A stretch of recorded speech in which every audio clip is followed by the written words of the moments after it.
bedside or that's bedside? That's fine. What about now? That looks a little better. Yeah, that looks much better. Okay. Oh, I lost it. Good. Okay. Hang on.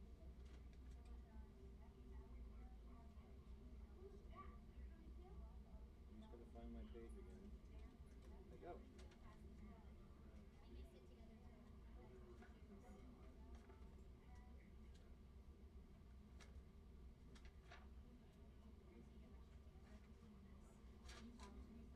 Day 2, he testified on. Yeah. Oh, mic 2. Mic 2. Garrett Gumbiner is a special agent and a bomb tech for the FBI. He testified on January 8th. All right, so let me get this. Before we go, let me just make sure I can do this again. 1, 2, 3.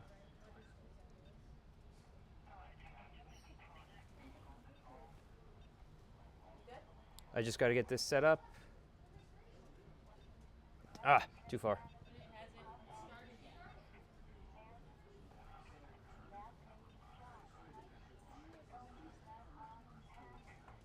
Yes.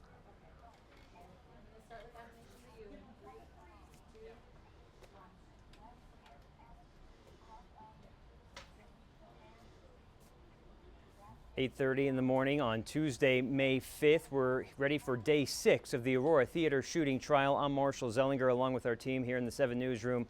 Erica Tinsley and Nika Padilla and Phil Tenser helping out with the coverage this morning. Last night, before court ended, after the jury had left for the day, there was some disagreement between the attorneys on what might happen today. They hinted that we might hear from an FBI special agent who's a bomb tech. His name is Garrett Gumbiner, and we heard from him during the preliminary hearing, talking about explosives at the apartment of the defendant. Now, the disagreement at the end of court yesterday was about an interview that he conducted with the defendant, only about the explosives at the apartment. But apparently that interview is tough to hear. It was recorded, and it was transcribed, according to the attorneys, by someone with the district attorney's office. And the prosecution wants to give the jurors that transcription of a hard-to-hear interview with this bomb tech, and the defense has an issue with that. We'll get to that argument in a minute, but just a little bit of a background on this FBI bomb tech. Again, he testified January 8th, 2013 at the preliminary hearing as the bomb expert. He basically went through the apartment, or was at least there when the robot was looking through the apartment, seeing all the explosives inside, and he says Holmes told him his plan was to draw the first responders to the apartment so that what was going on at the theater, there would be no one to respond to the attacks at the theater. And something interesting that if he does take the stand today that he'll testify to, and you heard about it in the opening statements, is that there was a remote control car that was placed in a dumpster behind the apartment that supposedly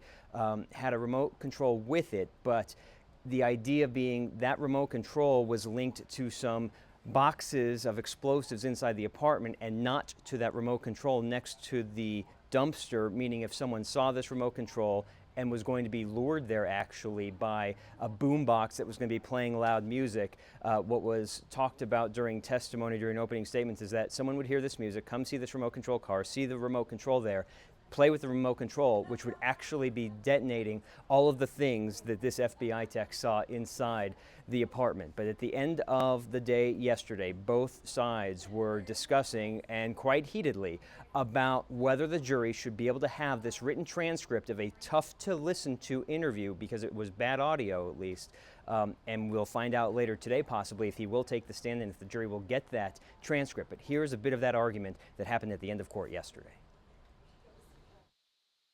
Your Honor, I expect testimony from a prosecution witness tomorrow, and I expect the district attorney will attempt to introduce a transcript of an audio recording between the witness and Mr. Holmes.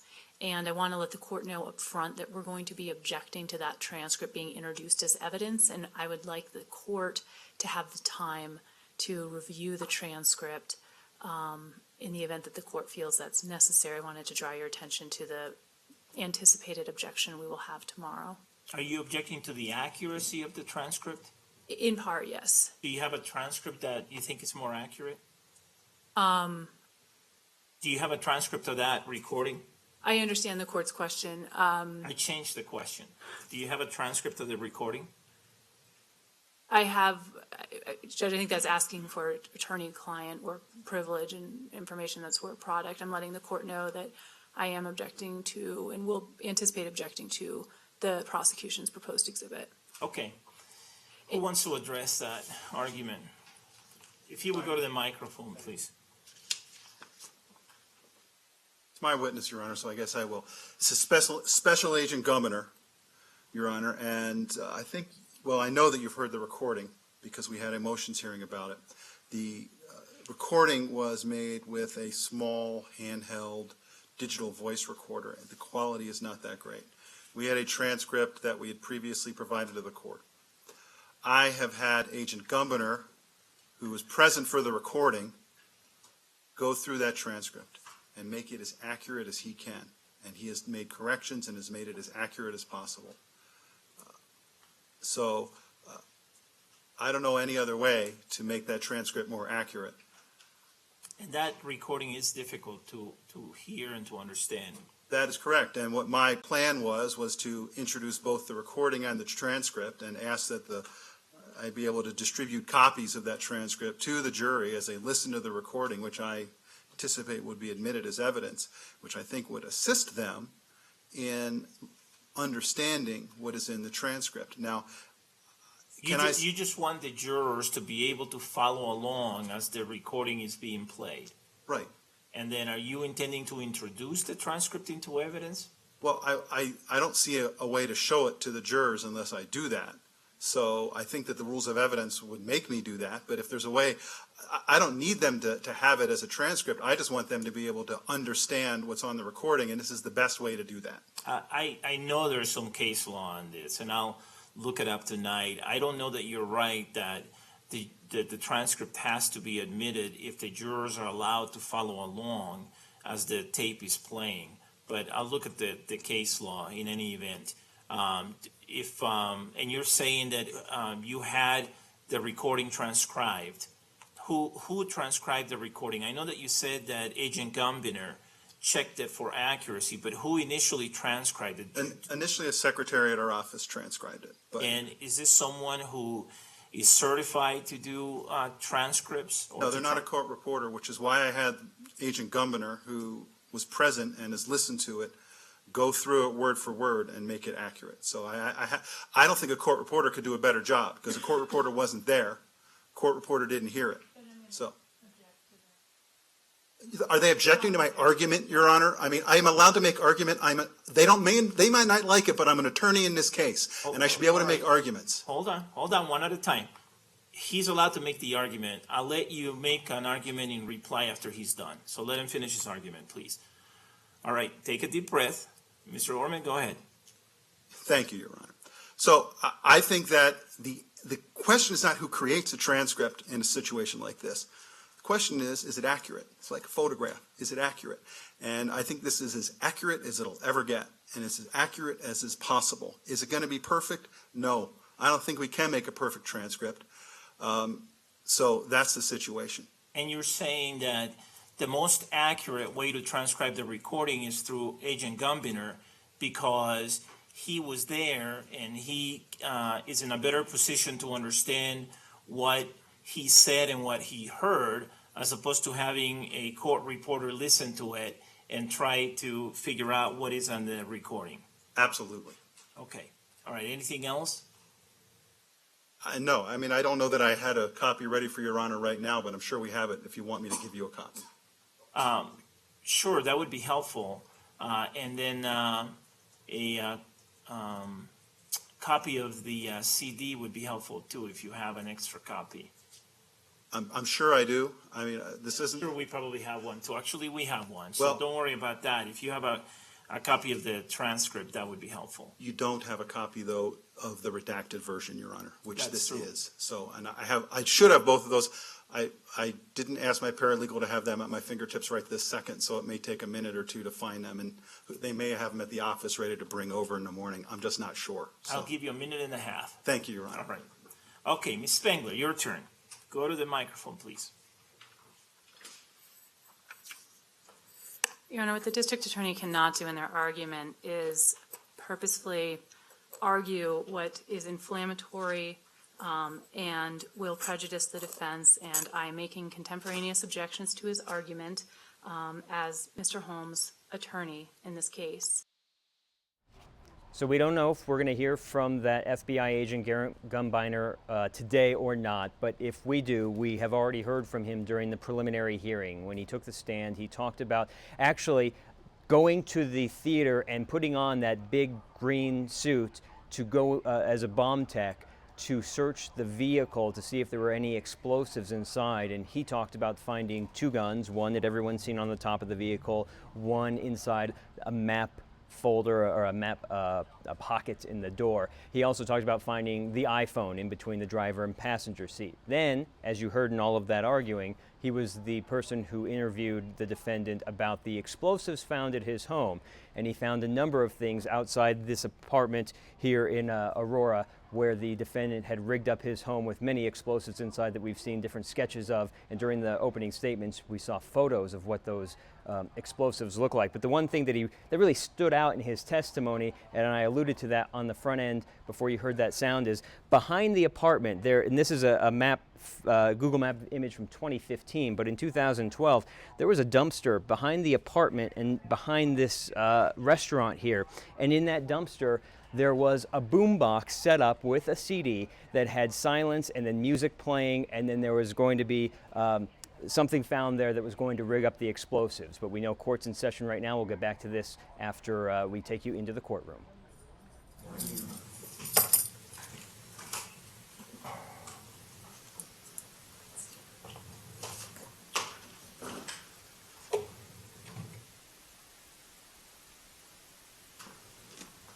This is the case of the people of the state of Colorado versus James Eagan Holmes, case number 12CR 1522.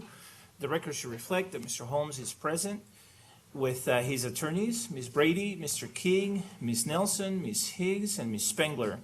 And the prosecution is represented by Mr. Brockler, Mr. Orman, Ms. Pearson, Mr. Edson, and Ms. Tish McGuire. We are outside the presence of the jury. Yesterday, the prosecution asked to use a transcript of an audio taped interview that was conducted with the defendant in this case. I have had a chance to do some research, and as I had indicated, there is some case law on this, and I found the authority that I mentioned yesterday I thought existed. First, I found People versus Medina, 72 Pacific 3rd, 405. This is a Colorado Court of Appeals case from 2003. In this case, copies of a partial transcript were given to the jury to follow along with the video testimony, and the copies were then collected from the jury. I think I made reference of this type of procedure yesterday. I also found People versus Coca, C-O-C-A, 580 Pacific 2nd, 1258. This is a Colorado Court of Appeals case from 1978. In this case, the court said, contrary to the defendant's contention, the trial court did not err in admitting the transcript of the August 14 tape into evidence. Accurate transcriptions of sound recordings are admissible to assist the jury in following the recordings while they are being played. Here, the detective who monitored the recordings testified that the transcription had been prepared from his own handwritten transcript and that it was accurate. The defendant also contends that the admission of the transcript caused unfair repetition of the recording. However, since the alternative to providing a transcript is to play the tape numerous times in order to review thoroughly critical portions thereof, we do not consider such a procedure as unduly emphasizing the evidence.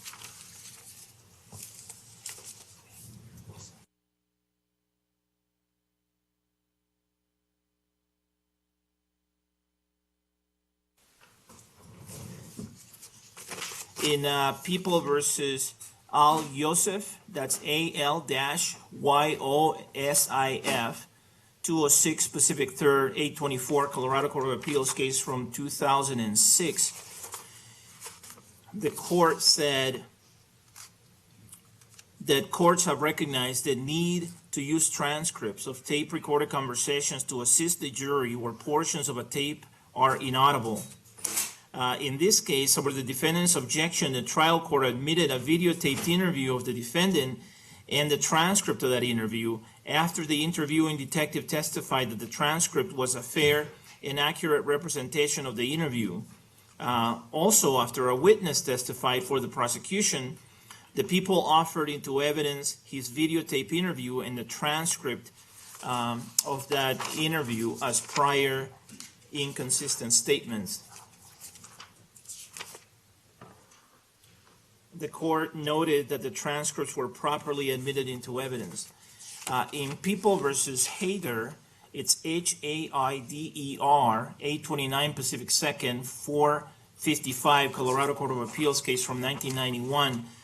The court said that courts have long recognized the need to use transcripts of tape-recorded conversations to assist the jury where portions of a tape are inaudible.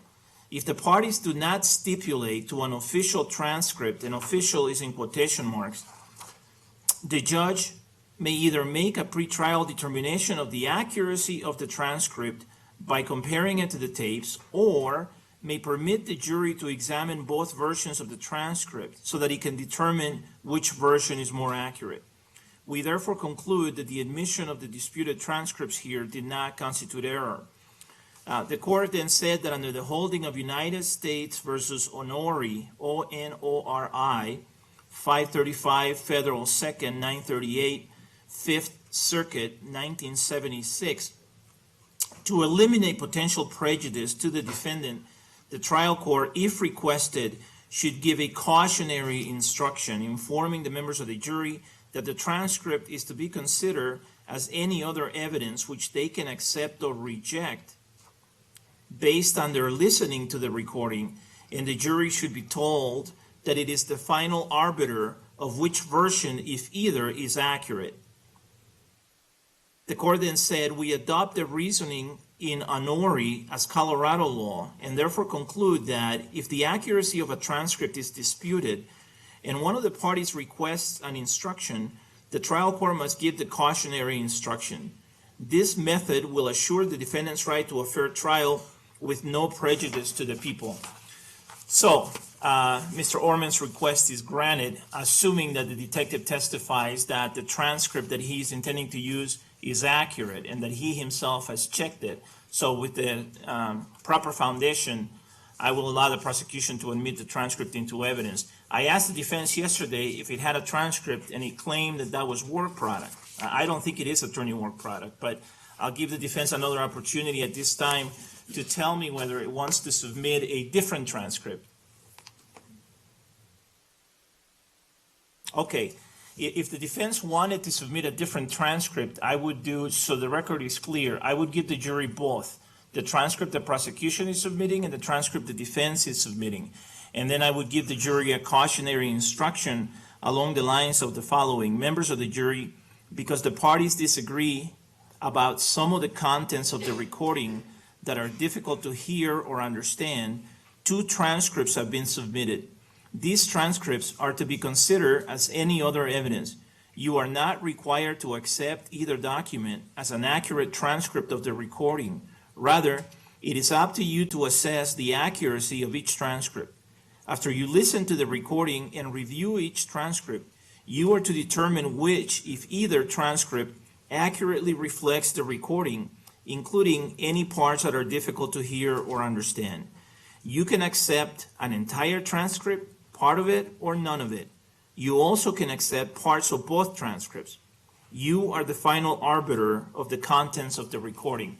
And of course, I would be open to suggestions from counsel in terms of modifications, additions, or deletions with respect to the proposed cautionary instruction that I just read. Given that the prosecution is the only party that's submitting a transcript, the cautionary instruction that I propose giving, unless the defense objects, is the following. Members of the jury, the transcript that has been submitted is to be considered as any other evidence. You are not required to accept this document as an accurate transcript of the recording. Rather, it is up to you to assess the accuracy of the transcript. After you listen to the recording and review the transcript, you can accept all of the transcript, part of the transcript, or none of the transcript. You are the final arbiter of the contents of the recording. So the question is, does the defense want me to give that instruction, or is the defense opposed to that instruction? You're not opposed to that instruction, but that's what you get. All right. And what about the prosecution? Any position? Your Honor, I have no objection to the instruction, although I'm not a big fan of using the word arbiter with jurors. It seems to be a hyper-technical word that lawyers understand, so I would use the word judge instead of arbiter, but I agree that's sort of nitpicking. I just don't like to use words jurors might not understand. That came from the Honori case. I think it's the name of the case. I read that case itself. Yes, Honori. Does the defense have any objection to me changing arbiter and using judge instead? No. Okay. And so I will say you are the final judges of the contents of the recording, without objection from the parties. Are there any other revisions that either side is requesting with respect to this particular cautionary instruction? I'm not, although I have a question, Your Honor. Okay, what's the question? One of the cases that Your Honor had referred to, which I read last night, talked about just giving it to the jury and not making it an exhibit. If we're talking about it in terms of evidence, it seems to me evidence means admitted exhibits. So my intention is to ask that it be admitted. I was just wondering if the court had a plan of me just giving it to the juror and taking it back. If the people are moving to admit it into evidence, then I'm going to admit it, assuming the foundation is laid, the proper foundation is laid. And then we'll mark it as an exhibit. And then in terms of whether the transcript and the audio tape goes back to the jury room during deliberations, there's specific case law on that. And so I think we address that later. Just don't let me forget that we will not send that back to the jury room during deliberations until we've had a conversation about it, okay? So I read that Medina case because I had mentioned that particular procedure, and Colorado law seems to me recognizes both. The type of procedure where you give a transcript to the jury in court to follow along as the recording is played and then take the transcript back, and the procedure where the transcript itself is admitted into evidence. And since the prosecution is moving the transcript into evidence, and assuming the proper foundation is laid, I will allow it. And the Honori case, by the way, has a fairly lengthy discussion about why transcripts in this type of situation should not be treated as an aid, such as, for example, lighting being an aid to assist the jury in seeing things better in the courtroom, but rather should be treated as an exhibit, as evidence. And then given a cautionary instruction that, just like any other evidence, the jury has to decide what weight to give to it, and whether to accept it or reject it, or accept it in part and reject it in part. So, any other revisions, modifications, additions, or deletions with respect to the cautionary instruction that I read, Ms. Spengler? No? Yeah, it's hard to hear, especially when you speak, Ms. Spengler, you're soft-spoken. By the way, I want to thank Ms. Spengler for bringing this issue up yesterday. That was exactly the right way to handle it, and I very much appreciate her doing that. So I had asked the parties to do this, and she brought it up at the end of the day. That gave me time last night to research this, and so I very much appreciate her doing that. All right, let's bring the jury in.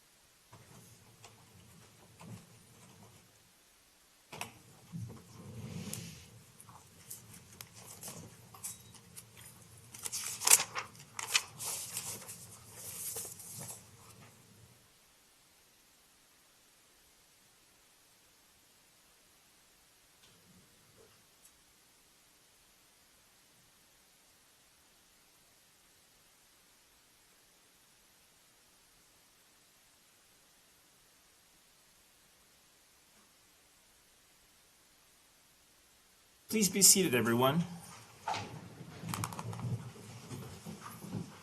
The record should reflect that the jury has joined us again. Welcome back, members of the jury. How's everybody doing? Good, good. That was a hearty good. All right, thanks for coming back and again being on time. I appreciate that. The people may call their next witness, please.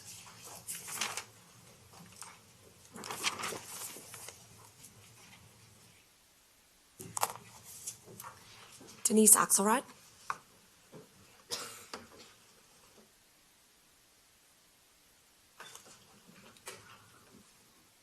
Good morning. Good morning, sir. Can I have you raise your right hand so I can administer an oath? Do you solemnly swear or affirm under penalty of law that the testimony you're about to give is the truth, the whole truth, and nothing but the truth? All right, please be seated. Please tell us your full name and spell your first and last names. Denise Axelrod, DeniseAxelrod. Ms. Tish-McGuire, you may proceed. Thank you, Your Honor. Good morning. Morning. Could you please tell the jury if you were at the Century 16 movie theater in Aurora, Colorado on July 19th of 2012? Yes, ma'am, I was. And did that go into the early morning hours of July 20th of 2012? Yes, ma'am. Could you please tell the jury about what you remember about the day of July 19th prior to going to the movie theater that day? My husband and I had just recently gotten back from our honeymoon. I got up, I started some laundry. Our friend came over. We decided to go to Costco to get things to make a pot roast in our new crock pot. I started the pot roast. We watched all of the previous Batman movies. At some point during the day, we went to the theater to purchase our tickets. I don't remember who paid for them or how we got them. Went back to the house, had dinner, watched the final Batman movie before we drove to the theater. And Could you tell the jury who your friend's name is that you spent the day with? yes, ma'am, Joshua Nolan, Could you spell that for the jury? Joshua I believe. Do you recall how you got to the theater that night? Yes, ma'am, we drove separately. Josh took his vehicle and my husband and I took our vehicle. Do you know what time you got to the movie theater? I want to say an hour, possibly 45 minutes before the movie started. What happened when you got to the theater? Did you have to wait in line? No, ma'am. We already had our tickets. We went to the concession. I believe Josh bought peanut M&Ms and Brandon and I bought a large Coke. We went to the theater and proceeded to find our seats. Do you recall what theater number you went into? Not at the time. No, ma'am. I just went in. Do you now know or believe what theater it was? Yes, ma'am. It was What Theater 9. Now, how did you go about the process of choosing your seats? Well, there were still quite a few open, so we wanted the best seats. So we found some place in the middle that would accommodate the three of us. What did you do while you were waiting for the movie to begin? People watched other people come in, made fun of people. Just people watched, made jokes amongst ourselves. At some point in time, did the movie begin? Yes, ma'am, it did. And do you recall if there were previews before the movie? Yes, ma'am. The only one I remember was the one for Superman. And after the previews, did Batman begin? Yes, ma'am. And at some point in time, did something happen during your movie? Yes, ma'am. After the scene where Catwoman steals the pearls from Bruce Wayne's manor, you know when you shake up a soda can and you open it and it's that psh sound? I heard that sound and I saw something fly from the lower right of the theater to the upper left. There was a pop and smoke began to come out, and then I heard the first shot. Now, when you said that you saw something go from the lower right to the other side of the theater, is that if you're facing the movie theater screen? So if that's the movie theater screen, is that what you saw? Yes, ma'am. So what did you do after you heard the first gunshot? I didn't really do anything. My husband grabbed me firmly by the back of the neck and threw me to the ground, and he tried to cover me with his body. My head was roughly in between his knees, and he was covering the upper half of me. He told me, "Don't scream." So I tried to be quiet. I told him that I loved him because I I didn't know if it would be the last time that I would be able to do so. There was just a lot of screaming. You can hear people running. You can hear the gunshots. I didn't really see anything at that point at the beginning. My husband was just covering me, telling me just to stay down and be quiet. Now, could you tell the jury who your husband is? Yes, ma'am. He is Brandon Axelrod, Brandon.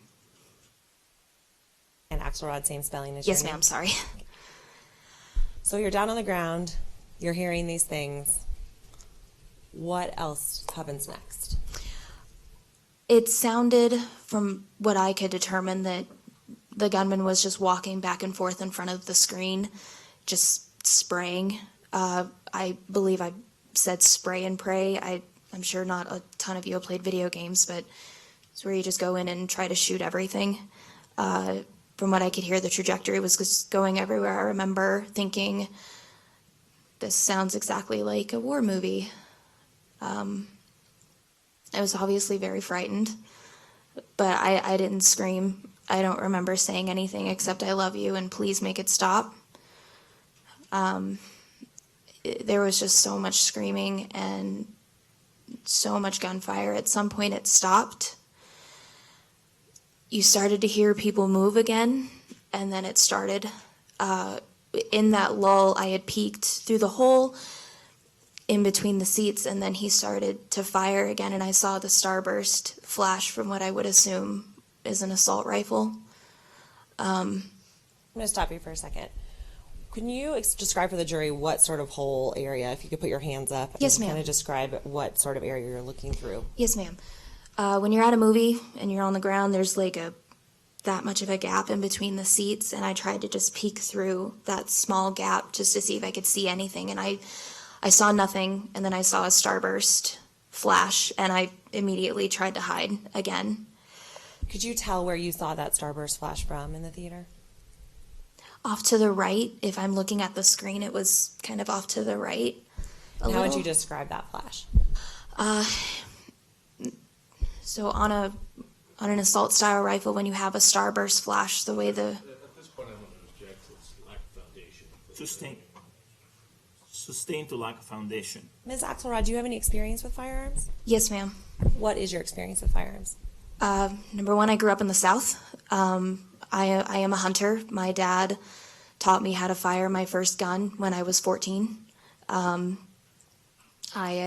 gone on many hunting trips, getting up at 3 a.m. What sort of weapons do you have experience using? Objection, relevance. Sustained. Now, is what you heard in the theater that night consistent with gunfire? Yes, ma'am. And is what you believe to be a starburst flash something that you believe came from a firearm? Yes, ma'am. All right, so go back to where you were telling us about after seeing the flash.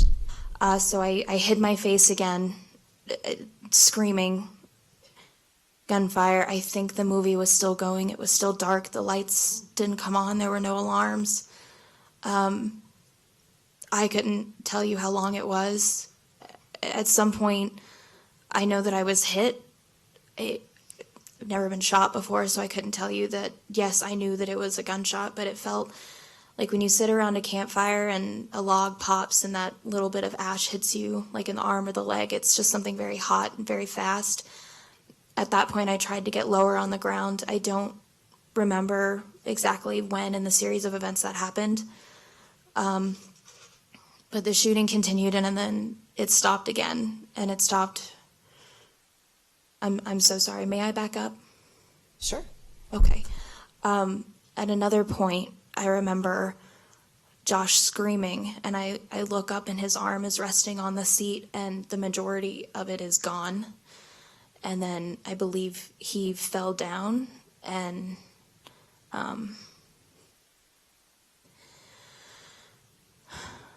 it just all kept going. And then at some point it did stop again. My husband told me to get up, and he took my shirt and wrapped it around Josh's arm. We tried to help Josh, but we couldn't. And then we got up, and he started to push me up the stairs. And I guess he saw the gunman on the other side. I'm not. Sustained. Why don't you pass, since this is Mr. King's witness, pass the microphone to him, please. The objection as to calling for speculation is sustained under Rule 602. Thank you, Your Honor. So if you could just tell us about your observations. Yes, ma'am. And to clarify as well, is this person who pushed you up the stairs, is this your husband at this point in time? Yes, ma'am. Brandon was pushing me up the stairs. Something happened. He spun me around and shoved me back down the stairs. What I remember most vividly is holding on to the railing as I was wearing slippers. And I remember looking at my hand and it was just completely covered in blood. We got to the bottom of the stairs and had to step over a man. I don't know if he was dead, but we had to step over him. We turned to go back down the hallway, stepped over a magazine and shells, ammunition, and the walls were just smeared with so much blood. And we got out, and there were two officers. We raised our hands and said, "We're not armed," and they told us to go. We were told to go outside. We started grabbing firemen, police officers, anyone that we could, trying to tell them, "Our friend is still in there. There's still people in there. You have to help them." And we were told to go to the triage area. For some reason, some woman grabbed me, and Brandon told me, "I have to go help Josh." And some woman held me and said, "God wants him to go back in," and just made me really mad. And I said, "To hell with you. I'm Judge, at this point, I'm going to object to the narrative nature of this response. There have to be questions in here. All right. I'm sorry." The objection as to the narrative is sustained pursuant to Rule 611A. So after you got outside the theater, what did you observe? It was chaos. It was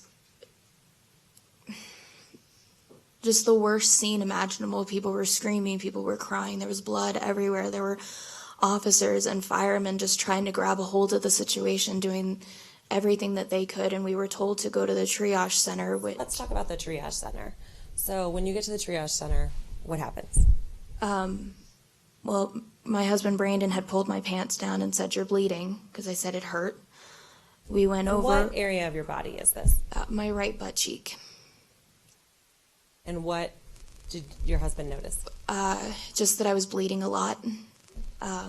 We had gone over to the triage center. Either a fireman or an EMT looked at it, said I needed to go to a hospital.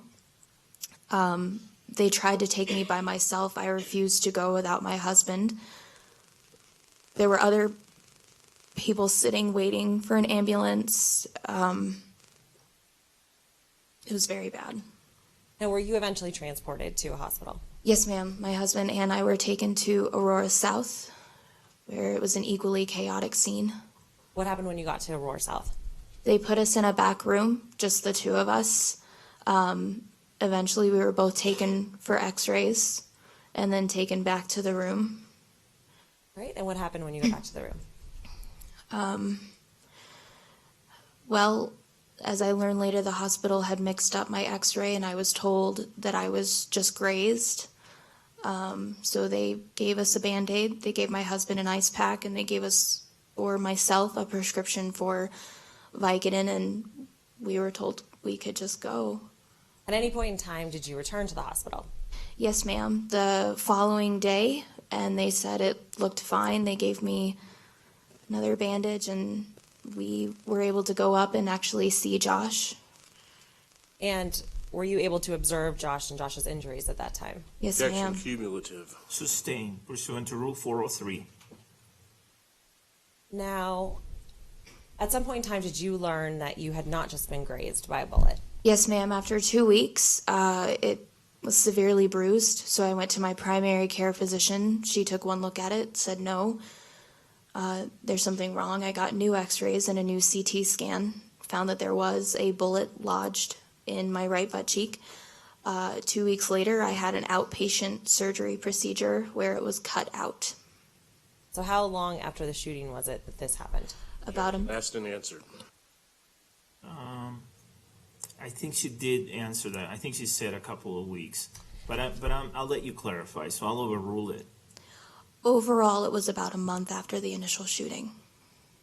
Then how long of a recovery process was it for you? Months. Do you have any additional injuries today?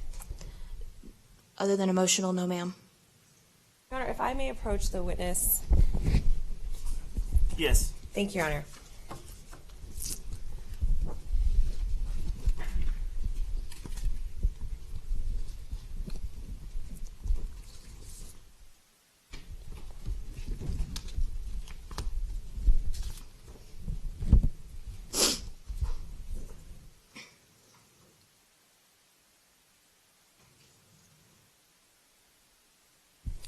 I'm going to hand the witness what's been marked as People's Exhibit 4514, 4515, 1108, and 4585. Okay. Thank you. All right, Ms. Axelrod, if you could look at that first exhibit, please, and tell me if you recognize the person in that exhibit. Yes, ma'am. Who is it? Me. Okay. And is that a picture of you after the shooting on July 20th of 2012? Yes, ma'am. At the hospital. Does that fairly and accurately represent what you looked like at the hospital that night? Yes, ma'am. Right, if you could look at that next exhibit, please, and could you state that number of that exhibit for me? Yes, ma'am. 4515. All right, and what is that a photograph of? The bullet entry wound. All right, is that fairly and accurately describe the injury that you had on July 20th of 2012? Yes, ma'am. All right. And if you could look at the next exhibit, please. Yes, ma'am. All right, do you recognize that? Yes, ma'am. What is that exhibit? The diagram of the theater that I filled out. All right, and does that fairly and accurately represent what you believed and you saw happened in the theater on July 20th of 2012? Yes, ma'am. All right, and if you could look at the next exhibit, please. Yes, ma'am. Do you recognize the person in that photograph? Yes, ma'am. Who is that person? Joshua Nolan. Okay, and did you have an opportunity to visit Mr. Nolan in the hospital? Yes, ma'am. Objection. Cumulative. Sustained. It's a foundation question for the photograph, Your Honor. It's still sustained. Does that photograph fairly and accurately represent what Mr. Nolan looked like in the hospital on July 20th of 2012? Yes, ma'am. Objection. Relevance. Mr. King, are you going to object to 4585? Judge, I think it's already been admitted. Perhaps not. Has 4585 been admitted? It has not, Your Honor. We did not admit any face pictures of Mr. Nolan, and I'm just trying to help the jury put together who all of these witnesses are. It's just to help the jury understand the people that were together in the theater, Your Honor. Judge. Mr. King, are you still objecting to 4585 Yes, sir. under Rule 403? Yes, sir. The objection is sustained as cumulative. All right, thank you, Your Honor. Your Honor, at this time, I would move for the admittance of the other exhibits that the people tendered to the court. Any objection to exhibits 4514, 4515, and 1008? No objection. Without objection, exhibits 4514, 4515, and 1008 are admitted and may be published. Thank you, Your Honor.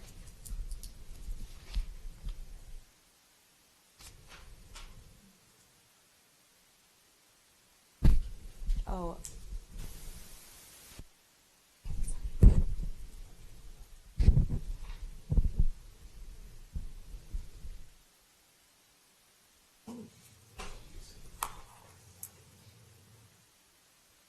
Can I have 4514, please?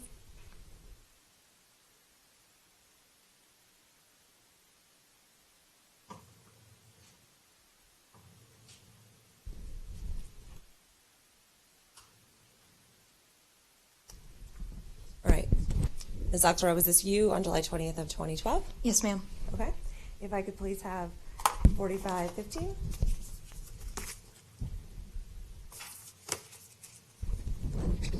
Ms. Axelrod, is this a photograph of your gunshot that you sustained on July 20th of 2012? Yes, ma'am. Okay. And if I could have 1008.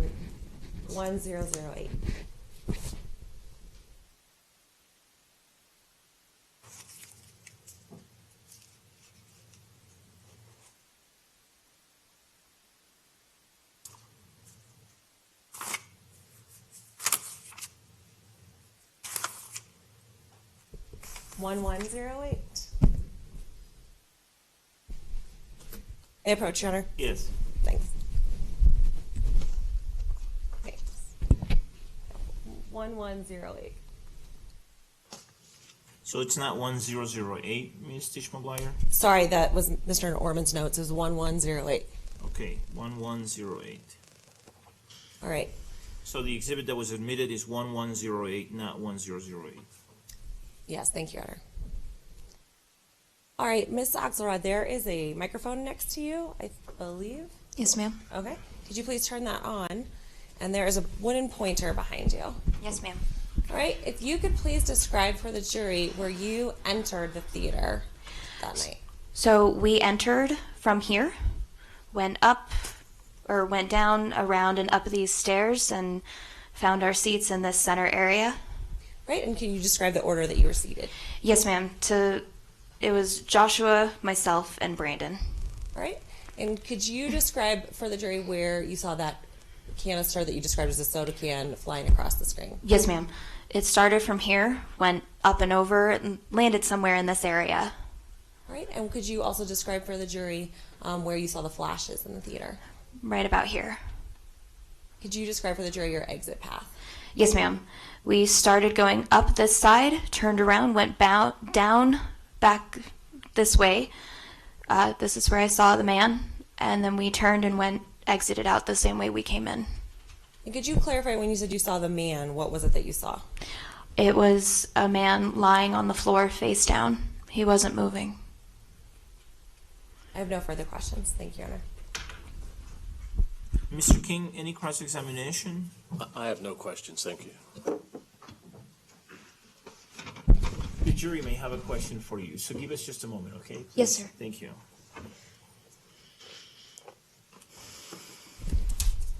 Thank you.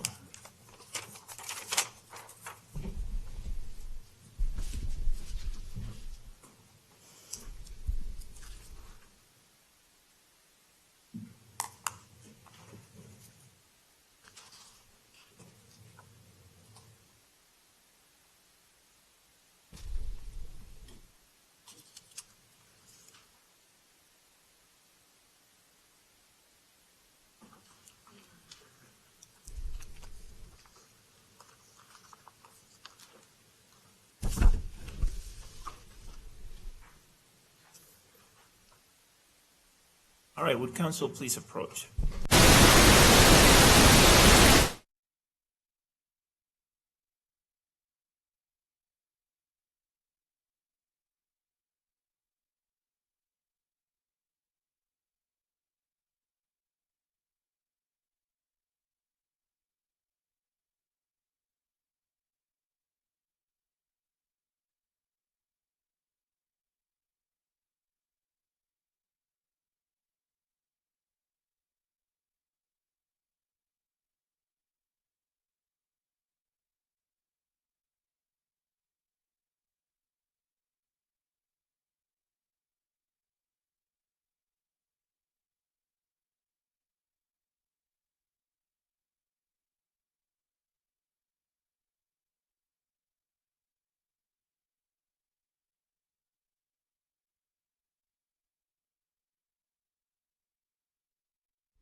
The jury has submitted some questions that, based on the rules of evidence and other applicable rules of law, I have determined are appropriate. So I'm going to ask you these questions now. The first question is, how long did the gunshots last once they started, approximately in your recollection? I don't know, Your Honor. It felt like forever. The next question is, approximately how long was the pause once the first set of gunshots stopped? Approximately. I also cannot answer that. The next question is, how long did the second set of gunshots last approximately? Again, I'm sorry, I don't know. And finally, when you left the theater, was the gunman gone, if you know? I don't know. Okay. Any follow-up questions based on those questions, Ms. Tisch-McGuire? No, Your Honor. Mr. King? Thank you. May this witness be released from her subpoena? Yes, Your Honor. Any objection? Without objection. All right, thank you. Thank you.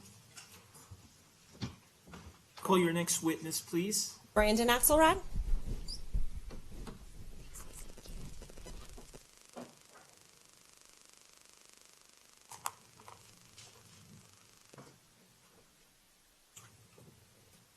Good morning. Do you solemnly swear or affirm under penalty of law that the testimony you're about to give will be the truth, the whole truth, and nothing but the truth? I do. Okay, please be seated. Please tell us your full name and spell your first and last names. Brandon Axelrod, Brandon Axelrod. Ms. Stitch-McGuire, you may proceed. Thank you, Your Honor. Were you at the Century 16 movie theater on July 19th of 2012? Yes, ma'am. Did that go into the early morning of July 19th? Yes, ma'am. July 20th of 2012. Yes, ma'am. What do you recall about the day of July 19th of 2012 prior to going to the movie theater that day? We had just gotten back from our honeymoon. We ran some domestic errands, just getting food basically in our house. We watched the Batman movies to get ready for the new one. We went to Blimpie to eat lunch. I purchased the tickets. At one point, Josh and I fell asleep during, I believe, the second movie and took a nap. And then we had dinner, and we went to the movie in separate cars. Could you clarify for the record who your wife is? Denise Axelrod, Could you clarify who your friend Josh is? Joshua Nolan. At some point in time, did you make it to the movie theater? Yes, ma'am. How did you get to the movie theater? I drove my car. What time approximately did you get to the movie theater that night? Maybe an hour beforehand. When I had purchased the tickets, the lady at the box office told us to be there an hour. So we might have been a little earlier, but around an hour. What did you do when you got to the movie theater? Denise and I bought a Coke. We, of course, gave them the tickets, and then we went to find our seats. Were you with Mr. Nolan at that point in time? Yes, ma'am. And where did you go find your seat? About halfway up in the middle. Of the stadium seating of the theater? Yes, of the top section. There's the top section and then the bottom section. What did you do while you were waiting for the movie to begin? We looked at the people in costume that had dressed up for the movie, and we were saying it was funny how people do that to go to a movie. But Josh and I talked about our honeymoon.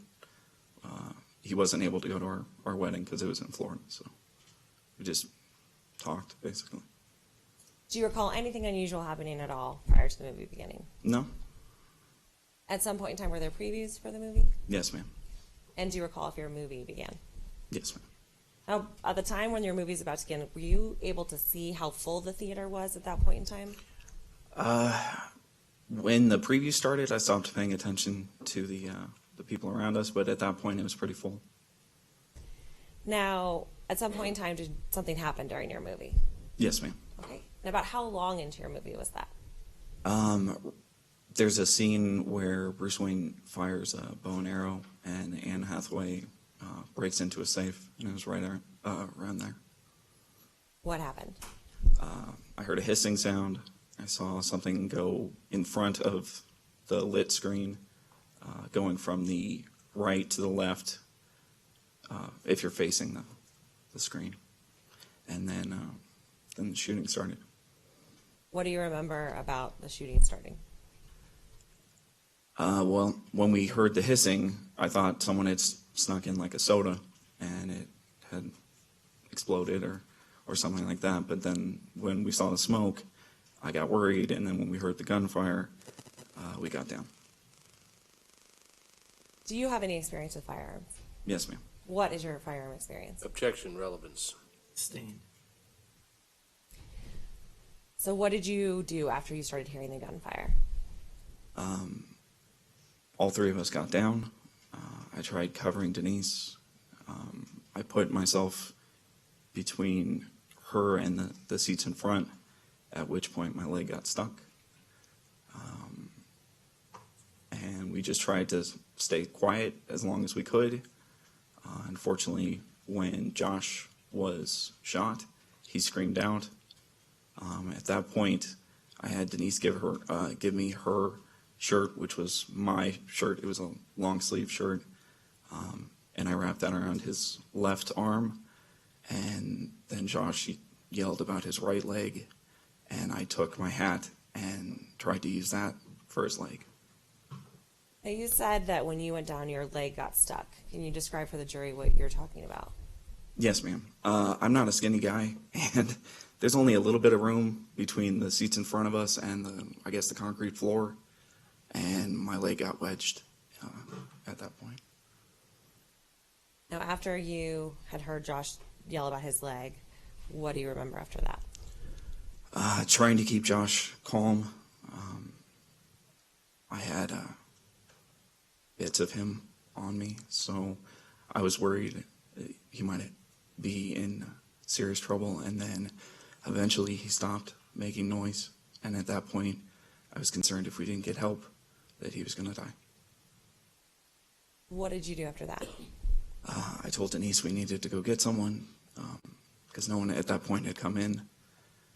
We exited from the right up the stairs, at which point I thought I saw someone on the opposite stairs. So I grabbed her and spun her around, pushed her down the stairs. Let me stop you for a second. When you said you thought you saw someone, what are you talking about?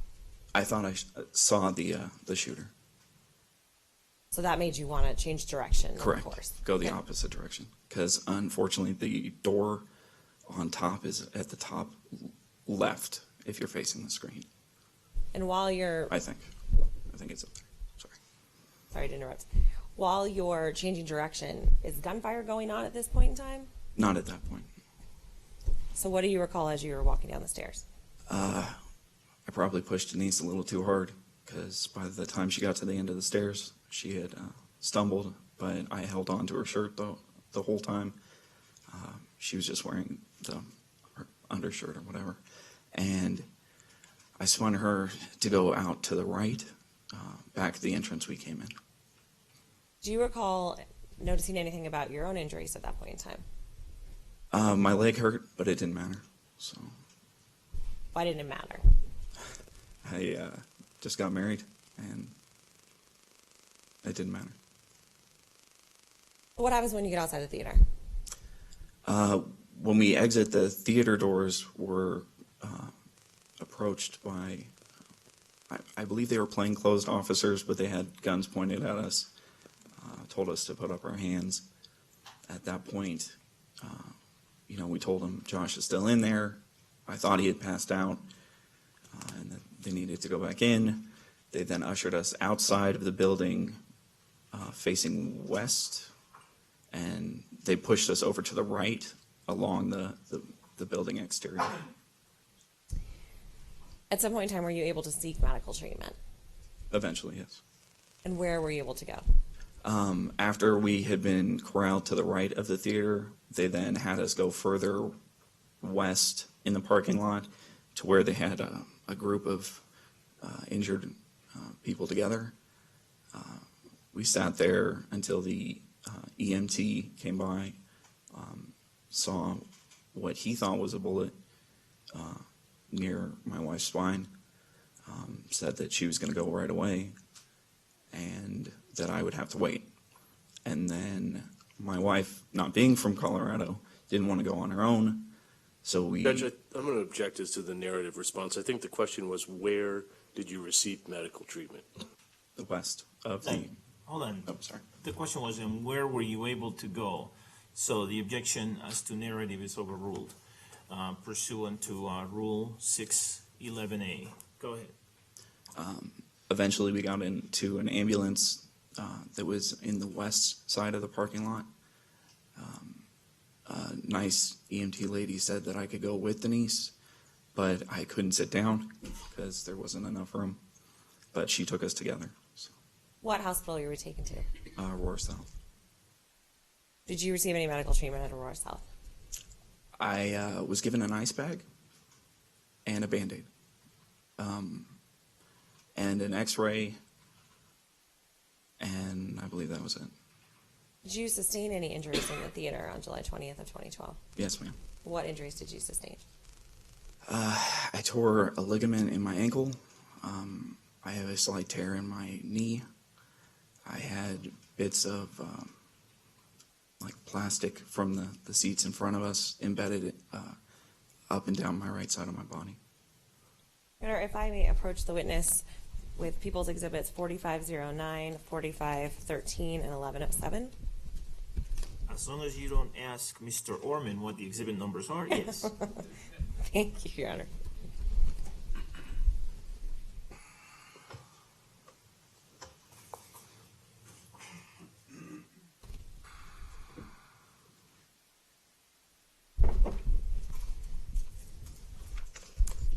Mr. Axelrod, do you recognize the person in 4509? Yes, ma'am. Who is that? Me. Does that picture fairly and accurately represent what you look like on July 20th of 2012? It's not a good picture, but yes. And do you recognize what's depicted in People's Exhibit 4513? Yes, ma'am. All right, and what is that a photograph of? The lowest injury, or the lowest laceration, I guess I had. And what part of your body is that on? My right leg. Right above my... Do you recognize what's depicted in People's Exhibit 1107? Yes, ma'am. All right, and what is that? The diagram of the Theater 9. Your Honor, this time I would move to publish People's Exhibit, or admit People's Exhibits 4509, 4513, and 1107. And for the record, Ms. Tish McGuire, 1107 is a diagram of the theater with some of this witness's notes on it. Is that correct? That's correct, Your Honor. All right, and it was Sorry. similarly with respect to 1108, which was admitted earlier.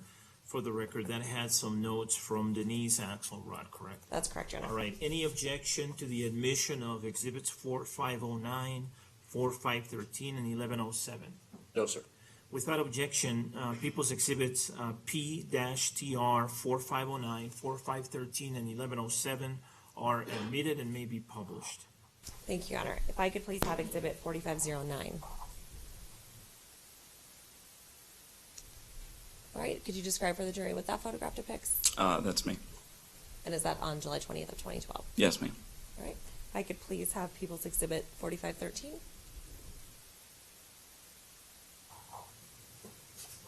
All right, and what is that photograph depicting?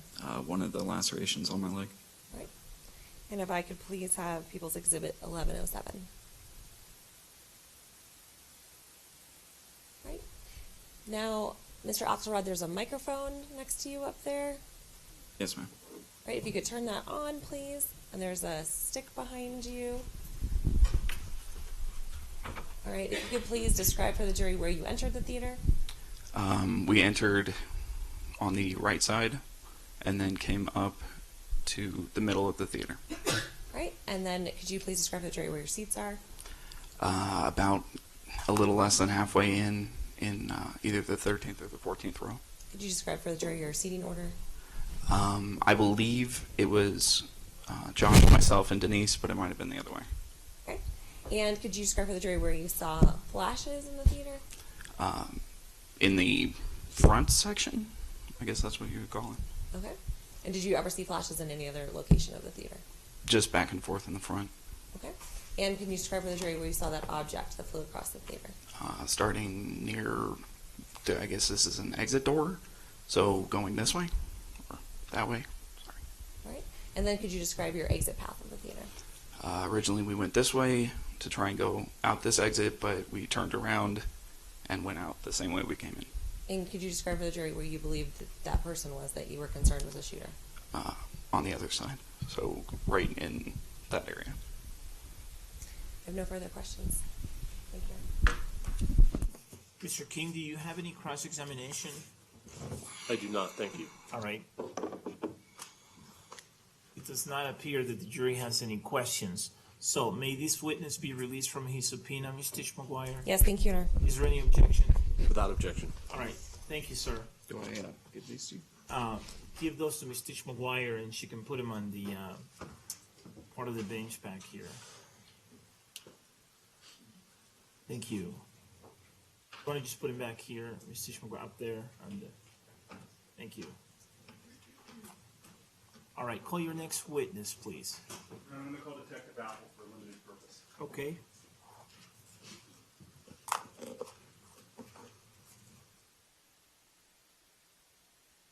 Good morning.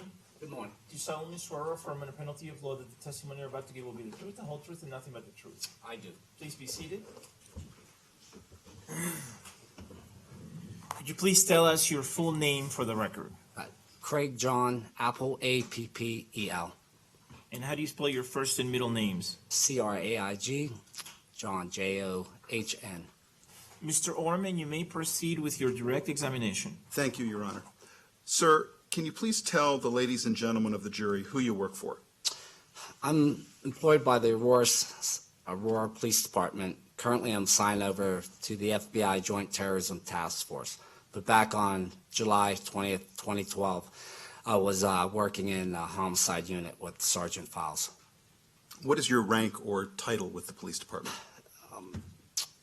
With the Aurora Police Department, detectives were called agents. Is it okay if I call you detective? Yes, sir. I want to ask you about your role in this case. Would it be fair to say that you were the head investigator with the police department relating to the theater shooting? Yes. And we've heard from Sergeant Files testify. Was he sort of your overseer and boss as this happened? Boss and kind of like co-case agent on this case. I'd like to ask you about some events that happened in the afternoon of July 20th, 2012, and I'll take you to about 3:45 p.m. Did you participate in an interview of the defendant with Special Agent Garrett Gumbiner, and that's Gumbinner, and the defendant? Yes, I did. And the person that you and Agent Gumbiner spoke to, is he present in the courtroom? Yes, he is. Could you please point him out to us? Sitting to my right with a light blue shirt on, beard, glasses, dark hair. Now, I want to ask you a few questions about that interview, and then I'm going to call Agent Gumbiner in a little bit. First, I would like to ask you about how you and Agent Gumbiner were dressed when you had this interview. Dressed probably very similar to what I'm wearing today. I did not have a gun on at that time. Agent Gumbiner was wearing like cargo pants and a polo t-shirt. He also did not have a gun on. Where did the interview take place? At the Aurora City Jail, which is about 100 yards from our headquarters. Can you please describe for the ladies and gentlemen of the jury the room that you interviewed the defendant in? Aurora City Jail, they have a booking area, a holding cell area, and then interview rooms. These interview rooms have a table. In them, they are not equipped with recording devices. The room where we interviewed the defendant at was a door, and also beside the door was a half wall and then glass. The table inside, small table about this size right here, maybe 3 feet by 5 feet. He sat with his back towards the wall. I sat directly across the table facing him. Agent Gumbiner sat probably 2 or 3 feet to the defendant's right side. Can you please describe the demeanor of the defendant when you spoke to him and how he acted when questions were asked of him? Can you press the microphone, please?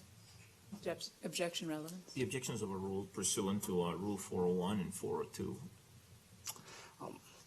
He was brought down from one of the holding cells wearing, I think it was an orange jumpsuit. He appeared somewhat tired, sat in a chair, not straight up, but kind of slouched down, spoke in a low voice, monotone, would make eye contact occasionally with me sitting across the table, but mostly would look past me or to my left.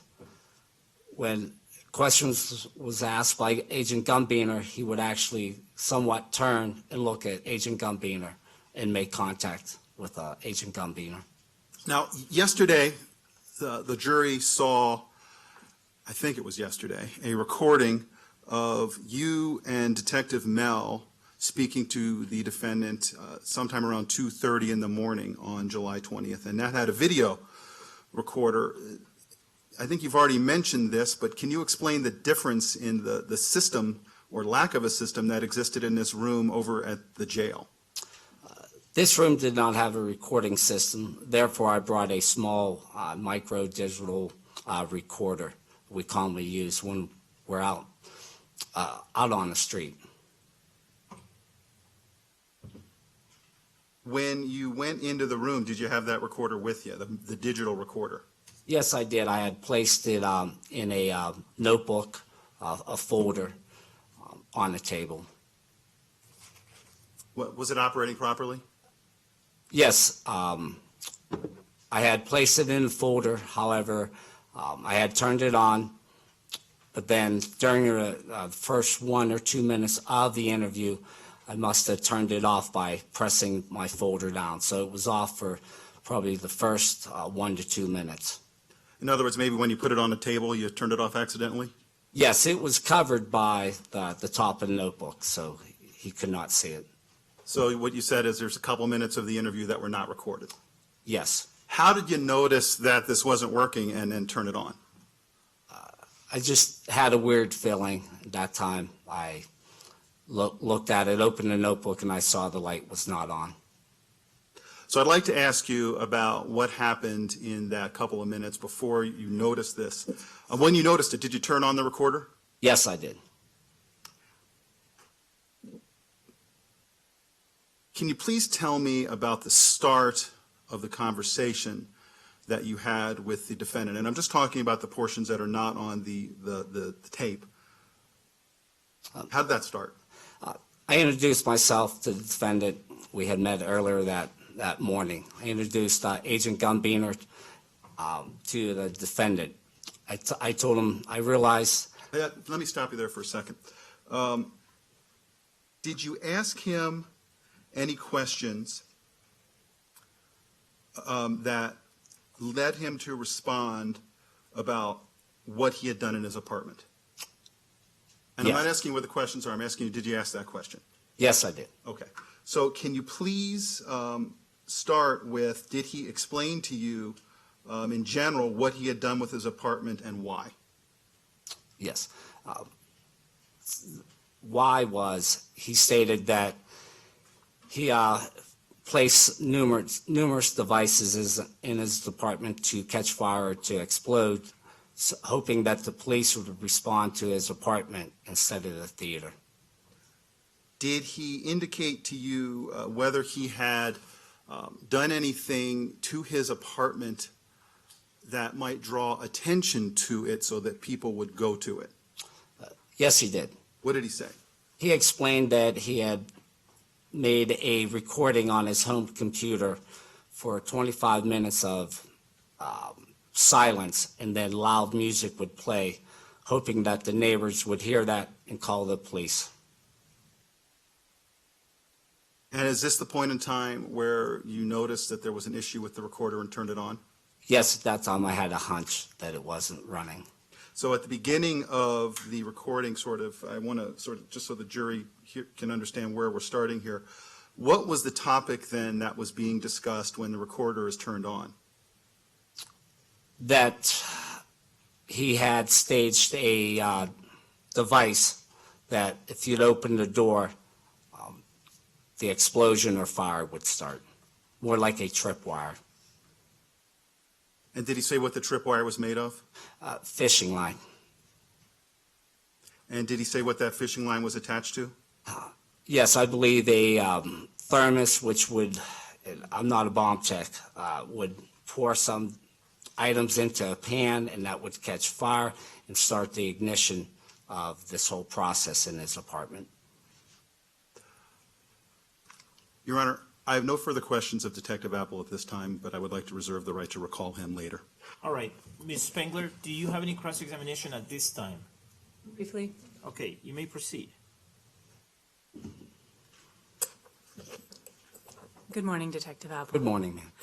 Detective Apple, the recording that we saw yesterday, the video recording and audio recording of Mr. Holmes with you and Detective Mel, that took place at headquarters, correct? Yes. Okay. And where you and Agent Gunbeaner spoke with Mr. Holmes later in the afternoon, that room was within the same building where you had spoken with Mr. Holmes with Detective Mel, is that correct? No, it isn't. Okay, how far is it? The whole Aurora complex is probably about 100 yards to the west. You walk through the parking lot, and we have our own side that we can go in, And how long does that walk take? as long as it takes to walk 100 yards. Okay. And so the recording device, video and audio recording device, was within 100 yards of where you eventually spoke with Mr. Holmes later that afternoon. Yes, a different building. Okay. And I want to talk to you about what was said to Mr. Holmes prior to asking him questions about his apartment. And what was said to him by you and Agent Gunbinner was that the main purpose for you to be there seeing him again was the safety of women and children and people in the neighborhood, correct? Yes. No further questions. Any redirect, Mr. Orman? No, Your Honor, thank you. All right. There may be a question or more from the jury, so give us just a moment, please.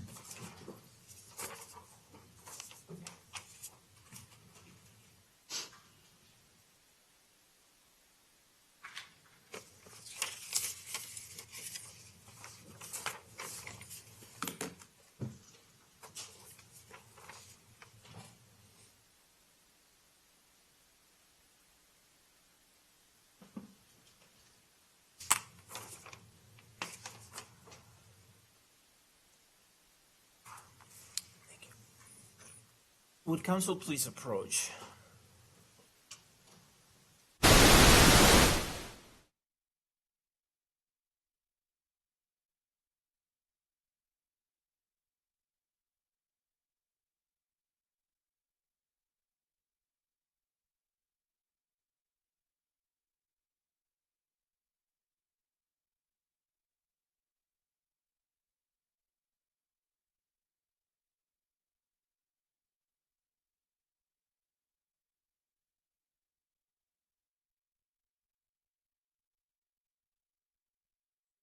Has submitted a question that, based on the rules of evidence and other applicable rules of law, I have concluded is appropriate, so I am going to ask it now. The question is, what time was this second interview and how long did it last? I believe the second interview started at 3:45 p.m. It lasted for approximately 38 minutes. Any follow-up questions, Mr. Orman? No, Your Honor, thank you. Any follow-up questions, Ms. Spengler? No. All right, thank you. Sir, you're subject to recall, and you may be under the defense's subpoena as well. And so there's a likelihood that you'll be recalled by either party or perhaps both. Thank you. Yes, thank you. Mr. Orman, you may call your next witness, please. Special Agent Garrett Gunbinner, Your Honor.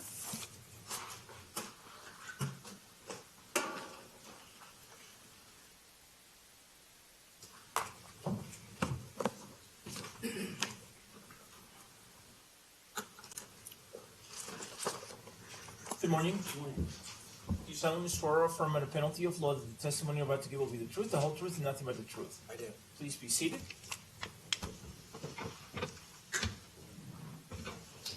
Please tell us your full name and spell your first and last names. Garrett Gunbinner, Garrett. Last name spelled Gumbinner. All right, thank you. Please make sure you speak into the microphone. So move the microphone if you need to, and please speak slowly so that my co-reporter can take down what you say. Mr. Orman, you may proceed. Thank you. Agent, how are you employed? I work for the Federal Bureau of Investigation. What is your job title? I am a special agent bomb technician. Now, we call you a special agent. Is everyone in the FBI sort of a special agent, or are there any just regular agents? Everybody's a special agent in the FBI. And bomb technician, does that mean that you have a specialty in explosive and incendiary devices? Yes, it does. How long have you been a special agent bomb technician? Since 2005, about 10 years. How long have you been with the FBI total? Just over 15 years. I joined in 1999. Let's talk about your training as a bomb technician and explosives. Can you please give the jury an overview of what you had to do to not only be a special agent, but a special agent bomb technician?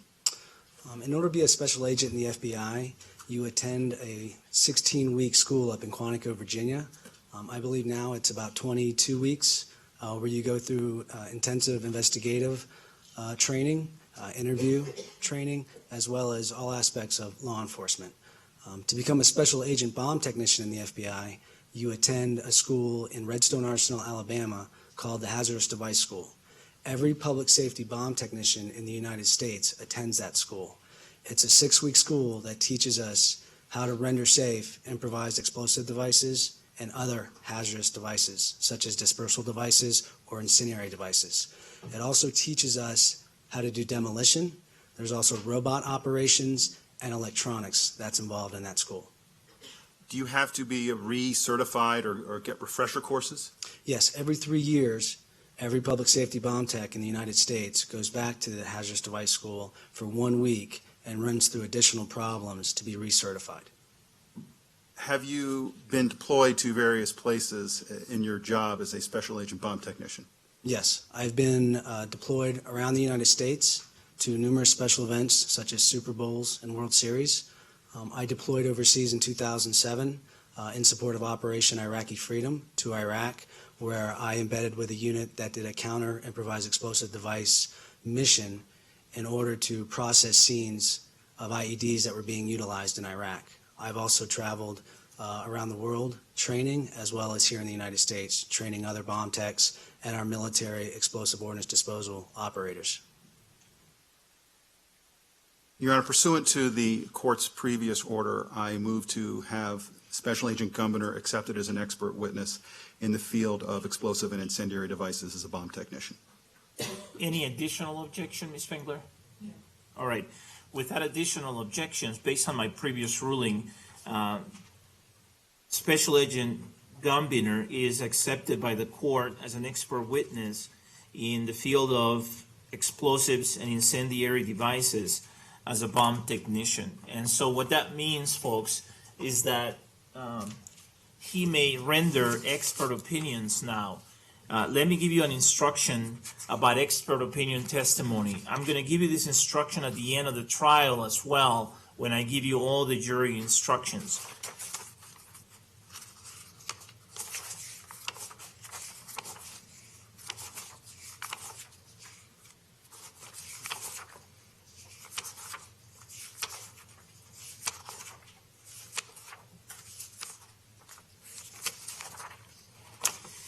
You are not bound by the testimony of a witness who testifies as an expert. The credibility of an expert's testimony is to be considered as that of any other witness. You may believe all of an expert witness's testimony, part of it or none of it.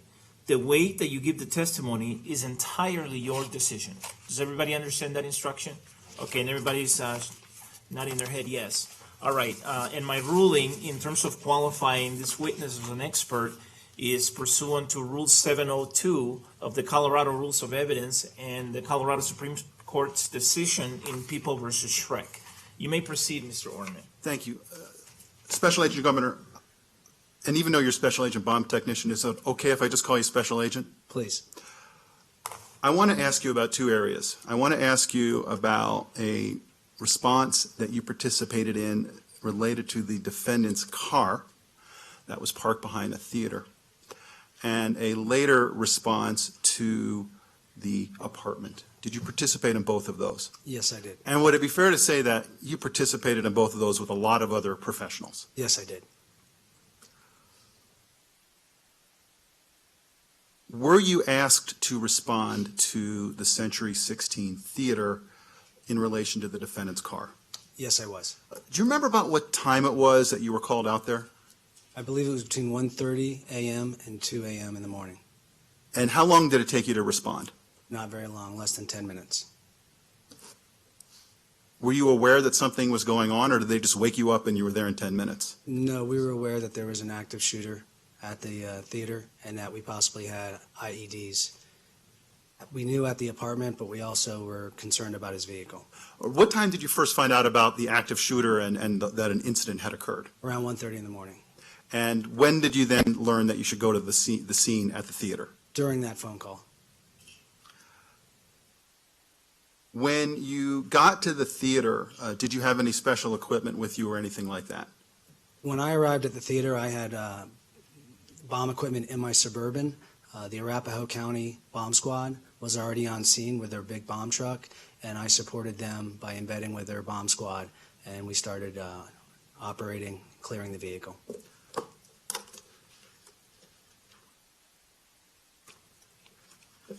Your Honor, if I may approach the witness with 4 photographs that I have shown to counsel. Yes. And these, for the record, Your Honor, are 2984, 2985, 2986, and 2987. Okay, thank you.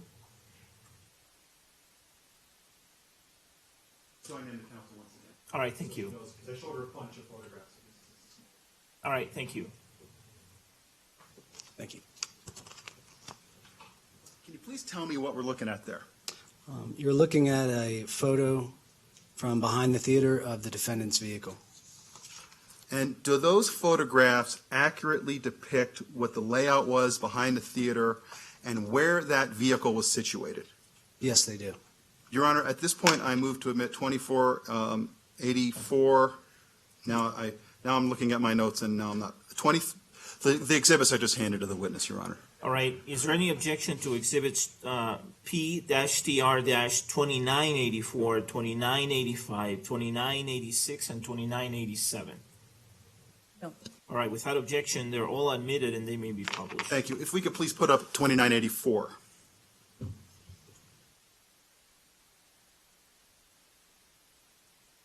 Special Agent Governor, what are we looking at there? That's the rear of the Century 16 Theater, and you're looking at the defendant's car, the white car, in the top of the picture. There's a handheld microphone, should be up there. Could you turn that on? And then there's a kind of a makeshift pointer device there. Could you point out for the ladies and gentlemen of the jury where the defendant's car is? Right here. Okay, thank you. You can sit down. And if we could put up 2985, please.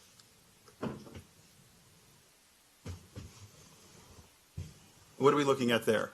That's an elevated photo of the defendant's vehicle parked behind the theater. And if we could have 2986, please.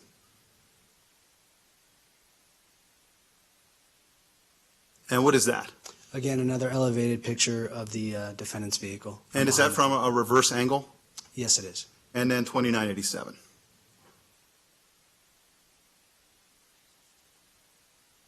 And what are we looking at there? And again, a reverse angle picture from behind the theater of the defendant's vehicle. I want to ask you something about this photograph. To the right is sort of a grassy area, and then that would be Sable Boulevard there. Is that correct? Correct. And then in the distance, sort of on the horizon there, across a large field, is a building complex. There's a little building with a dome off to the left and a larger building off to the right. Do you know what that facility is? Yes, that's the Aurora Police Station District 2. And City Hall and whatnot? And in the Aurora City Jail. So we're going to get to a conversation that you had with the defendant later. Did it occur in that complex over there? Yes, it did. Okay, thank you. If we could please put up 2985 again. I want to ask you some questions about the car and maybe use this to assist as needed. When you got there, what were you asked to do in relation to that car? Myself and the Arapahoe County Bomb Squad were tasked with clearing that vehicle for explosive hazards, for improvised explosive devices or any incendiary devices that might be in that vehicle. Now, I think that this word clear is probably something that police and FBI agents use all the time, but probably not in the same way that people would use it. Well, I guess you're people too, but you know what I mean. What do you mean by clear? To search the vehicle and make sure there weren't any IEDs that could harm first responders, such as officers, that then ended up searching the vehicle. What is an IED? It's an improvised explosive device. Did you then participate in, as you described it, clearing that car? Yes, I did. Who were you working with? I was working with bomb technician Craig Clark from the Arapahoe County Bomb Squad and bomb technician Troy Waller with the Arapahoe County Bomb Squad. Also, my partner, Special Agent Bomb Technician Miles Gooderham, was on scene for the first few hours. What did you do to start with clearing of the car? First of all, did you have to put on any special equipment? Well, as bomb technicians, when we need to clear a vehicle or we need to clear any item, we like to use a remote platform. We don't like to send a bomb technician downrange or towards the target vehicle or target improvised explosive device if we don't have to. So what we did in this case, and what we do in a lot of cases, the remote platform that we used was a bomb robot. So we started attempting to clear the vehicle of IEDs with the robot. Were you successful in doing that? Somewhat. We had limited access utilizing the robot.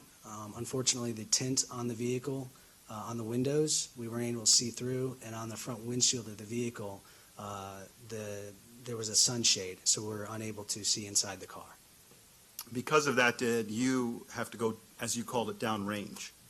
So we broke the windows with the bomb robot, but we were still unable to gain full access to the vehicle. So myself and bomb technician Troy Waller put on the big green bomb suits that protect us from fragmentation and the thermal effect of IEDs. And we walked down to the vehicle and manually started clearing the items that were inside the vehicle. And is this bomb suit similar to what you might see on a TV show where you got a bomb technician? Yes, it's the big green suit that weighs about anywhere between 85 and 90 pounds that you see in the movies and also on TV. Were you wearing a helmet? Yes, What kind of helmet? it's the helmet that goes with the bomb suit. Do you know what it's made out of? Ceramic material, Kevlar, it's very heavy and very large. Now, I'd like to, and you can refer to this picture here, and if I'm going to ask you a question that would get into some kind of particularly sensitive procedure that you use, that if someone heard about it, they could then, use that as some kind of way to get around what you're doing, let me know, because that's not what I'm trying to get, okay? Okay. So I want to first ask you what you did when you approached the car. One of the first things that Troy and I did when we approached the car, we opened the hatchback. We were unable to open the back of the vehicle with the robot, so Troy and I went down to the vehicle and manually opened the back of the hatchback of the car. Were you able to do that? Yes, we were. And after you did that, were you able to look into the rear of the car? We were. What did you see? Multiple backpacks, other bags that were inside the vehicle. What did you do with those? So we actually utilized the robot again. Both Troy and I backed away from the vehicle, and we utilized the robot to take those bags out of the car. We didn't know if there would be any explosives in those bags, so we wanted to use as much safety as possible. So we took the robot, and all the bags were removed from the vehicle utilizing the bomb robot. At which point, Troy and I went back downrange or down to the vehicle to help clear. And did you do that? We did. Did you take essentially most of the stuff out of the car? A lot of the stuff, yes. Where'd you put it? Behind the vehicle. Did you find any explosive or incendiary devices in the car? No, we did not. Did you see any weapons in the car? Yes, there was two weapons. One handgun was placed on top of the vehicle. When we approached, we could clearly see the handgun sitting on the roof of the car. In the passenger side door in the compartment, there was another handgun inside that compartment.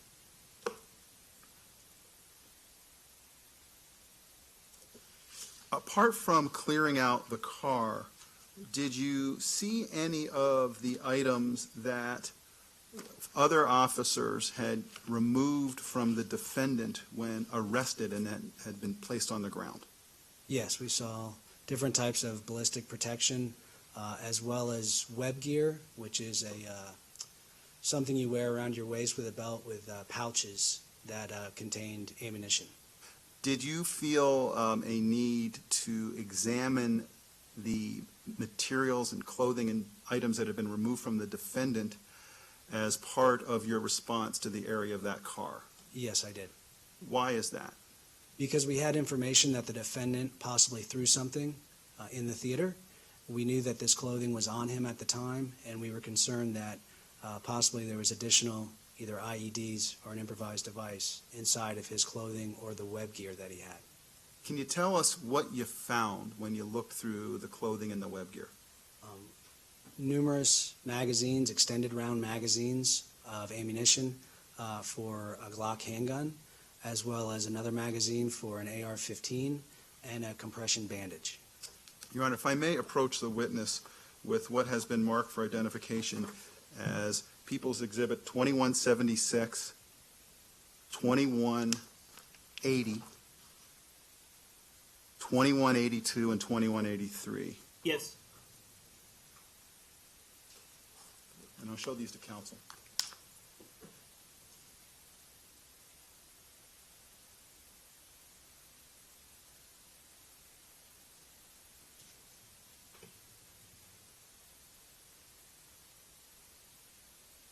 Handing you 2176, 2180, 2182, and 2183. Can you tell me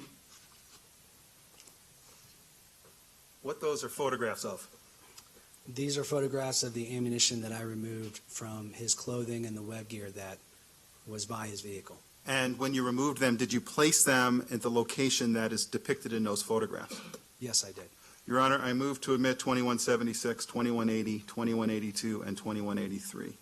Any objection, Ms. Spangler? No objection. Okay, without objection, P-TR-2176, 2180, 2182, and 2183 are admitted and may be published. Thank you. If we could please put up 2176.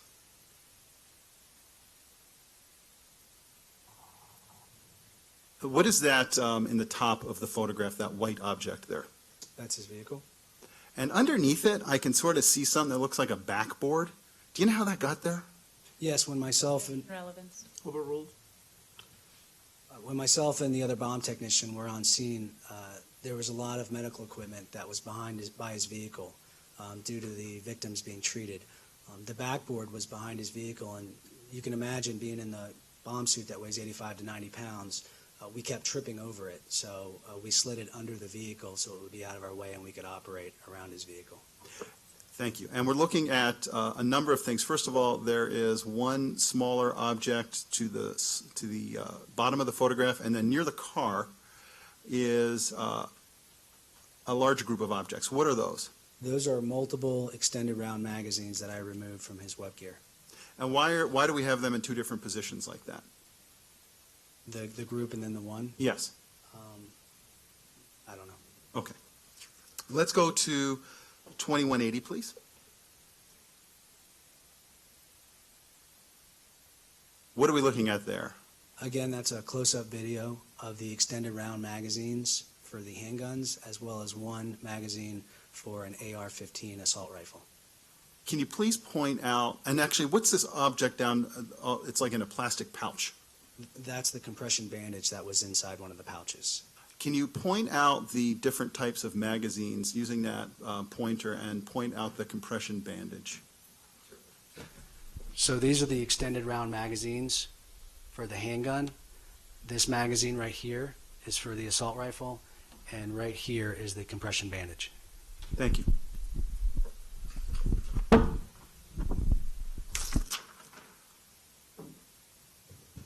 Do you have first aid training? I do. Do you know what a compression bandage is? Yes, I do. What is it? So a compression bandage is utilized if you receive a wound or a gunshot wound to your legs or arms. One of the things that you want to do immediately is apply pressure to that area. The compression bandage allows itself, once you wrap it onto the wound, it holds pressure on that gunshot wound or on that wound. And where'd you find that compression bandage? That was inside his web gear.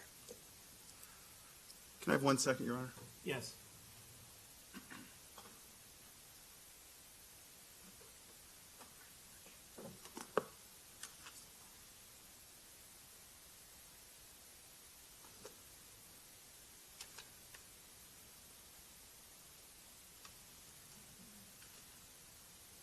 How long did you stay? We can take that down, thank you. How long did you stay at the scene of the theater? Till around 5:30 to 6 a.m. in the morning. After that, where'd you go? I went to the defendant's apartment, And where was that? located in 1960, I believe, Paris Street.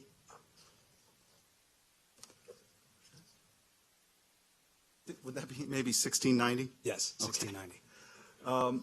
And was that apartment where everything was found, was that then,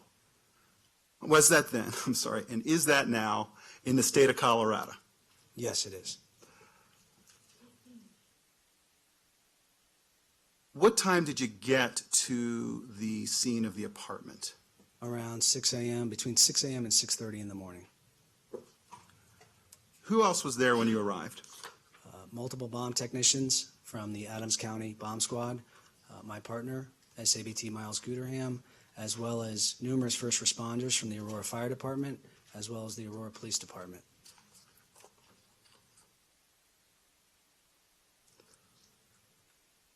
What was your purpose in responding to the apartment building?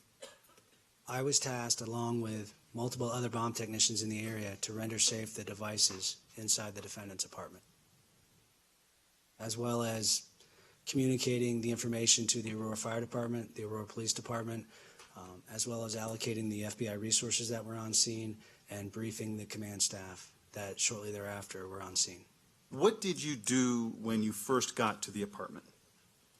Try to gather as much information on the scene as possible. At that point in time, were you able to see inside the apartment? At that point in time, we had a robot that was in the doorway of the defendant's apartment, and we were able to see with a limited scope inside of his living room. And that was mainly it. Shortly thereafter, we ended up breaking all the windows to the apartment and gaining a little bit more access through the windows.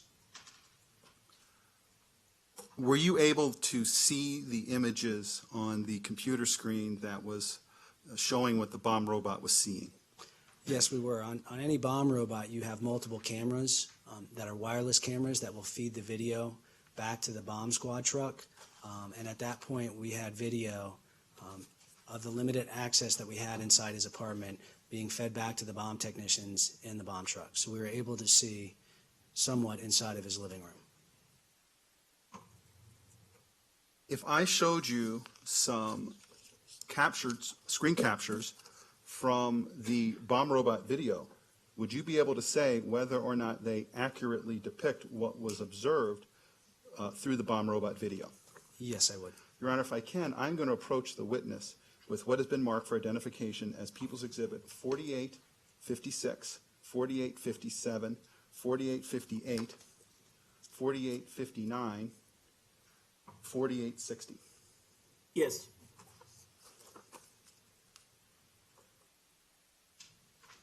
Also, Mr. Orman, when you get to a point where you think it makes sense for us to take our morning break, let me know.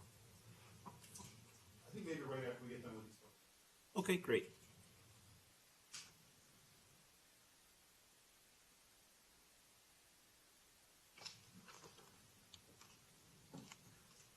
Can you tell us what those photographs are? These are screenshots that were taken from the robot that we had inside or right in the doorway of the defendant's apartment. Do they accurately depict what was seen from the robot that was up in the doorway of the defendant's apartment? Yes, absolutely. I move to admit, Your Honor. Any objection to those exhibits, Ms. Spengler? No objection. All right, without objection, exhibits P-TR-4856, 4857, 4858, 4859, and 4860 are admitted and may be published. Before we get to those, I want to ask you a couple of questions about what you saw. And when you looked through the camera of the robot and you saw what was in the apartment, did you have an opinion about whether that appeared to you to be an explosive or incendiary device? We thought we had multiple improvised explosive devices, as well as a booby trap that was possibly an incendiary device. Let's talk about the booby trap, and then I want to talk about the pictures. Describe, what is a booby trap? So a booby trap is anything that would be a victim operated, such as a tripwire. So say a victim would walk into a room and he'd hit the tripwire, that would be a victim operated booby trap that would then initiate either an improvised explosive device or an improvised incendiary devices. And we're going to see the photograph in just a second, but if you could describe what you saw went through the camera of the robot that looked to you to be a booby trap. So in the doorway of the defendant's apartment, you could see a line, which appeared to be a fishing line, running from the door jamb, and it was attached to a thermos that was laying at a 45-degree angle over a frying pan. So you had a thermos that had some type of liquid in it at a 45-degree angle that was attached to this fishing line that went to his door, and the thermos was staged or sitting over a frying pan full of a different type of material or ingredient. And when you looked at that, were you concerned that that might be some type of explosive or incendiary device? Yes, we actually thought it was an incendiary device. Okay, if we can please put up 4856.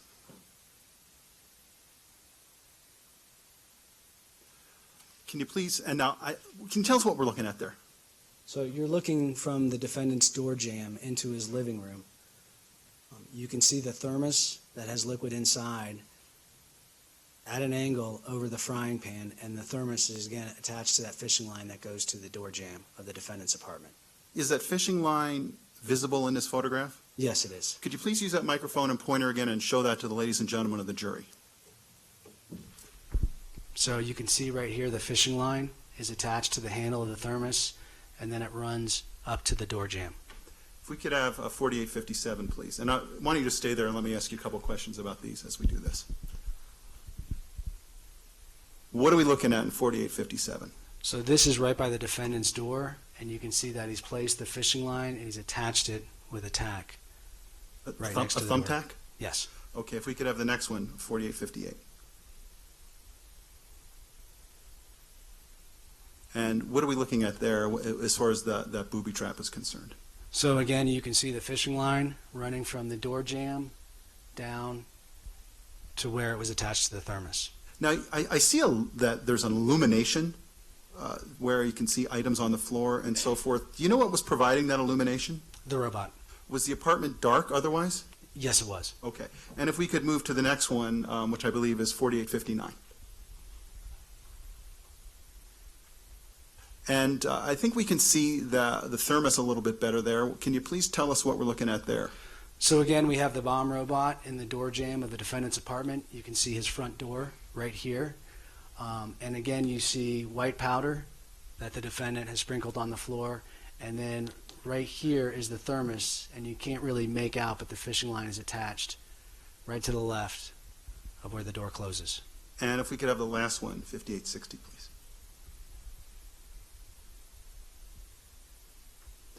Tell me what we're looking at there. Again, you can see the fishing line that's attached to the handle of the thermos. Inside the thermos is a bottle of liquid, and then you can see it's placed on these sneakers at an angle that sits over this frying pan full of a different ingredient. And thank you, you can take a seat. We can take that down. As a special agent bomb technician, did this cause you concern about whether this was a dangerous situation? Absolutely. Excuse me, objection asked and answered. Overruled. Absolutely. We were gravely concerned once we saw the booby trap. Your Honor, Gravely concerned once we saw the booby trap. I think this would be a good time to take the break. All right. Members of the jury, let's go ahead and take our morning break. Please remember all the admonitions related to your conduct when you're not in the courtroom apply during each break, each and every break. And so those apply during the break. Enjoy the break, and I'll see you back here in 20 minutes.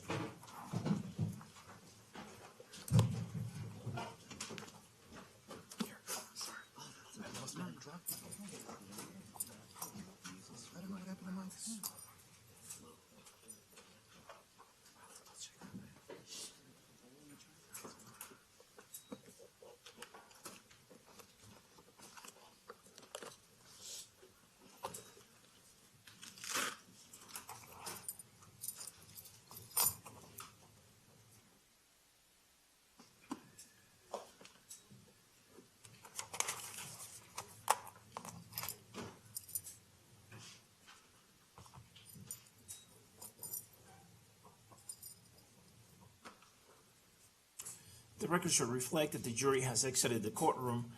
Please be seated, everyone. Let's take our break. I'll see everyone back here in 20. Thank you. The court will be in recess. All right.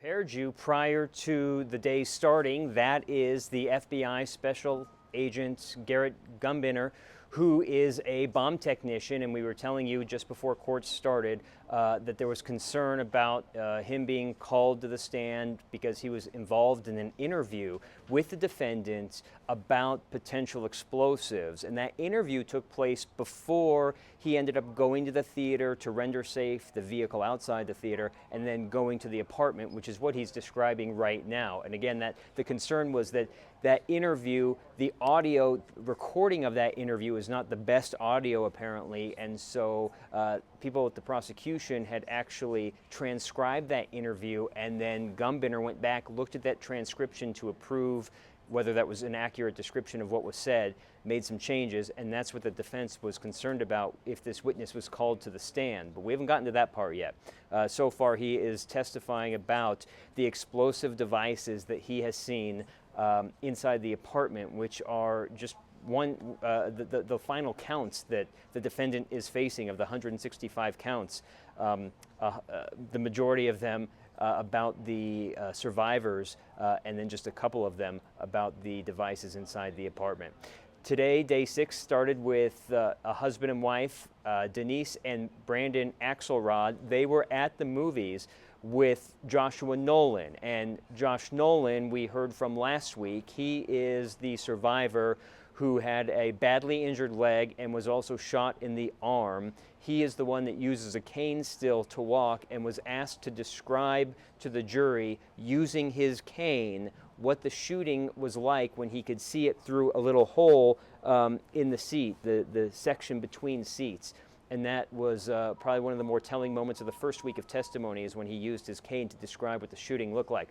Well, now we heard from the friends he was with, Brandon and Denise Axelrod. And Denise started the day talking about what the shooting was like and what she heard, what she saw, and how her husband helped protect her by throwing her under the seat in that section between the seats. And this was testimony from Denise Axelrod this morning.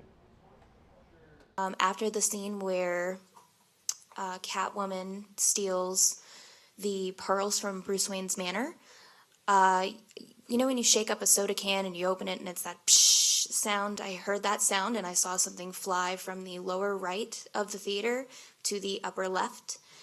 There was a pop and smoke began to come out, and then I heard the first shot. Now, when you said that you saw something go from the lower right to the other side of the theater, is that if you're facing the movie theater screen? So if that's the movie theater screen, is that what you saw? Yes, ma'am. So what did you do after you heard the first gunshot? I didn't really do anything. My husband grabbed me firmly by the back of the neck and threw me to the ground, and he tried to cover me with his body. My head was roughly in between his knees, and he was covering the upper half of me. He told me, "Don't scream." So I tried to be quiet. I told him that I loved him because I didn't know if it would be the last time that I would be able to do so. There was just a lot of screaming. You can hear people running. You can hear the gunshots. I didn't really see anything at that point at the beginning. My husband was just covering me, telling me just to stay down and be quiet. Now, could you tell the jury who your husband is? Yes, ma'am. He's Brandon Axelrod, Brandon. And Axelrod, same spelling as Yes, your name? ma'am, sorry. So you're down on the ground, you're hearing these things. What else happens next? It sounded, from what I could determine, that the gunman was just walking back and forth in front of the screen, just spraying. I believe I said spray and pray. I'm sure not a ton of you have played video games, but it's where you just go in and try to shoot everything. From what I could hear, the trajectory was just going everywhere. I remember thinking, this sounds exactly like a war movie. I was obviously very frightened, but I didn't scream. I don't remember saying anything except "I love you" and "please make it stop." There was just so much screaming and so much gunfire. At some point it stopped. You started to hear people move again, and then it started. In that lull, I had peeked through the hole in between the seats, and then he started to fire again, and I saw the starburst flash from what I would assume is an assault rifle. I'm going to stop you for a second. Can you describe for the jury what sort of hole area, if you could put your hands up, Yes, and ma'am. kind of describe what sort of area you're looking through? Yes, ma'am. When you're at a movie and you're on the ground, there's like that much of a gap in between the seats, and I tried to just peek through that small gap just to see if I could see anything, and I saw nothing, and then I saw a starburst flash, and I immediately tried to hide again. Could you tell where you saw that starburst flash from in the theater? Off to the right, if I'm looking at the screen, it was kind of off to the right. All right, so go back to where you were telling us about after seeing the flash. So I hid my face again, screaming, gunfire. I think the movie was still going. It was still dark. The lights didn't come on. There were no alarms. I couldn't tell you how long it was. At some point, I know that I was hit. I've never been shot before, so I couldn't tell you that, yes, I knew that it was a gunshot, but it felt like when you sit around a campfire and a log pops and that little bit of ash hits you, like in the arm or the leg, it's just something very hot and very fast. At that point, I tried to get lower on the ground. I don't remember exactly when in the series of events that happened. But the shooting continued, and then it stopped again, and it stopped. I'm so sorry. May I back up? Sure. Okay. At another point, I remember Josh screaming, and I look up, and his arm is resting on the seat, and the majority of it is gone. And then I believe he fell down, and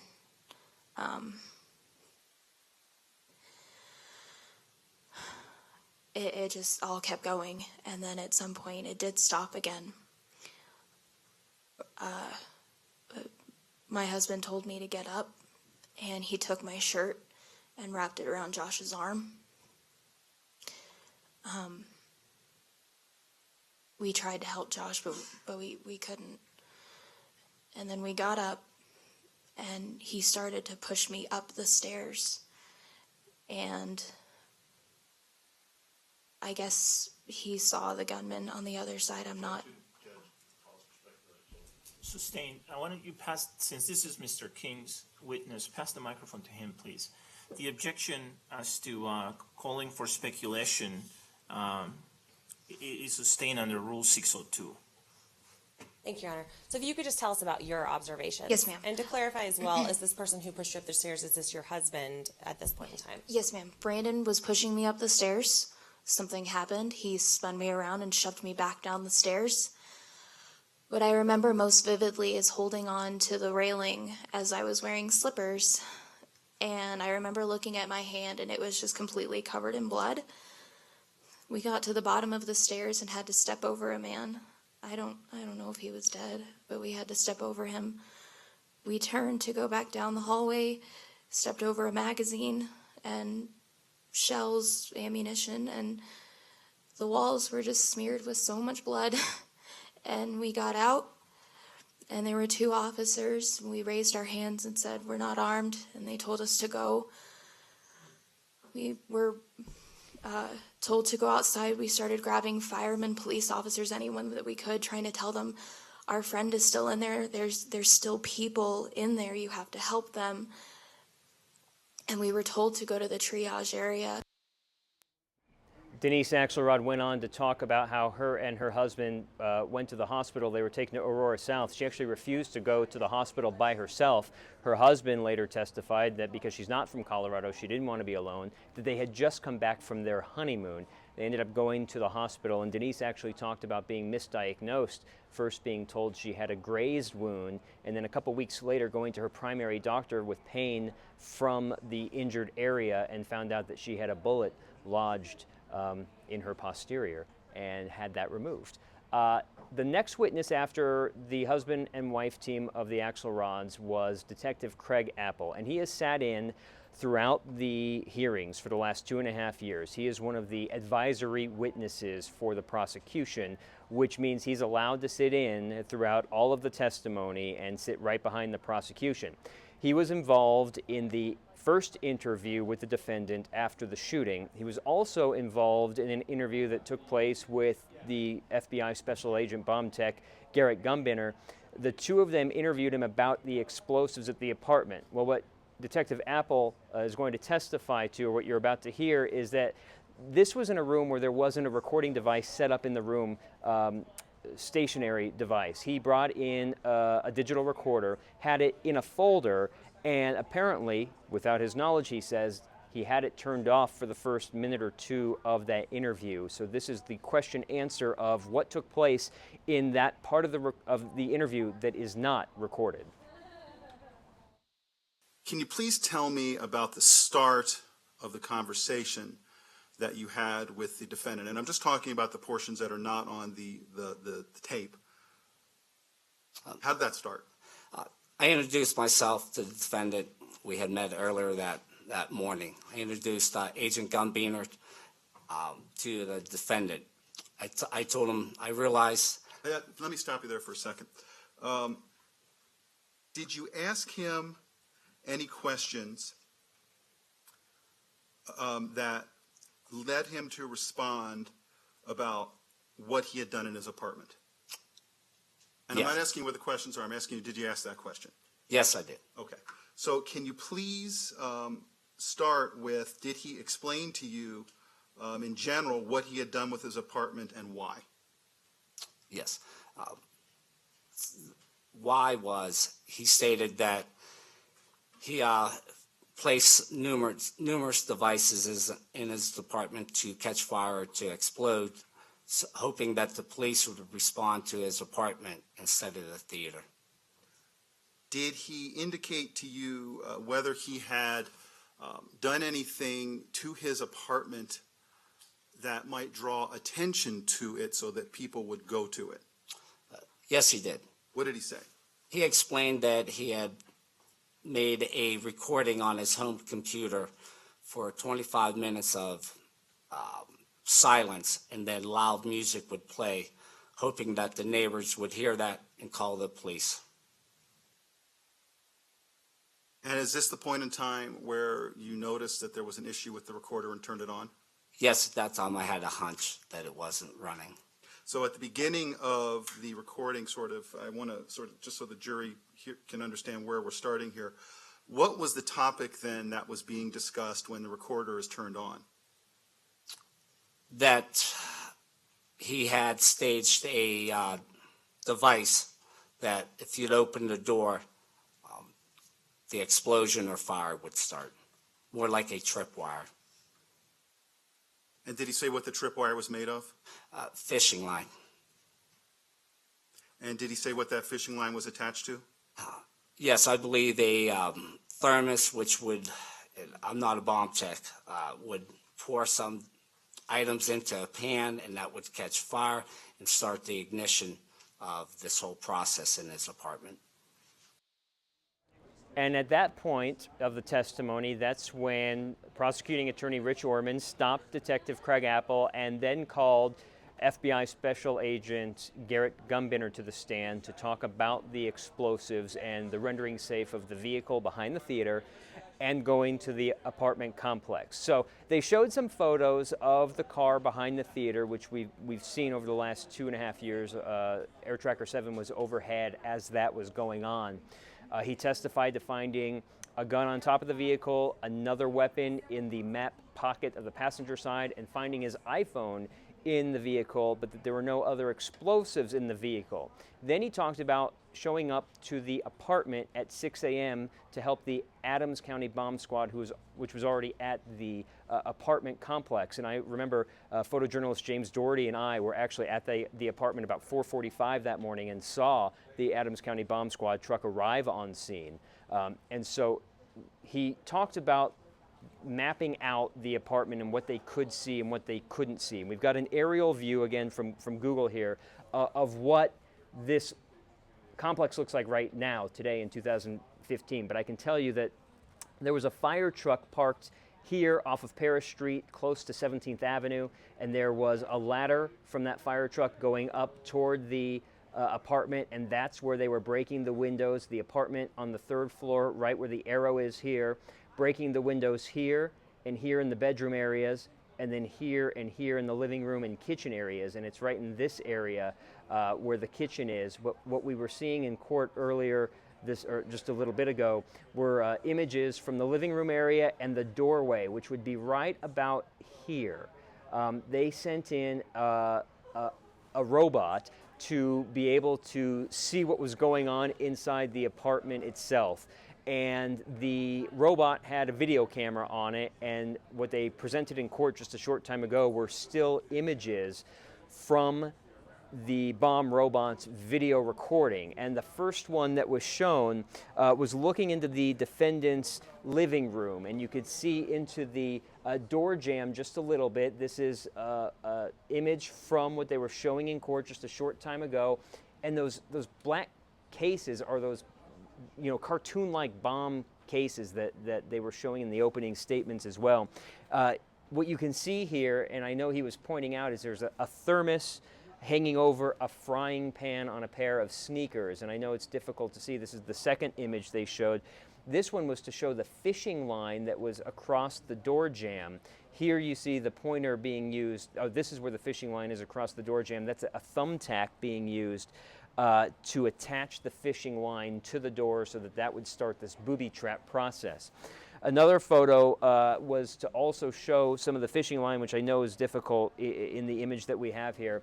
Fishing line running through the door jamb connected to the thermos that would start this booby trap reaction. But what I like in this photo that's very simple to see is, again, those cartoon-like, when you picture a bomb from a cartoon, it's in those black round shells, and that's what you're seeing on the floor here, very prominent in this image. They went to another image that was supposed to show the white powder on the floor, which you can kind of see right there in the middle, just a little below the middle. It looks almost like kitty litter, or someone has dumped over some detergent on the floor there. This photo also shows the fishing line and thermos, which is supposed to be balanced on top of a pair of sneakers, which this final photo that they showed before they took a break is supposed to show that. And there's the thermos there on the left side. Again, balancing on a pair of sneakers. The fishing line is attached to a handle on that thermos. So essentially what they're presenting is that if the door opens, it hits the fishing line, it knocks over the thermos, which is hanging over a frying pan. The contents of the thermos would then react with the frying pan, starting this chain reaction, booby trap style explosion. And as you heard from the testimony this morning, the whole purpose of this was so that the apartment would explode, taking all emergency crews to the apartment complex instead of the theater where he would be conducting the shooting that was taking place. I want to go back to the aerial shot of the apartment complexes. We're still in our morning break right now. And again, this is all taking place at this apartment complex at 1690 Paris Street. Just to the right here is Peoria, going north and south. Just to the east of Peoria, I'm going to try to zoom out just a little bit to give you some orientation for those of you that aren't really familiar with where this is. You're going to see the marker on the apartment itself.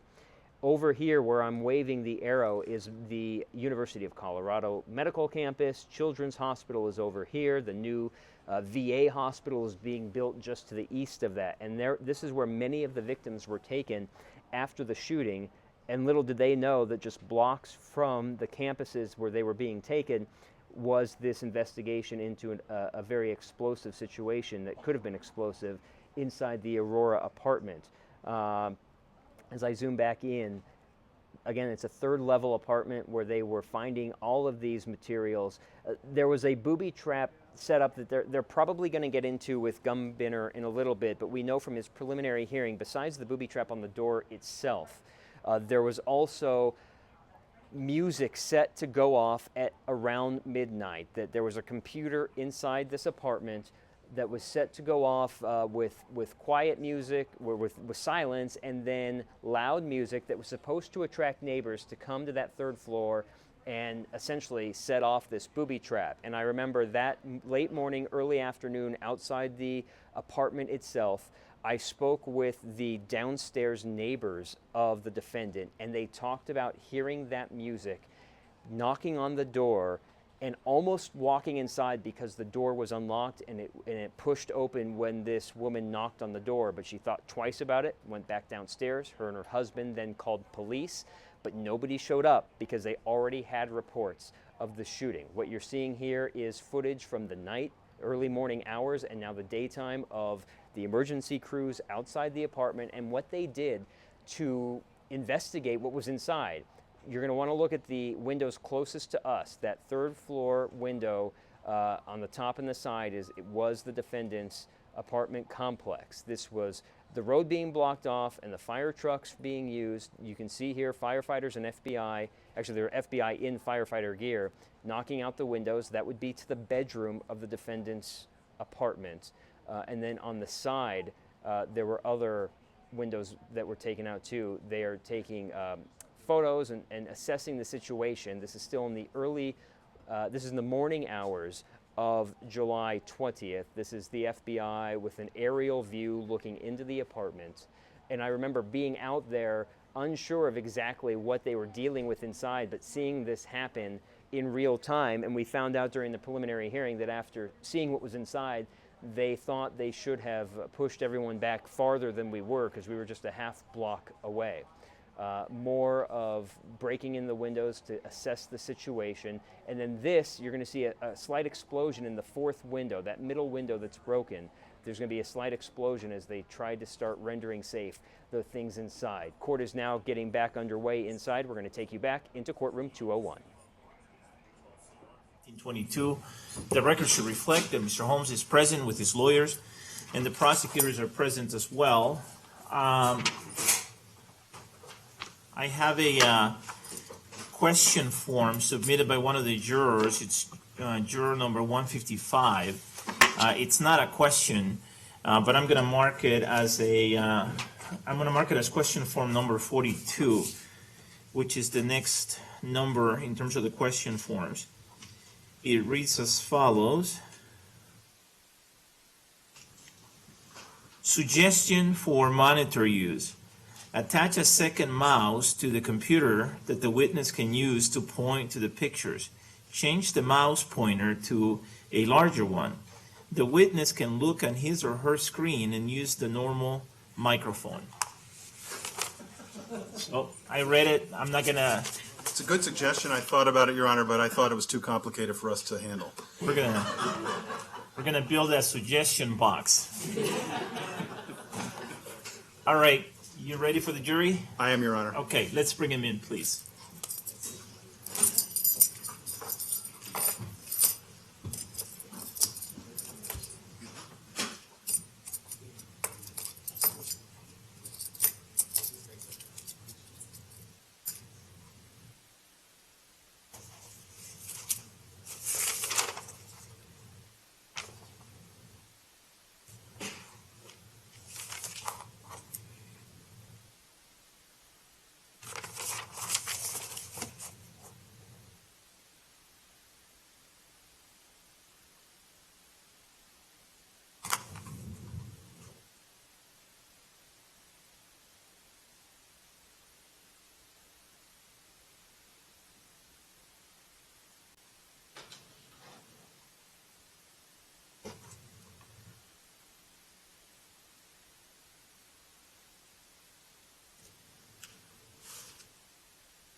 Please be seated, everyone. The record should reflect that the jury has joined us again. Welcome back, everyone. Mr. Orman, before the break, you were in the middle of your direct examination of Special Agent Gumbiner, and so you may proceed with the rest of your direct examination. Thank you, Your Honor. Special Agent Governor, in a minute I'm going to ask you about a conversation that you had with the defendant, with Detective Apple being there in the afternoon of July 20th. But before we get to the recording of that, I want to ask you about a portion of it that occurred before the recording, because when we hear the recording, you'll hear that it sort of starts in the middle of discussing, or near the end of discussing, the items that we had seen in the doorway. Is that correct? Correct. So I want to ask you about the little bit of time before that. Did he discuss with you, the defendant, did he discuss with you what that was in the doorway?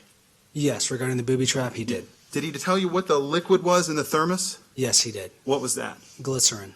Did he tell you what the black powder was in the frying pan? Yes, he did. What was that? Potassium permanganate. And as a person, an explosive bomb technician, does that mixture do anything?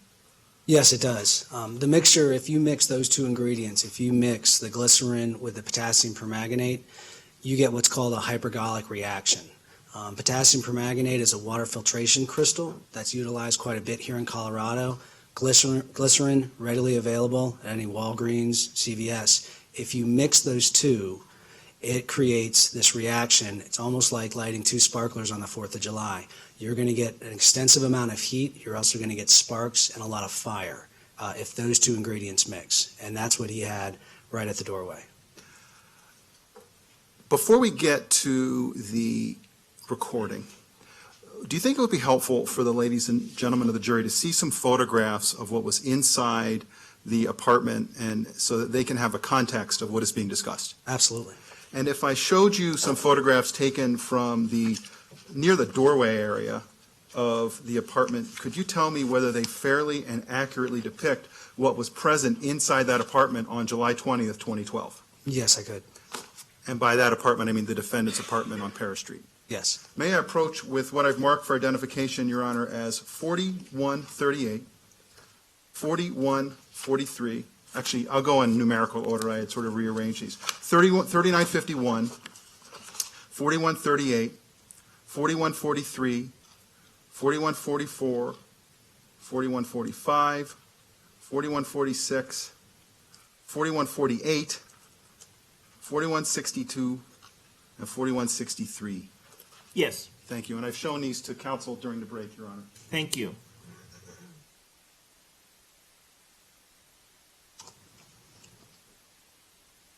Take a look at those and tell me if they accurately depict what was present inside the defendant's apartment on July 20th, 2012. Yes, they do. Your Honor, I move for the admission of 3951, 4138, 4143, 4144, 4145, 4146, 4148, 4162, and 4163. Any objection? Without objection, People's Exhibits P-TR-3951, 4138, 4143, 4144, 4145, 4146, 4148, 4162, and 4163 are all admitted and may be published. Thank you. If we could please put up first 4138.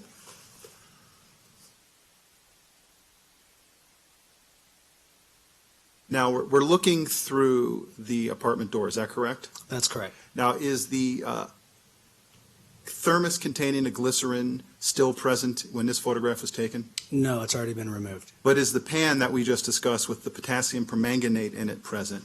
Yes, it is. And we can see, what did the defendant discuss with you those those soda bottles on the floor behind the chair? Yes, he did. And so when he talks about the soda bottles, where would they be in this picture? You can show us. So these would be the Sprite bottles filled with gasoline inside his apartment. Okay, if we could now go to 4144, and if you can just stay there.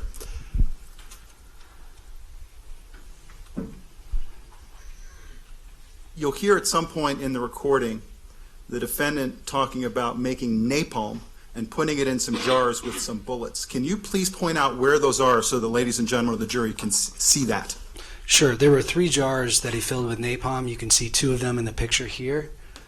1 large jar on this chair and 1 large jar on this chair. And in the bottom of the jar is the napalm the defendant put in those jars. And then he also, I think, in your discussion, talked about putting some thermite that he'd made on top of those jars, just so the ladies and gentlemen of the jury can see, where is he talking about there?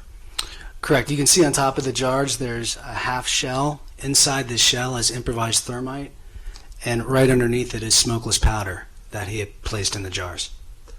If we could please move to 4145.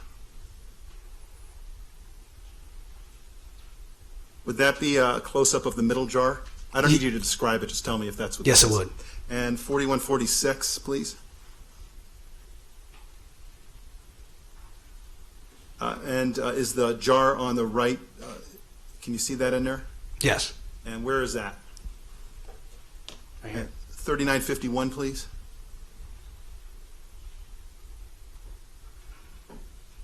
And is that the third jar that you were talking about? That is the 3rd jar on the TV stand. Correct. And 4148, please.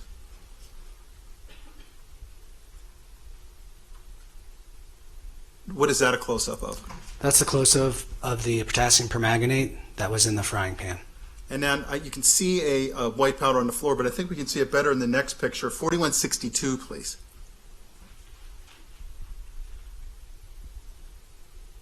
And you see a sort of a white powder on the floor there in a zigzag pattern? Yes, I do. And I think the defendant talked about that. Did he talk about that in the video?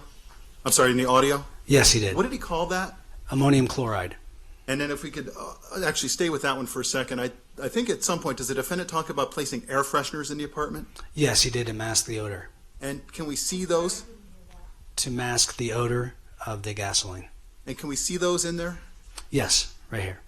And you also see 2 additional ones on the floor and 1 on the chair. Okay, thank you. We don't need to show any other photographs at this time. Thank you.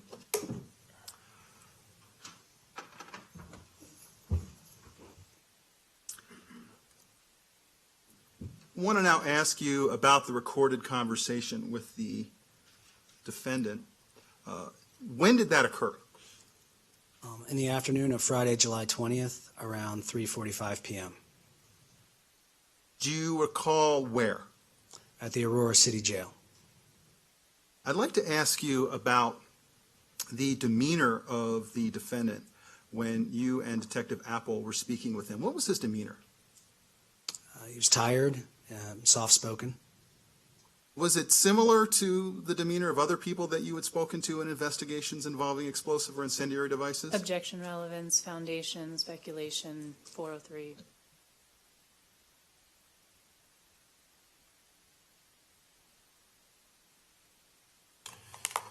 Why don't you approach?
All right, the objection as to relevance is overruled, but the objection as to foundation is sustained. You can establish further foundation. Thank you. Special Agent Guminer, in your time as a FBI Special Agent bomb technician, have you had the opportunity to interview suspects in cases of suspected explosive or incendiary devices? Yes, I have. How many times, you think? Multiple. I couldn't put a number on it, but More or less than 20? less than 20. More or less than 10? Probably less than 10. How many do you think?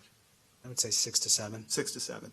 And when you observed the defendant's demeanor, was it similar to the, and I'm only asking about the demeanor, was it similar to the demeanor that you had observed in other suspects for explosive or incendiary devices? Yes. May I approach the witness, Your Honor? Yes. And I'm going to show you what has been marked for identification as People's Exhibit 1023A and 1023B.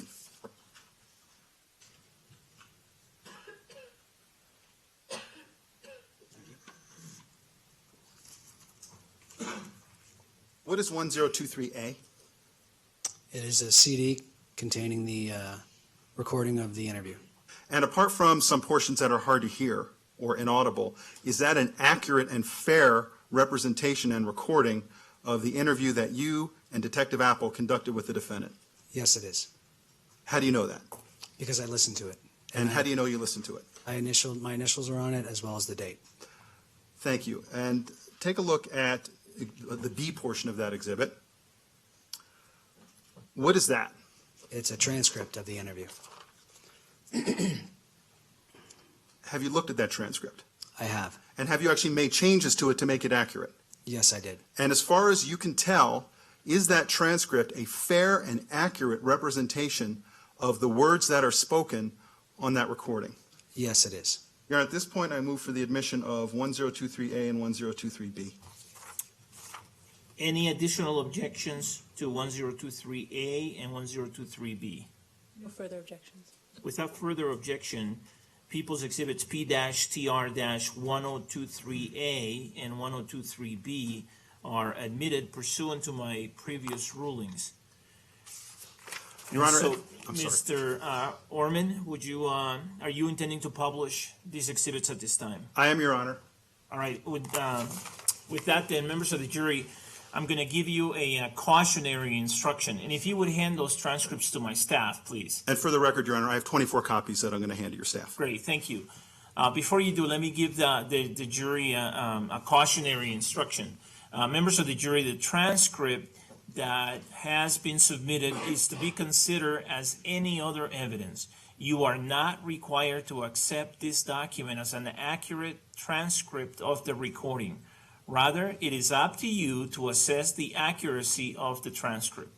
After you listen to the recording and review the transcript, you can accept all of the transcript, part of the transcript, or none of the transcript. You are the final judges of the contents of the recording. Does everyone understand that? And everyone's done in their head, yes. Great. With that then, Mr. Orman, you may tender the transcripts to my staff, and Ms. Gerlings will then distribute them to the jury.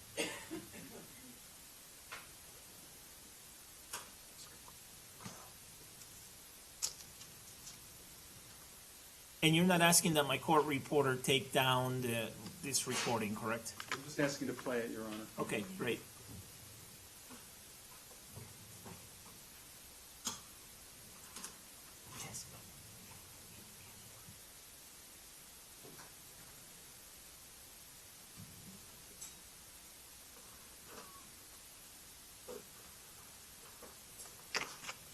Give me just one moment, please.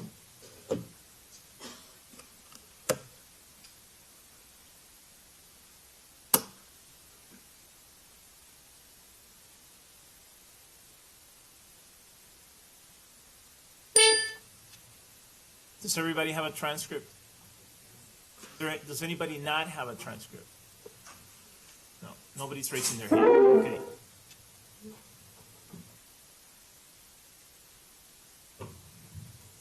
Your Honor, I don't know if the jury needs to be instructed if they're allowed to take notes on these individual copies. I hadn't considered that, but it just occurred to me. These individual copies that you have, actually, would counsel approach briefly?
Individual copies of this transcript. I have admitted the transcript into evidence, but your individual copies of it will be retrieved.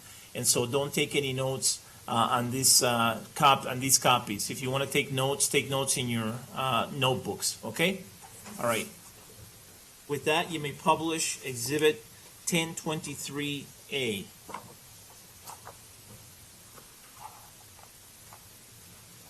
Okay, well, on the sneakers, on the black sneakers. Okay.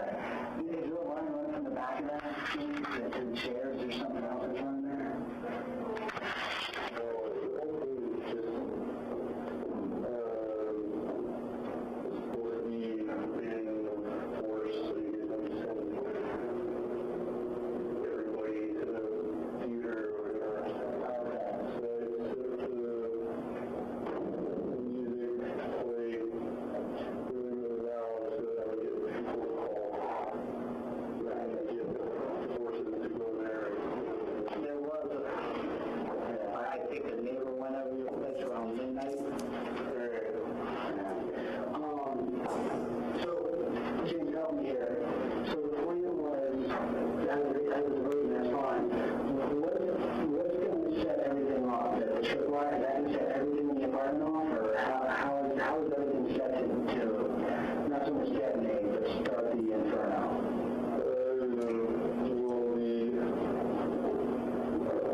right here. So I'm going to be able to make sure that no one gets hurt.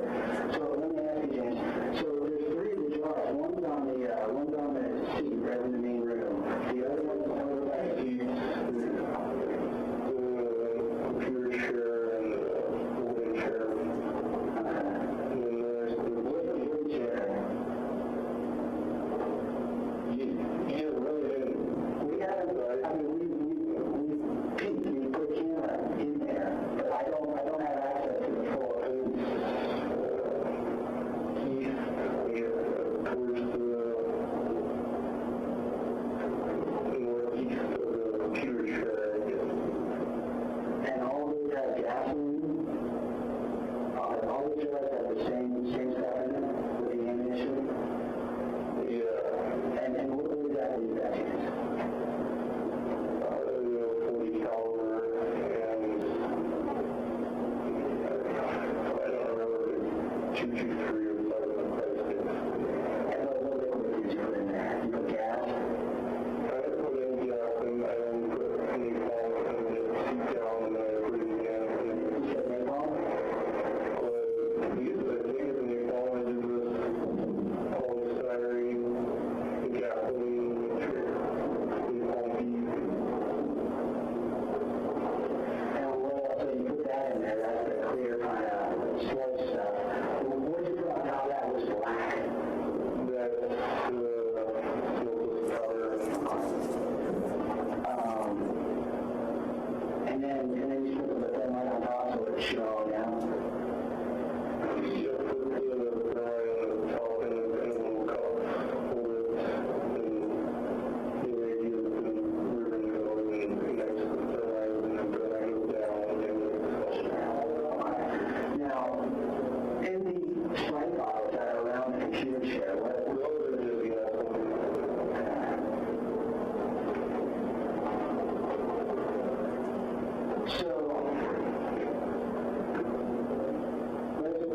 So you walk in the front door, I got a fishing line that's there that goes to the glycerin and the thermos, right? On the sneakers. Yes. Okay, so I take care of that. There's nothing on the backside of that thermos that's attached to the computer chair, is there? Because it looked like there was a wire or something running to it. I don't remember. Okay. I might have put a wire, not fishing wire, maybe. Yeah, it was something fused into the frying pan to the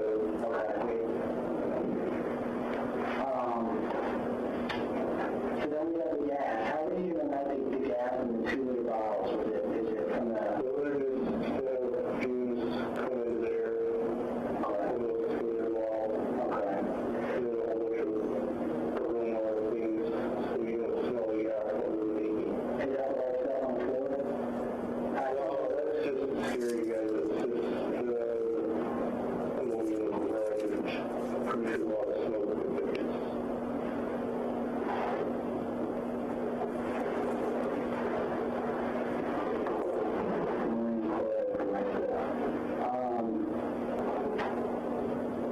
And any other questions about the map here at all Christmas trees and all things that you can hang from everything here?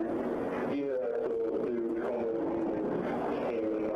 because they smell gasoline and really trouble. So those are around the light bulb, what is it, chemistry name for it, the pedestal or whatever. Look at that, the thermite right up in there. Or the residues of the thermite. Yeah, it was correct. So, James, the little black improvised mortars that are around that bowl, right? Those little black balls? It's all still weird versions stuff. It's plastic. There's 6-inch, around 6-inch plastic shell in there. Has the gunpowder, the 3-inch shells, which stick into the water guns, usually going into the gunpowder shell. It really doesn't have the bigger 6-inch shell filled with gasoline and oil that they would smash shut.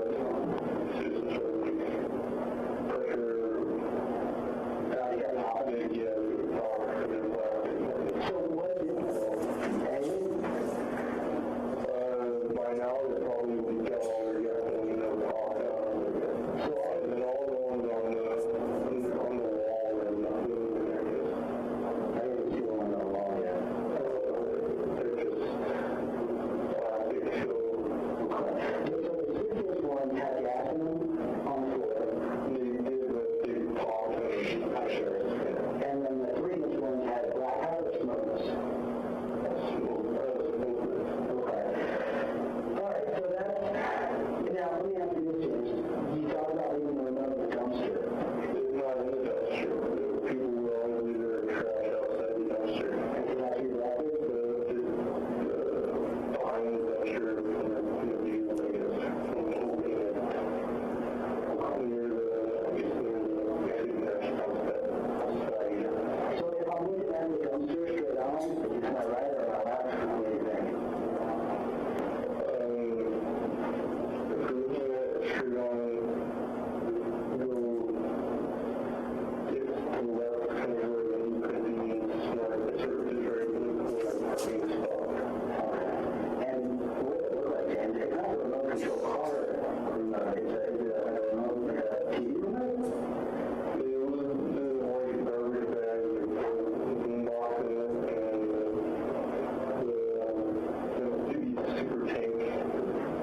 iodine? The iodine is just table salt, and that's to catalyze the reaction.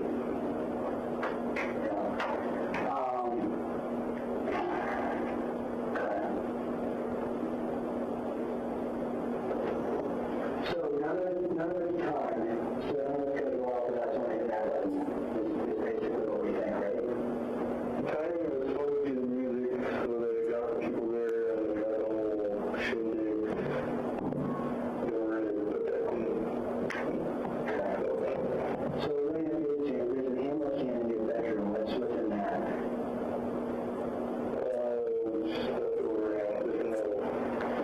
So there's no explosive items? No, there's nothing in my bedroom or kitchen. Well, there's the remaining gasoline in the gas tank, which should be safe. Where's that? In the kitchen under the microwave. That's just stored gas. But you're saying there's nothing in your bedroom? In the bathroom there's just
after the bomb attack, when I go into your apartment, based off what you told me right now, what else do I need to be concerned about? Do you have pressure plates or anything hidden under the rugs or anything like that? No, did you saturate the carpet with gasoline at all? Yeah, I did. It's one of those soda bottles. And I got the soda bottle with green because you can't see the gas, you can't tell it's gasoline.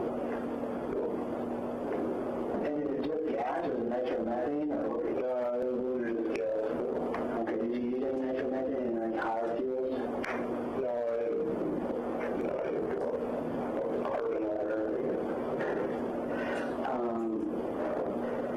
So, help me out, James, on that magnesium that you crunched up that you put on the carpet. It's not really crying, it's the ribbon. Yeah, if I step on that, it'll ignite? No, it's not multiple times. Magnesium doesn't ignite pressure. Is it what with the water? You said something earlier that no, magnesium. You should know that. This one I don't know. That's what I'm asking, James. Magnesium, well, they teach all the firefighters magnesium fires. They give you each candle differently. Okay. Than normal fires because then you spray your water on magnesium fires. It creates hydrogen. Yeah. I'm a bomb guy. I'm not a fire guy. So that's what you're having on the magnesium fire. Well, I'm not a bomb guy. I was a fire guy. Yeah. So we got the magnesium strip that we just got to do because it's going to out of the water. The thermite, which is the iron oxide, with the rest, and what was the other one? The iron oxide with the rest, and with aluminum powder. And I couldn't measure the ratios in that scale. It's supposed to be 3:1 iron.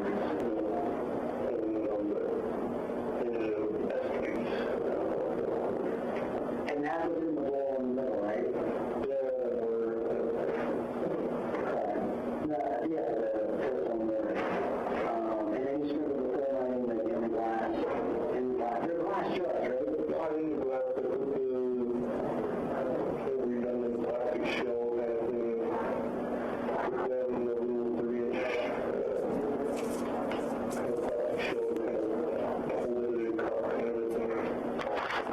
And the thermite in the cutting shell.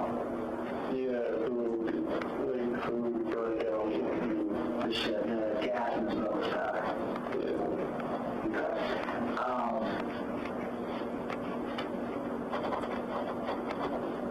Not the gas, I'm sorry. It was napalm. When I saw it, it was separated a little bit. It was kind of like brown gasoline. And the napalm was, I mean,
you cook up any explosives?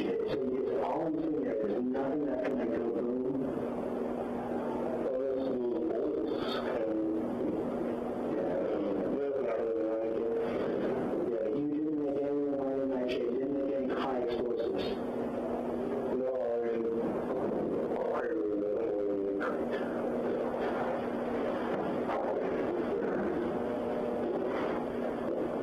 So, if I go up with you, James, anything that you can think of, what I would be concerned about?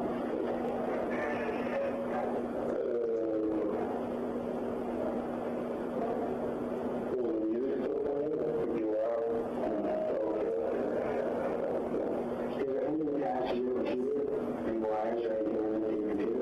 No. And the gasoline in the 2-liter bottle, that was going to be just, was there any fuses going into that? I couldn't really see. Those are just like fumes. So the fuse lit once everything went?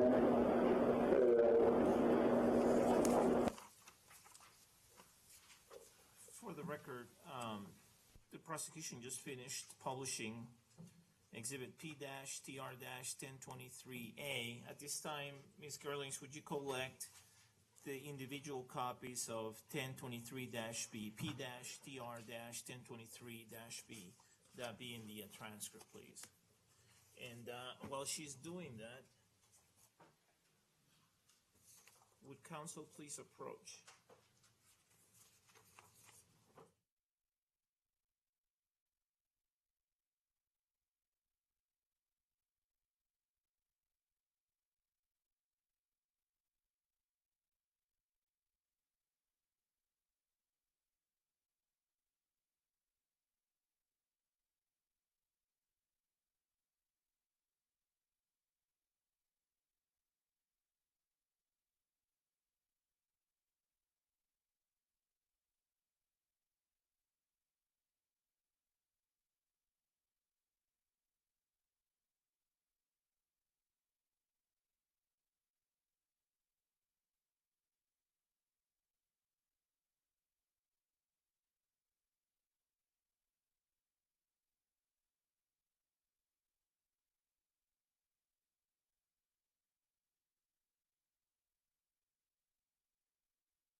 Members of the jury, I need to give you a limiting instruction. The recording that you just heard, which is People's Exhibit P-TR-1023A, contained some statements by Detective Apple and Special Agent Gumbiner in terms of the questions that they were asking. You need to know that those questions, those statements by the Detective Apple, and the Special Agent Gumbiner were allowed for the limited purpose of placing in context the defendant's answers. And similarly, yesterday, you watched a videotape of an interview conducted by Detective Mel and Detective Apple. Any statements or questions by those two detectives in that videotaped interview were allowed for the limited purpose of placing in context the defendant's statements. So the statements that were made out of court by those detectives in the videotaped interview yesterday and the audio recording that you just heard today are not allowed and have not been admitted for their truth. Does everybody understand that? And everybody's nodding their head yes. Okay. You are to consider those questions and statements only for the limited purpose that I indicated to you that they have been allowed. You are to consider those questions and statements for no other purpose. Understood? And everyone again is nodding their head yes? Great. Thank you. All right. Mr. Orman, you may proceed. Thank you. Just a few questions left, Special Agent Gumbiner, based on what we heard. And I want to just clarify a couple things. At one point, the defendant talks about making napalm by mixing together styrofoam and gasoline. Do you recall that? Yes, I do. What is napalm? Napalm is a jelly-like substance, jelly-like gas that's very flammable that sticks to whatever it's placed to. And is that a way to actually make napalm to mix styrofoam and gasoline? Yes, it is. There is a discussion in the conversation about some type of launch control box on top of the refrigerator in the kitchen. Do you recall that? Yeah, we refer to that as the pyrotechnic firing box. Okay. The fire. Can we please put up 4140? I'm sorry, 4144.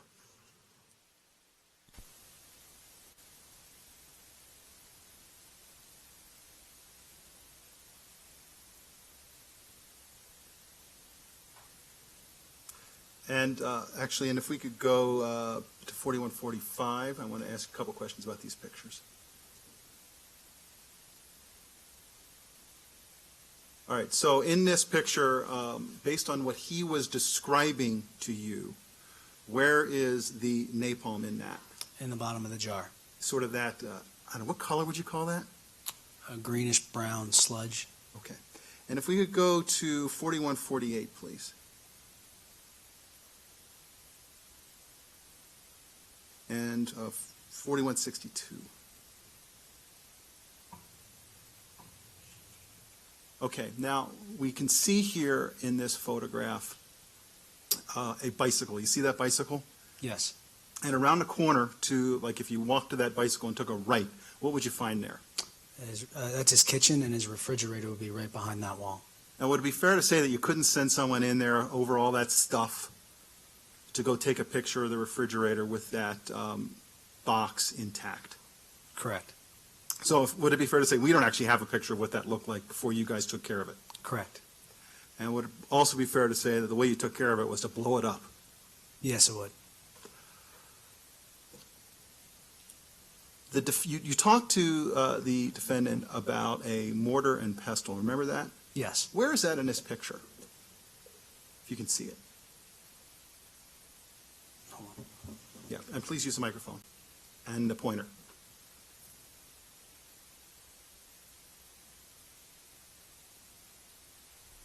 Actually, I don't see it in this photo. Okay. It's sort of in the middle there, sort of hidden behind something? It should be. Yeah.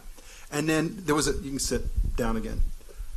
There was a discussion also of, in addition to this box on top of the refrigerator that you can't see, a second thing, a launch control system with a remote control behind the plant on the table. And we'll see a picture of that at a later time.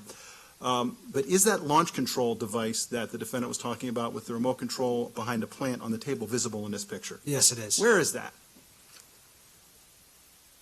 So it's right in the middle, and you can see it right here. It's the launch control box. There's actually two of them.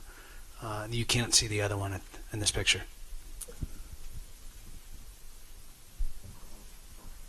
I want to just ask you a couple more questions about the booby trap in the doorway. Was that set up in a way where a person could set that, step over it, and then safely exit the apartment? Yes, it was. Thank you. Let me see if anyone has any further questions. Nobody does. Your Honor, I have nothing further on direct examination. Ms. Spengler, do you have any cross-examination? You may proceed.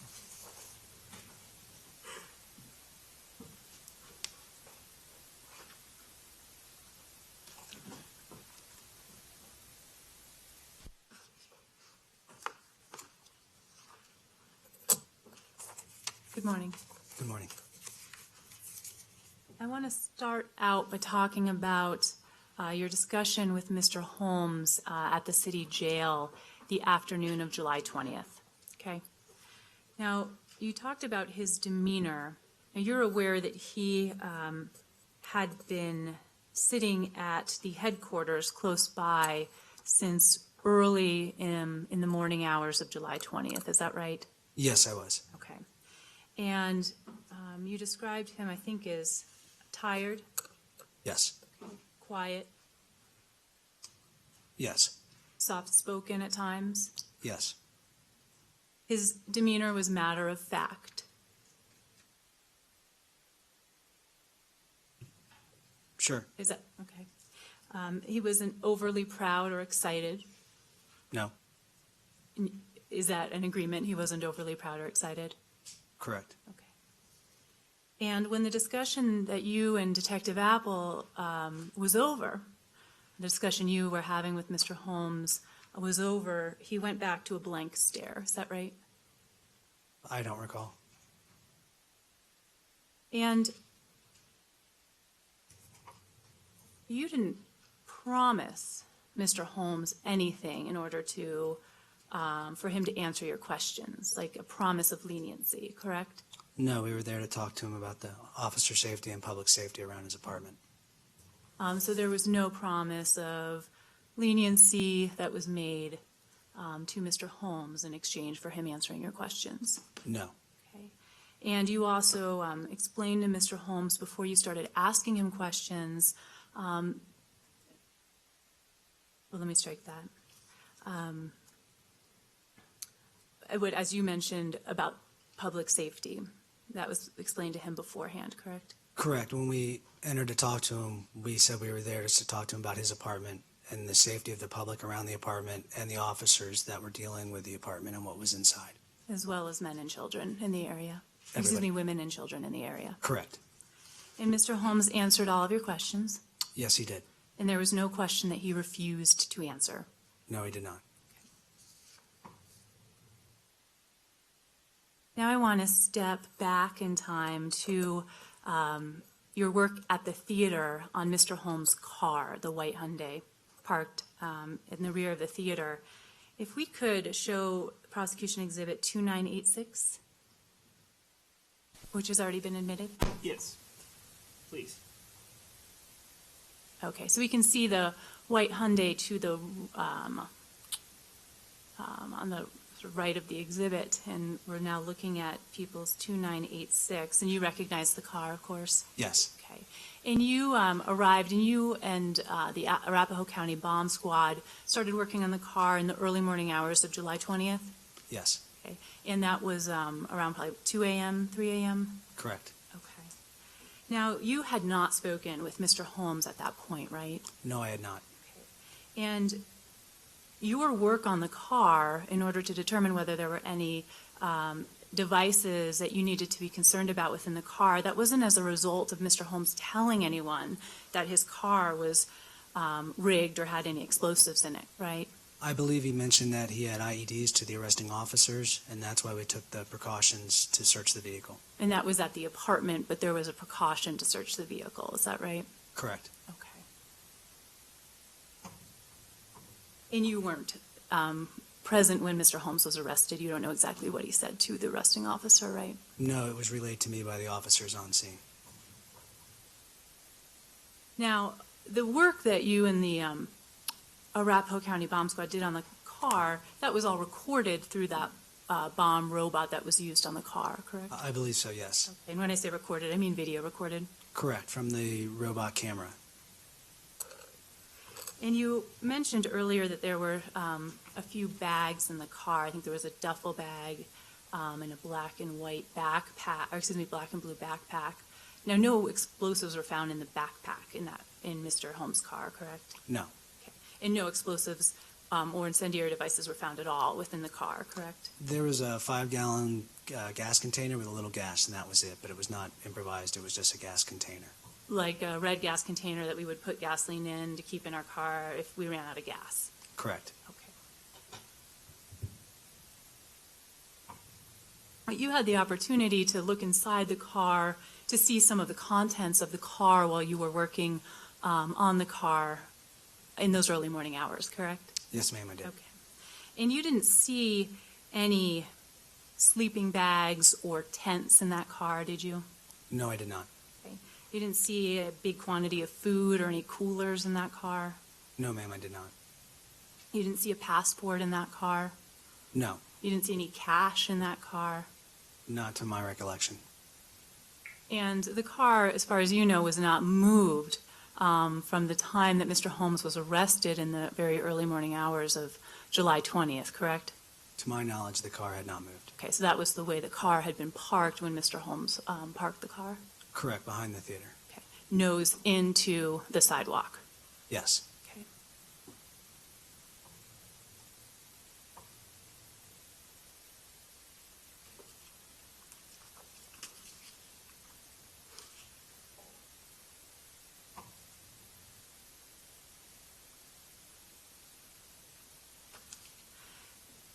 Now, I want to step forward to the time that you spent at Mr. Holmes' apartment at 1690 Paris Street. But before I do that, I want to talk with you a bit about your background in education.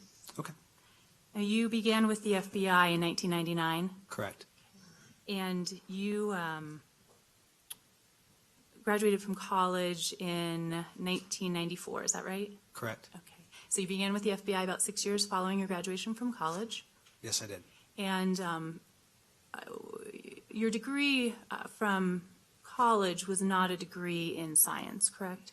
Correct. Was not a degree in chemistry, No. not a degree in forensic chemistry No. or engineering, No. not a degree in chemical engineering. No, it was in business. It was in business, okay. And no advanced degree, is that right? Correct.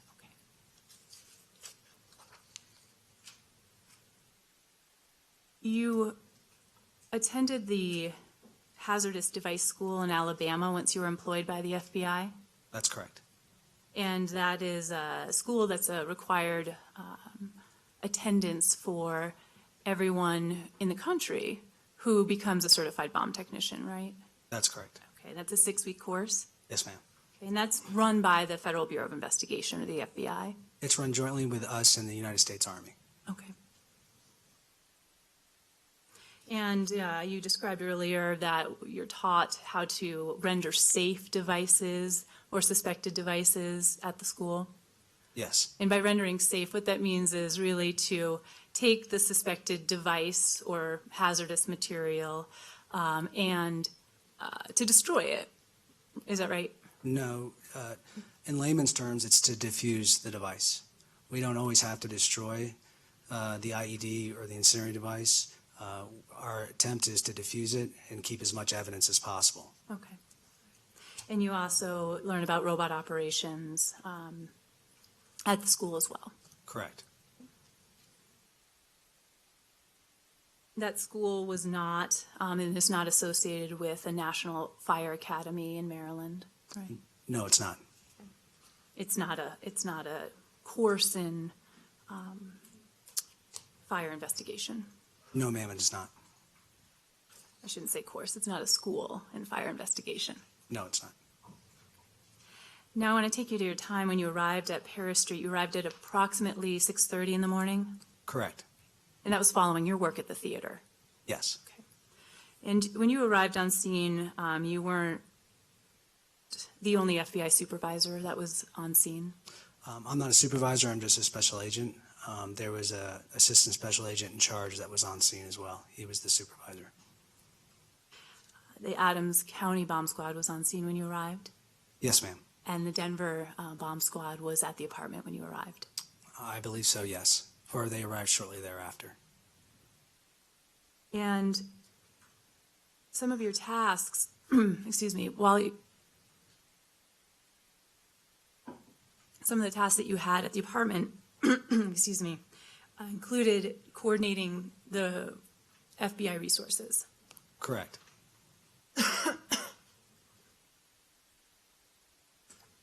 Also communicating between the various agencies that were on the scene or at the apartment. Correct. You also assisted in collecting evidence later on Yes, I did. and assisted in getting that evidence or those items recovered from the apartment to the lab in Virginia. Mostly coordinating, but yes. So you were a busy man on this scene at the apartment. Yes, ma'am. And prior to your arrival at the apartment at 6:30 a.m., by the time you arrived, the Aurora Police Department SWAT team had already been through the apartment building. Is that right? Correct. Okay. And the robot operations at the apartment had already begun. Yes, ma'am. And the robot operations, or the robot that went into the apartment, was run by the Adams County Bomb Squad. Yes, ma'am.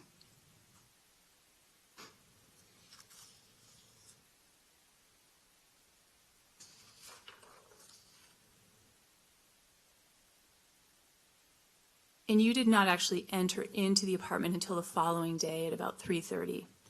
Correct. And I mean 3:30 p.m.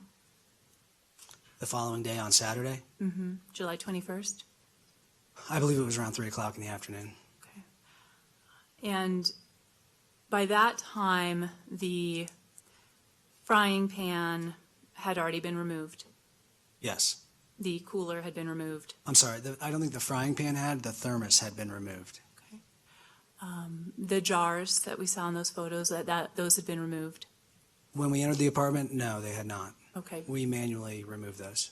You were part of the removal of those items? There were multiple bomb technicians on scene, and we were all part of removing the explosive hazards from the apartment, sampling, and then taking the explosive hazards to the demo range.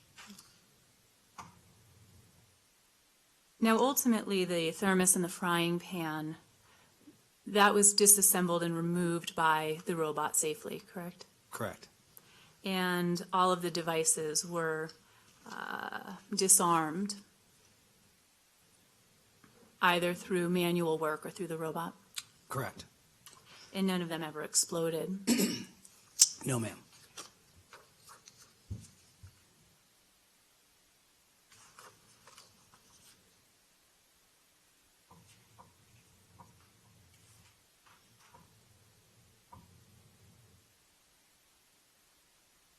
Now, I want to talk about what you were able to see before you entered the apartment from the doorway. And you mentioned earlier that you were able to see into the apartment from the vantage of the doorway and see the frying pan and see the cooler, as well as some of those black plastic spheres. Is that right? Correct.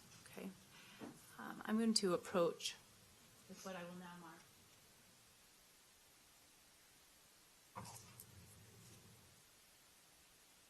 As Defendant's Trial Exhibit 2,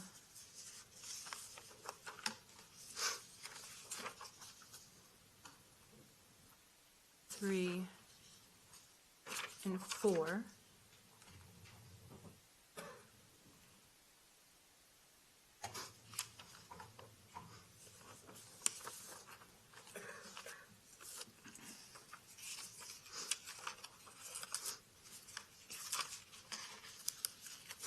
And I'm showing the prosecution what has been marked as Defendant's Exhibit 2, 3, and 4.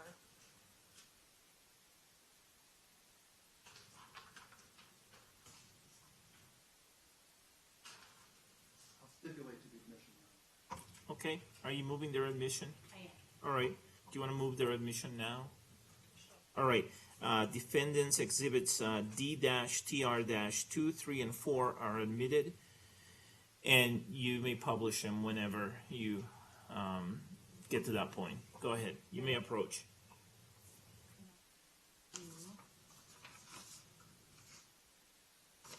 Thank you.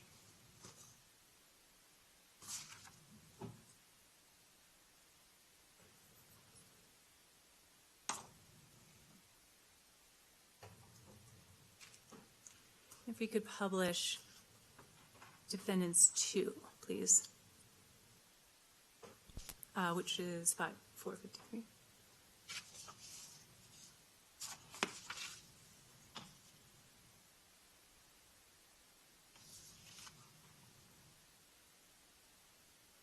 Do you recognize defendants 2? Yes. Okay. And that's a view into apartment number 10 at 1690 Paris from the doorway? Correct. Okay. And one of the first things you can see from the doorway by the couch is the frying pan and the thermos that you described earlier, correct? I don't believe the thermos is in the photo. I think it's already been taken out of the picture. You see the frying pan? Yes. Okay. And that's where the thermos was also located? Yes. Okay. You also can see from the doorway a number of soda bottles, Sprite bottles. Is that right? Yes. You can also see from that doorway a number of those black plastic shells that are in the first cluster, the middle of the living room. Yes. You can also see from the doorway before you enter the zigzag of white powder. Yes.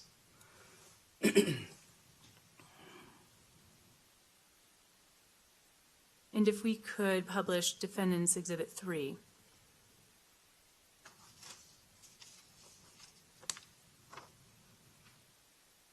Do you recognize the apartment that's shown in Defendant's Exhibit 3? Yes. Okay. And this is a vantage point from the window of the living room? Correct. Now, there were no devices, no explosives that were hidden behind the couch that you see on the left side of the picture, Defendant's 3, correct? Behind the couch, no, there was not. Nothing in any closet? No. Nothing in the bathroom? No explosive or incendiary device in the bathroom? He left a blowtorch in the bathroom, but he left a blowtorch in the bathroom, but no device. And the blowtorch wasn't connected to anything? No. Okay, it was just facing out on the bathroom floor? Correct. And nothing hidden in his bedroom? No.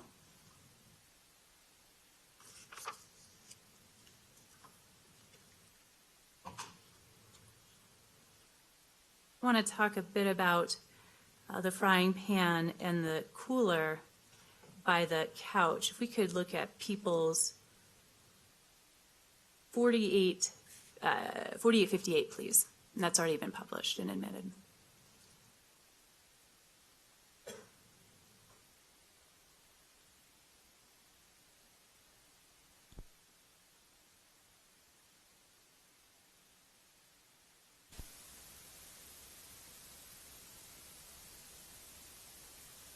Now, on the left side of this photograph, you can see the fishing line coming down at an angle. Is that right? Correct. Okay, now if we could see People's 4857 and see where that starts from.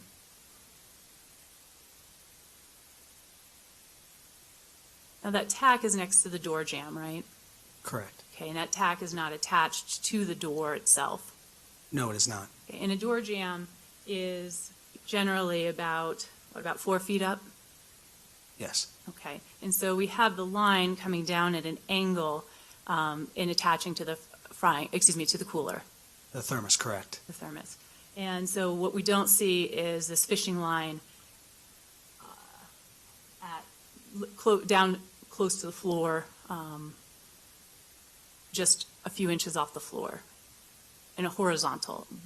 set up in a horizontal way. I'm not sure. So the fishing line goes from the door jamb at 4 feet and then goes down to about a foot off the ground attached to the thermos, probably half a foot, 6 inches. Right, so what we're not seeing is the fishing line next to the floor going across. In a straight line. Mhm.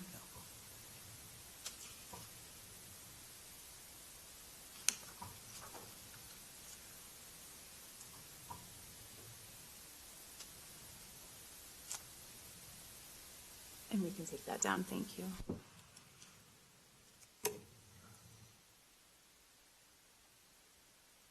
The white powder in the zigzag pattern at the front entrance, that is not a chemical that's commonly used in explosives, correct? Correct. Okay. It is not a chemical where if you step on it, it's going to ignite or explode. No, it would not.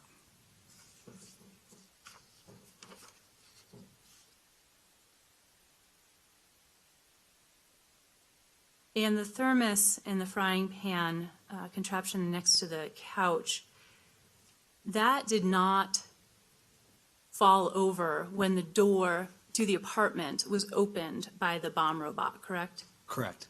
Okay. And that did not fall over when the robot entered or tried to enter into the apartment, right? The robot it didn't move that far in order to trip the tripwire. And when all of the windows were broken out in the apartment, nothing moved, it didn't trigger. Correct.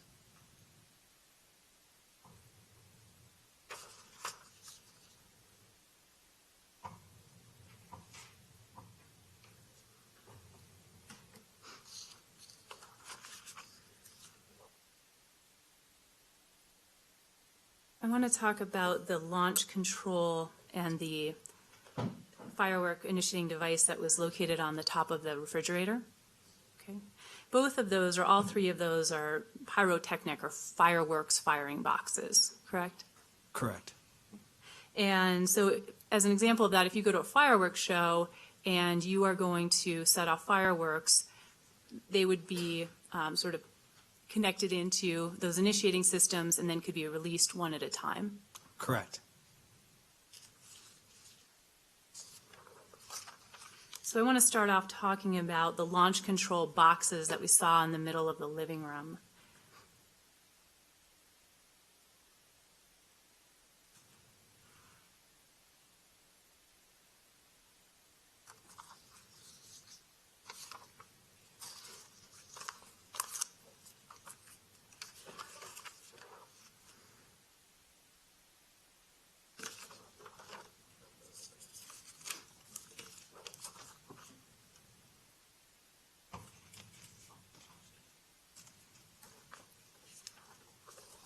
I'll hand the prosecution, which has been marked as defendants exhibits 5 and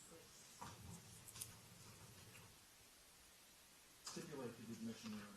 Are you moving the admission, Ms. Spengler? I am. Okay. Defense trial exhibits D-TR-5 and 6 are admitted and may be published, and yes, you may approach. Thank you.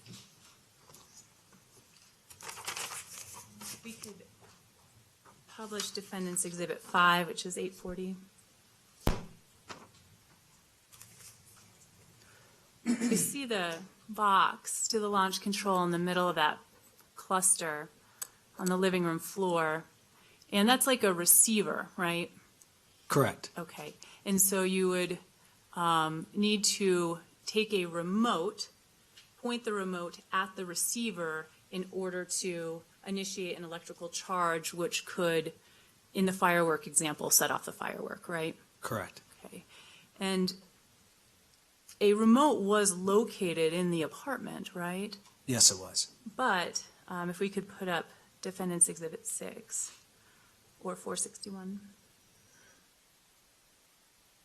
Remote was actually located on the dining room table, which is on the other side of the room that we were just looking at, correct? Correct. This is almost in the kitchen. Correct.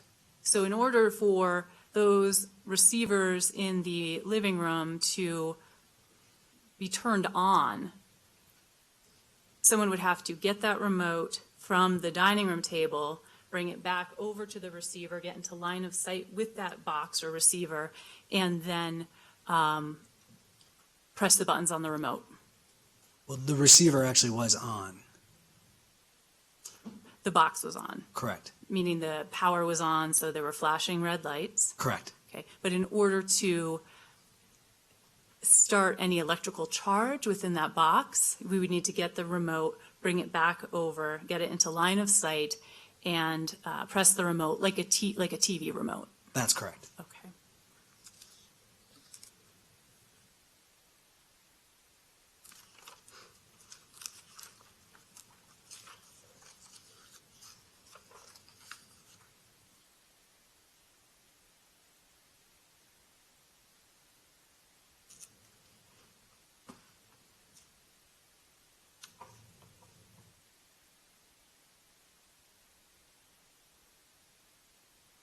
And regarding the firework system on top of the refrigerator,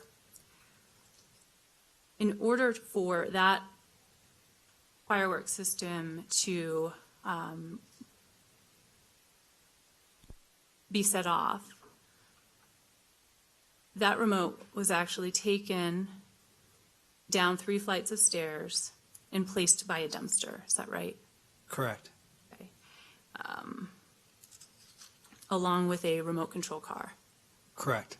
Okay, and we'll hear more about that later.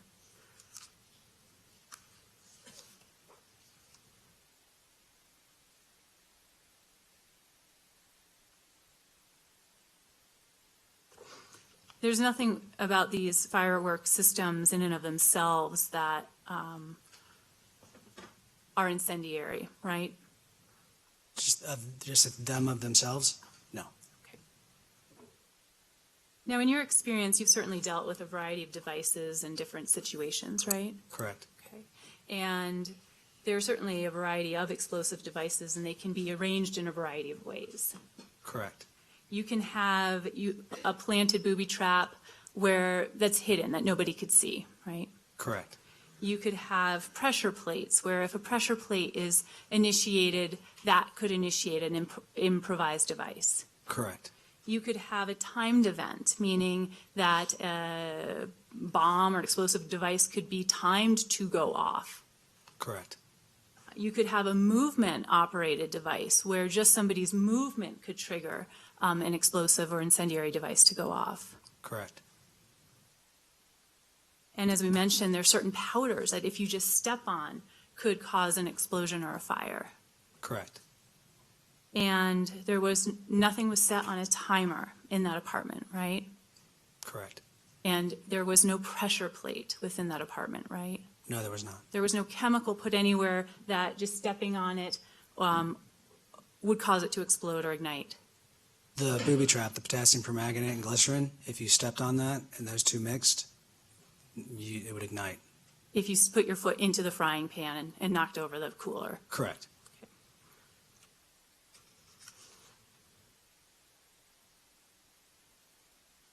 Nothing set up that could be triggered by movement. Well, again, the booby trap, if you moved into the apartment and hit the fishing line, that would cause the whole apartment to explode or catch on fire.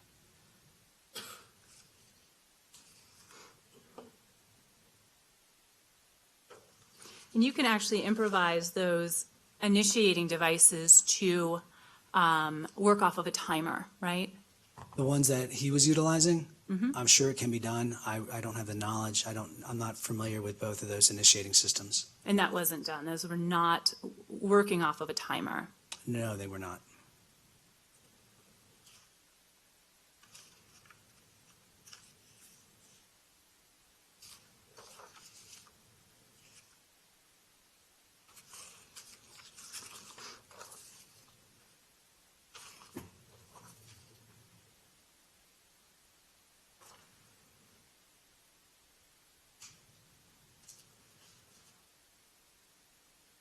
During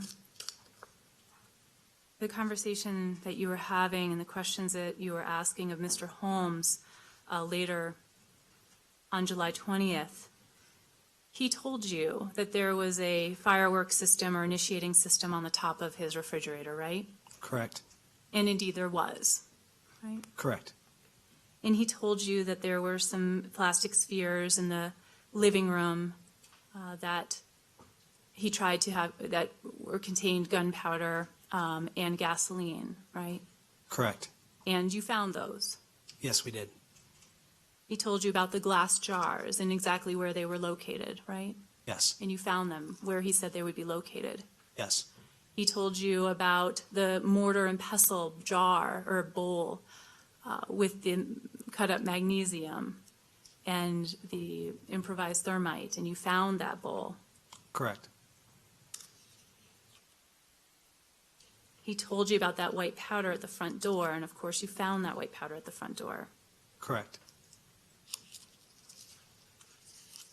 He told you about some half shells, half plastic shells along the living room wall, and you found those half shells along the living room wall. Correct. He told you about the blowtorch not hooked up to anything in the bathroom, and you found that blowtorch in the bathroom. Correct. He told you that there was a container of gasoline, a red container of gasoline in the kitchen, and you found a red container of gasoline in the kitchen. Correct. He told you that he'd used a metal bowl when he was combining styrofoam and gasoline, and you found that metal bowl. Correct.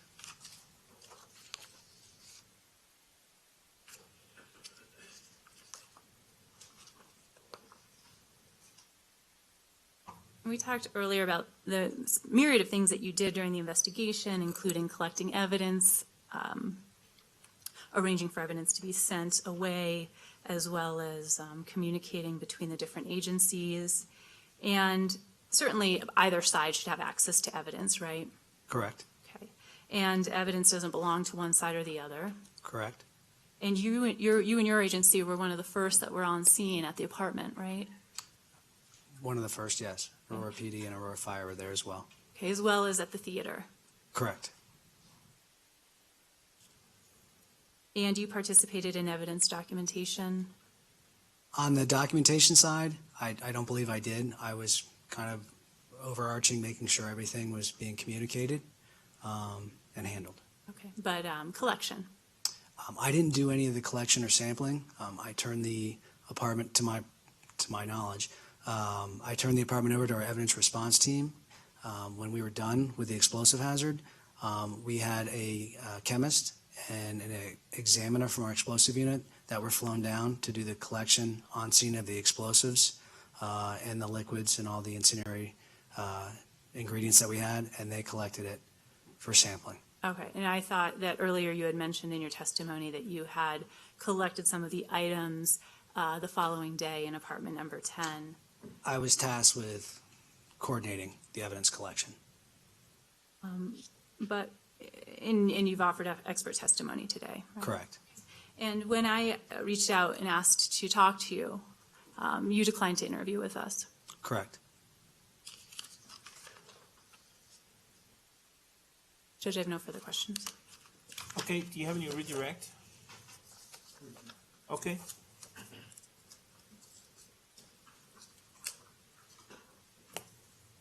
And Your Honor, if I could ask to put up Defense Exhibit 5, please, which has been admitted.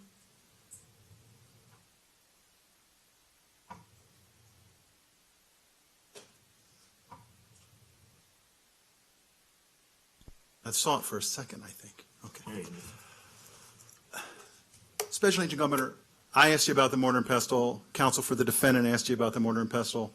This is Defense Exhibit 5, which was admitted. Can we see the mortar and pestle in this picture? Yes, we can. And where is it? Right in the middle on the white next to the two. Can you just quickly point it out with that thing? It's right here. Okay, thank you. You can see it again. Ms. Spengler asked you some questions about the explosive or incendiary devices not going off. Correct. When they were rendered safe by the professionals at the scene. Is that part of the idea behind rendering safe, not to set them off? Yes, it is. That's our goal. And do you go through training to do that? Yes, we do.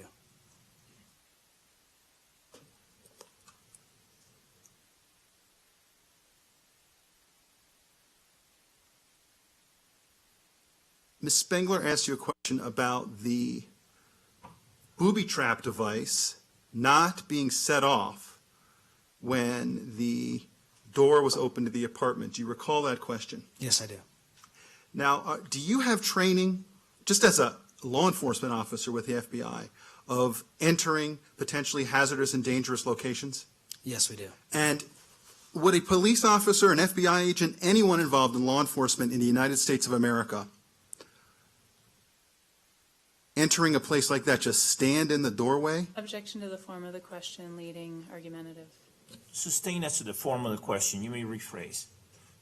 In your experience, would a police officer, federal agent, entering that apartment just remain in the doorway? No, we would not. Why not? There's a term for it called the funnel of death. That's the last place that you want to stand if you're making. Objection. Overruled. Please continue. For a law enforcement officer to stand in a doorway, it's one of the most dangerous areas that you could stand in if you're making entry into an apartment or a residence. So we're trained not to do so. So if you were entering that apartment in some type of emergency or hazardous situation, where would you go? Once we breach the door, Yeah. we would stand back away from the door frame. And if you entered? If you had to enter? If you had to enter, you would enter and you would, what they call is, you would drive the wall, or you would enter a two-man team and you would enter the apartment very quickly and get out of the doorway, meaning entering the apartment and looking for a threat. And doing so, would that have set off that tripwire device? That would have. If you were entering the apartment in that way, it would have. And with the lighting that was present in the apartment, without a spotlight from a bomb computer shining right on it, like we can see in those pictures, do you think a police officer entering that apartment would have been able to see that fishing line to avoid it? Objection to the form of the question, speculation, 401, 403. I didn't hear the last part. Health relevance. Overruled, it is relevant based on the cross-examination. You open the door, so it comes in the 401 and 402. The probative value is not substantially outweighed by any dangers outlined in Rule 403, so it's admissible under 403. And in terms of speculation, it doesn't call for speculation based on this witness's expertise. So you may ask the question again. If a police officer entering that apartment in an emergency situation were to, well, would they have been able to see that tripwire without the flashlight or spotlight from that bomb robot shining on it? Objection. Why don't you rephrase the question? I'll sustain to the form. Instead of asking whether someone else could have seen it, you can ask if he believes that would have been visible. Thank you, Your Honor. So, entering that apartment with the lighting that was present, without the spotlight from the bomb robot to illuminate the fishing line, would that fishing line have been visible? Most likely not. And if the defendant's description of what he set up, and with the gasoline in the apartment, if a police officer entering that apartment, not seeing that fishing line, had set that off, what would have happened to that police officer or anybody else? The judge, objection. Overruled based on the cross-examination, it's appropriate. You can answer. If the officer would have initiated the tripwire, the hypergolic reaction would have caused sparks and flames, which would have hit the carpet that was saturated with gas and oil, which would in turn have made the whole apartment explode, killing or maiming whoever was inside at the time. You talked about gasoline, and the defendant talked about gasoline. Did you smell gasoline when you were in there? Yes. It was all over the carpet.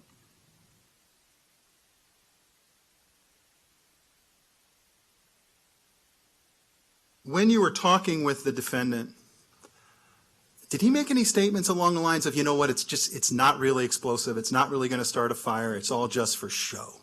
No, he did not. I don't have any further questions. Thank you, Your Honor. All right, any recross? There are questions from the jury, quite a few.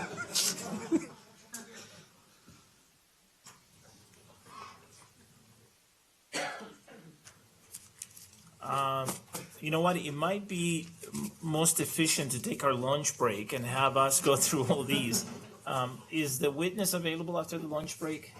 Yes. All right, so why don't we do that? Why don't we take our lunch break? Let's take an hour and a half. The lawyers and I will take a little less than that. Folks, I want to remind you that you cannot discuss anything going on in the proceedings during the breaks. You cannot start forming opinions about the case. In other words, you cannot start deliberating privately about the case. You cannot obtain any information about the case from outside sources. You cannot do any investigation or research about the case. You cannot visit any locations mentioned in the trial. You cannot obtain any information from media reports about the case. And you cannot talk to anyone or allow anyone to talk to you about the case. If you hear people talking about the case, remove yourself from that location immediately and then report to my staff if you inadvertently overhear something that you need to talk to me. All you have to do is tell my staff that you need to talk to me. Don't say what it's about. All those admonishments that I have been giving you are extremely important and continue to apply. It may be tempting for you to want to talk about what's happening in the courtroom. You have to resist that temptation. It may also be tempting to want to start forming opinions about the case. Again, that would be improper. You need to keep an open mind. You need to remember the presumption of innocence that remains with the defendant throughout the trial and that must be given effect by the jury throughout the trial. And you also need to remember what I said to you before, and in fact, I've said it multiple times. Sympathy and prejudice cannot affect any of your decisions in this case, either sympathy or prejudice for one side or the other. All right, all of the admonishments apply during the lunch break. Have a good lunch. I'll see you back here in about an hour and a half. Thank you.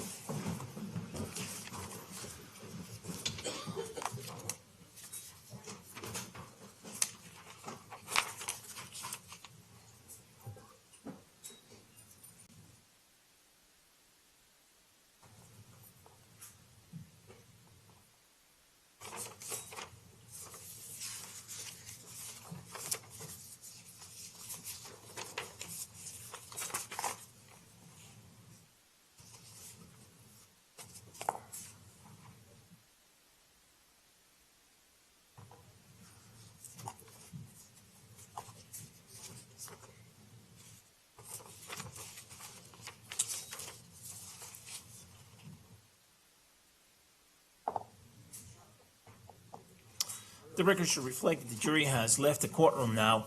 What I propose, folks, is that we take our lunch break and we take an hour and 15 minutes and I have you back 15 minutes earlier so we can go through all these questions. Is that okay with everyone, the people?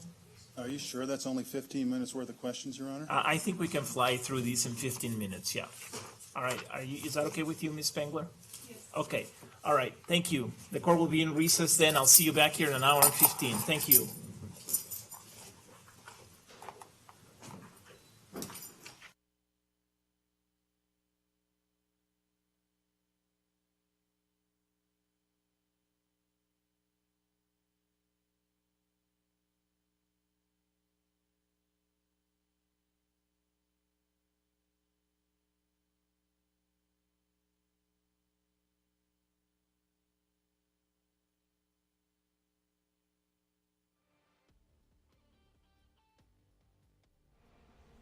We are now back from the courtroom as they take their hour and 15-minute lunch.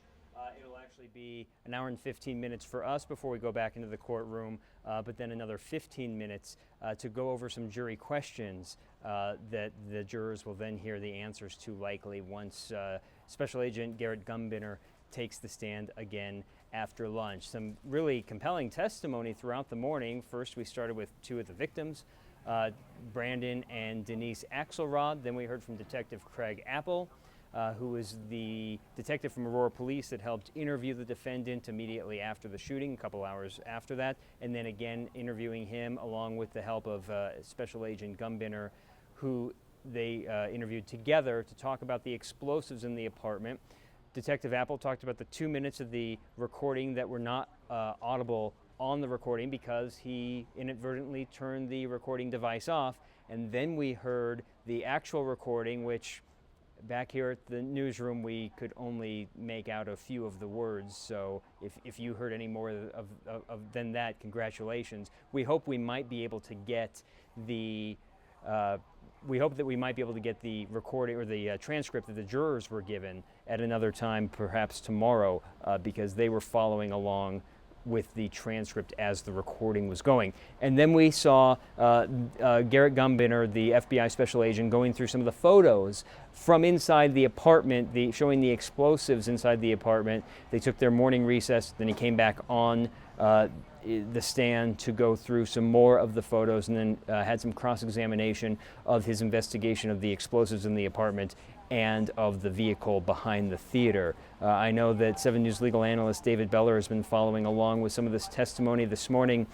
And David, the one thing that really stood out to me at the beginning was how not technical they were getting with the photos of the explosives in the apartment. Is there anything about that they're showing and using technical terms of what the jurors are looking at with these photos, but then not really defining what those terms mean, just kind of leaving it out there that, look, there's pictures of explosives and we're going to use technical terms? Is there anything about that? You know, probably not. It's a common mistake that both attorneys and law enforcement or experts use, and that is speaking above the heads of the jurors.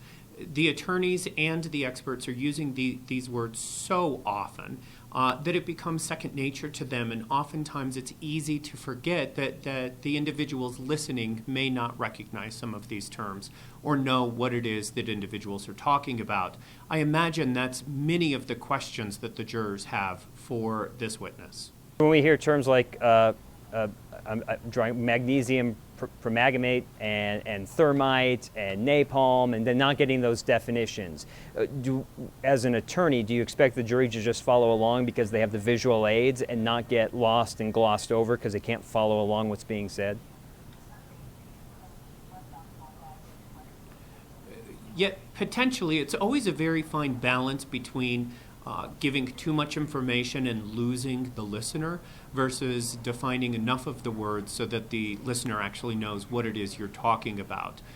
But certainly this is a jury that is asked a lot of questions. If there was something that they didn't understand or they were having trouble following it, I would anticipate that they would write the questions down and ask the judge to ask the witness for the answers.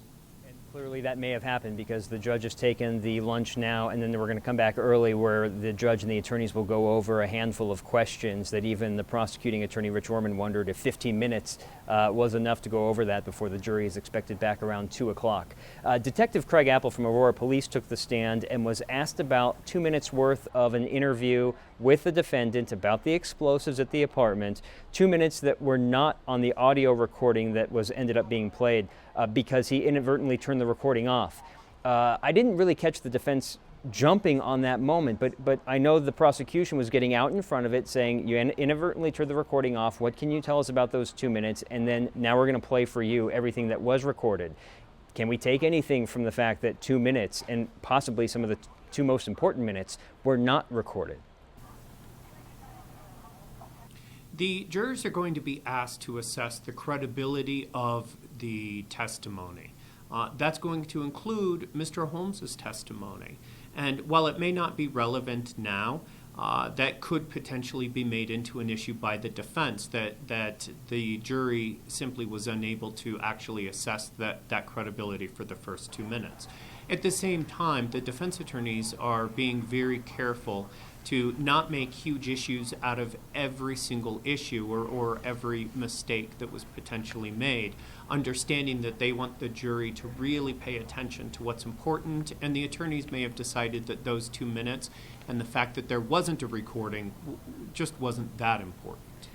And the last thing I want to talk to you about is one of the most important things I caught from Catherine Spangler's cross-examination of the FBI special agent was when she was asking him questions about investigating the vehicle behind the theater for explosives.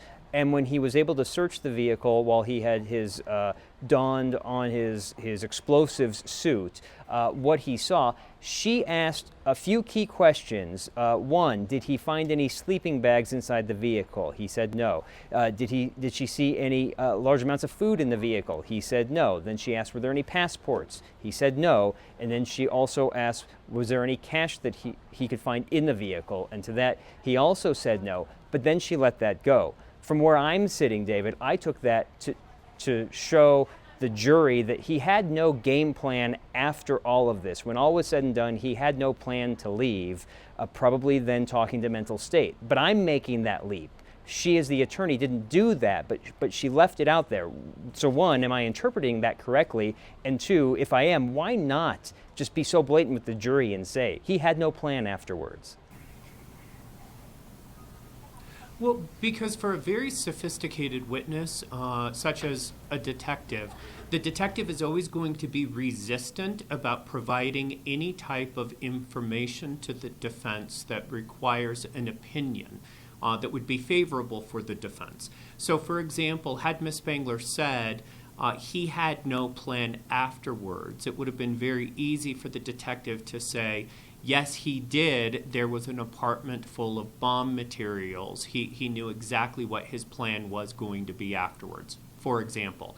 So Ms. Spangler is being very cautious and very careful in bringing up the points, but ultimately allowing the jury to draw the ultimate conclusion and remembering that there are going to be points that she's going to make issue in closing.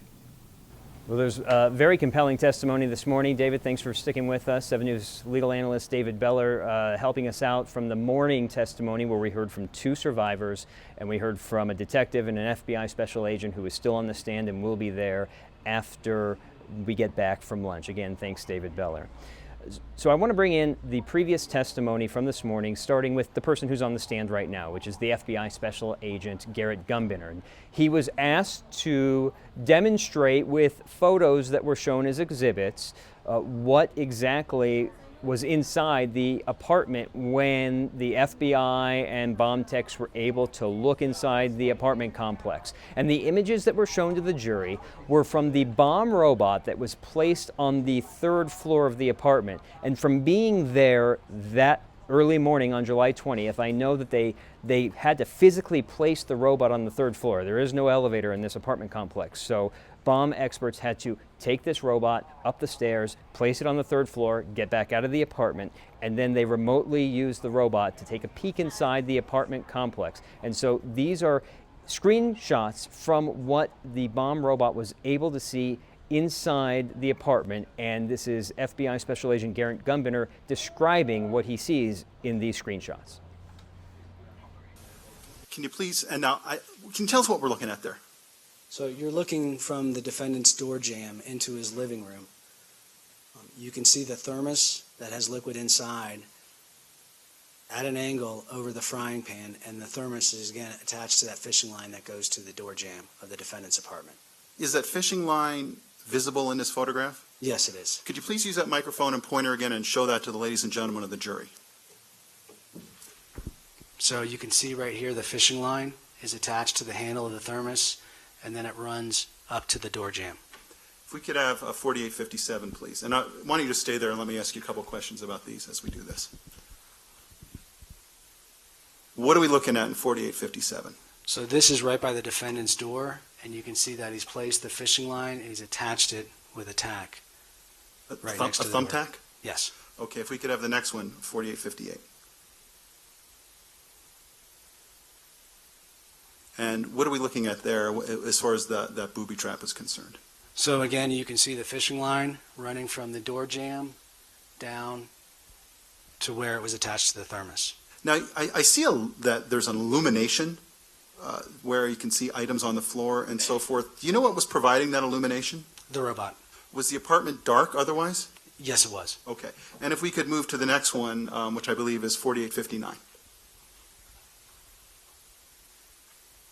And I think we can see the thermos a little bit better there. Can you please tell us what we're looking at there?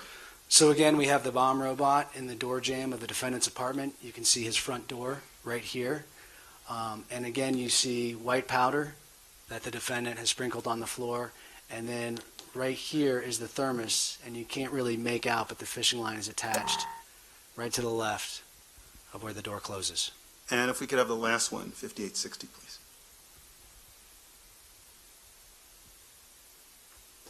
Tell me what we're looking at there. Again, you can see the fishing line that's attached to the handle of the thermos. Inside the thermos is a bottle of liquid, and then you can see it's placed on these sneakers at an angle that sits over this frying pan full of a different ingredient. And thank you, you can take a seat. We can take that down. As a special agent bomb technician, did this cause you concern about whether this was a dangerous situation? Absolutely. Excuse me, objection asked and answered. Overruled. Absolutely. We were gravely concerned once we saw the booby trap.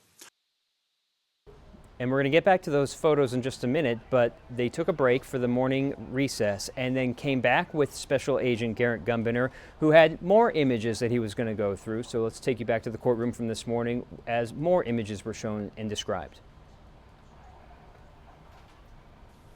Now, we're looking through the apartment door, is that correct? That's correct. Now, is the thermos containing a glycerin still present when this photograph was taken? No, it's already been removed. But is the pan that we just discussed with the potassium permanganate in it present? Yes, it is.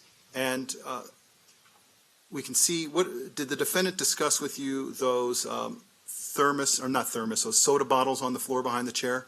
Yes, he did. And so when he talks about the soda bottles, where would they be in this picture? You can show us. So these would be the Sprite bottles filled with gasoline inside his apartment. Okay, if we could now go to 4144, and if you can just stay there.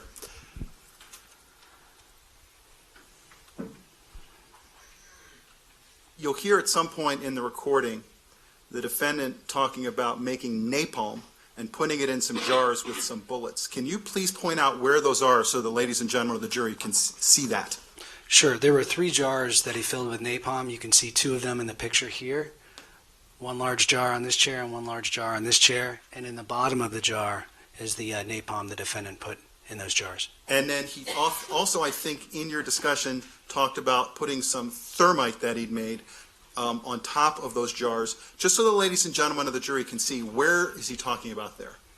Correct. You can see on top of the jars there's a half shell. Inside this shell is improvised thermite, and right underneath it is smokeless powder that he had placed in the jars. If we could please move to 4145. Would that be a close-up of the middle jar? I don't need you to describe it, just tell me if that's what Yes, that it is. would. And 4146, please.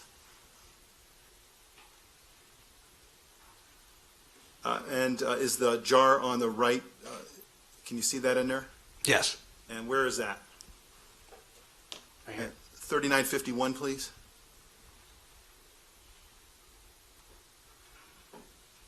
And is that the third jar that you were talking about? That is the 3rd jar on the TV stand. Correct. At 4148, please.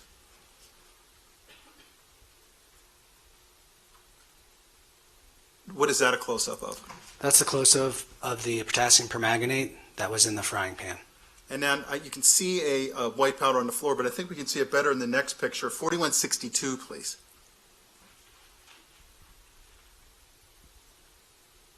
And you see a sort of a white powder on the floor there in a zigzag pattern? Yes, I do. And I think the defendant talked about that. Did he talk about that in the video? I'm sorry, in the audio? Yes, he did. What did he call that? Ammonium chloride. And then if we could actually stay with that one for a second, I think at some point, does the defendant talk about placing air fresheners in the apartment? Yes, he did, to mask the odor. And can we see those? To mask the odor of the gasoline. And can we see those in there? Yes, right here. And you also see 2 additional ones on the floor and 1 on the chair.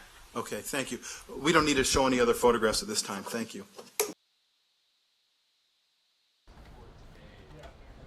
Our first look really inside the apartment with more detail, because we did see those photos during the opening statements and had heard about them and saw some of them during the preliminary hearings, but we were only able to share sketches with you at that time back in 2013. So a very detailed description of what was supposed to happen essentially and what was set up as a booby trap inside the defendant's apartment, hoping that that would have gone off so that there would not be the response that he ended up seeing outside the theater. We know that because prior to that testimony, we heard from Detective Craig Apple with Aurora Police, who was there for the interview both with Special Agent Gunbinner about the explosives, but prior to that interview, he was with Detective Chuck Mell with Aurora Police interviewing the suspect just after the shooting to talk with him about statements he had made and what had just happened. And for 2 minutes of the interview with FBI Special Agent Gunbinner about the explosives in the apartment, the recording was turned off inadvertently. So prior to playing the hard-to-hear audio recording in court, Rich Orman was asking Detective Apple about those 2 minutes that were not captured on the audio recording, and here is the detective's description of what the defendant told him. Can you please tell me about the start of the conversation that you had with the defendant? And I'm just talking about the portions that are not on the tape. How did that start? I introduced myself to the defendant. We had met earlier that morning. I introduced Agent Gunbinner to the defendant. I told him I realized... Let me stop you there for a second. Did you ask him any questions that led him to respond about what he had done in his apartment? And Yes. I'm not asking you what the questions are. I'm asking you, did you ask that question? Yes, I did. Okay. So can you please start with, did he explain to you in general what he had done with his apartment and why? Yes. Why was he stated that he placed numerous devices in his apartment to catch fire or to explode, hoping that the police would respond to his apartment instead of the theater. Did he indicate to you whether he had done anything to his apartment that might draw attention to it so that people would go to it? Yes, he did. What did he say?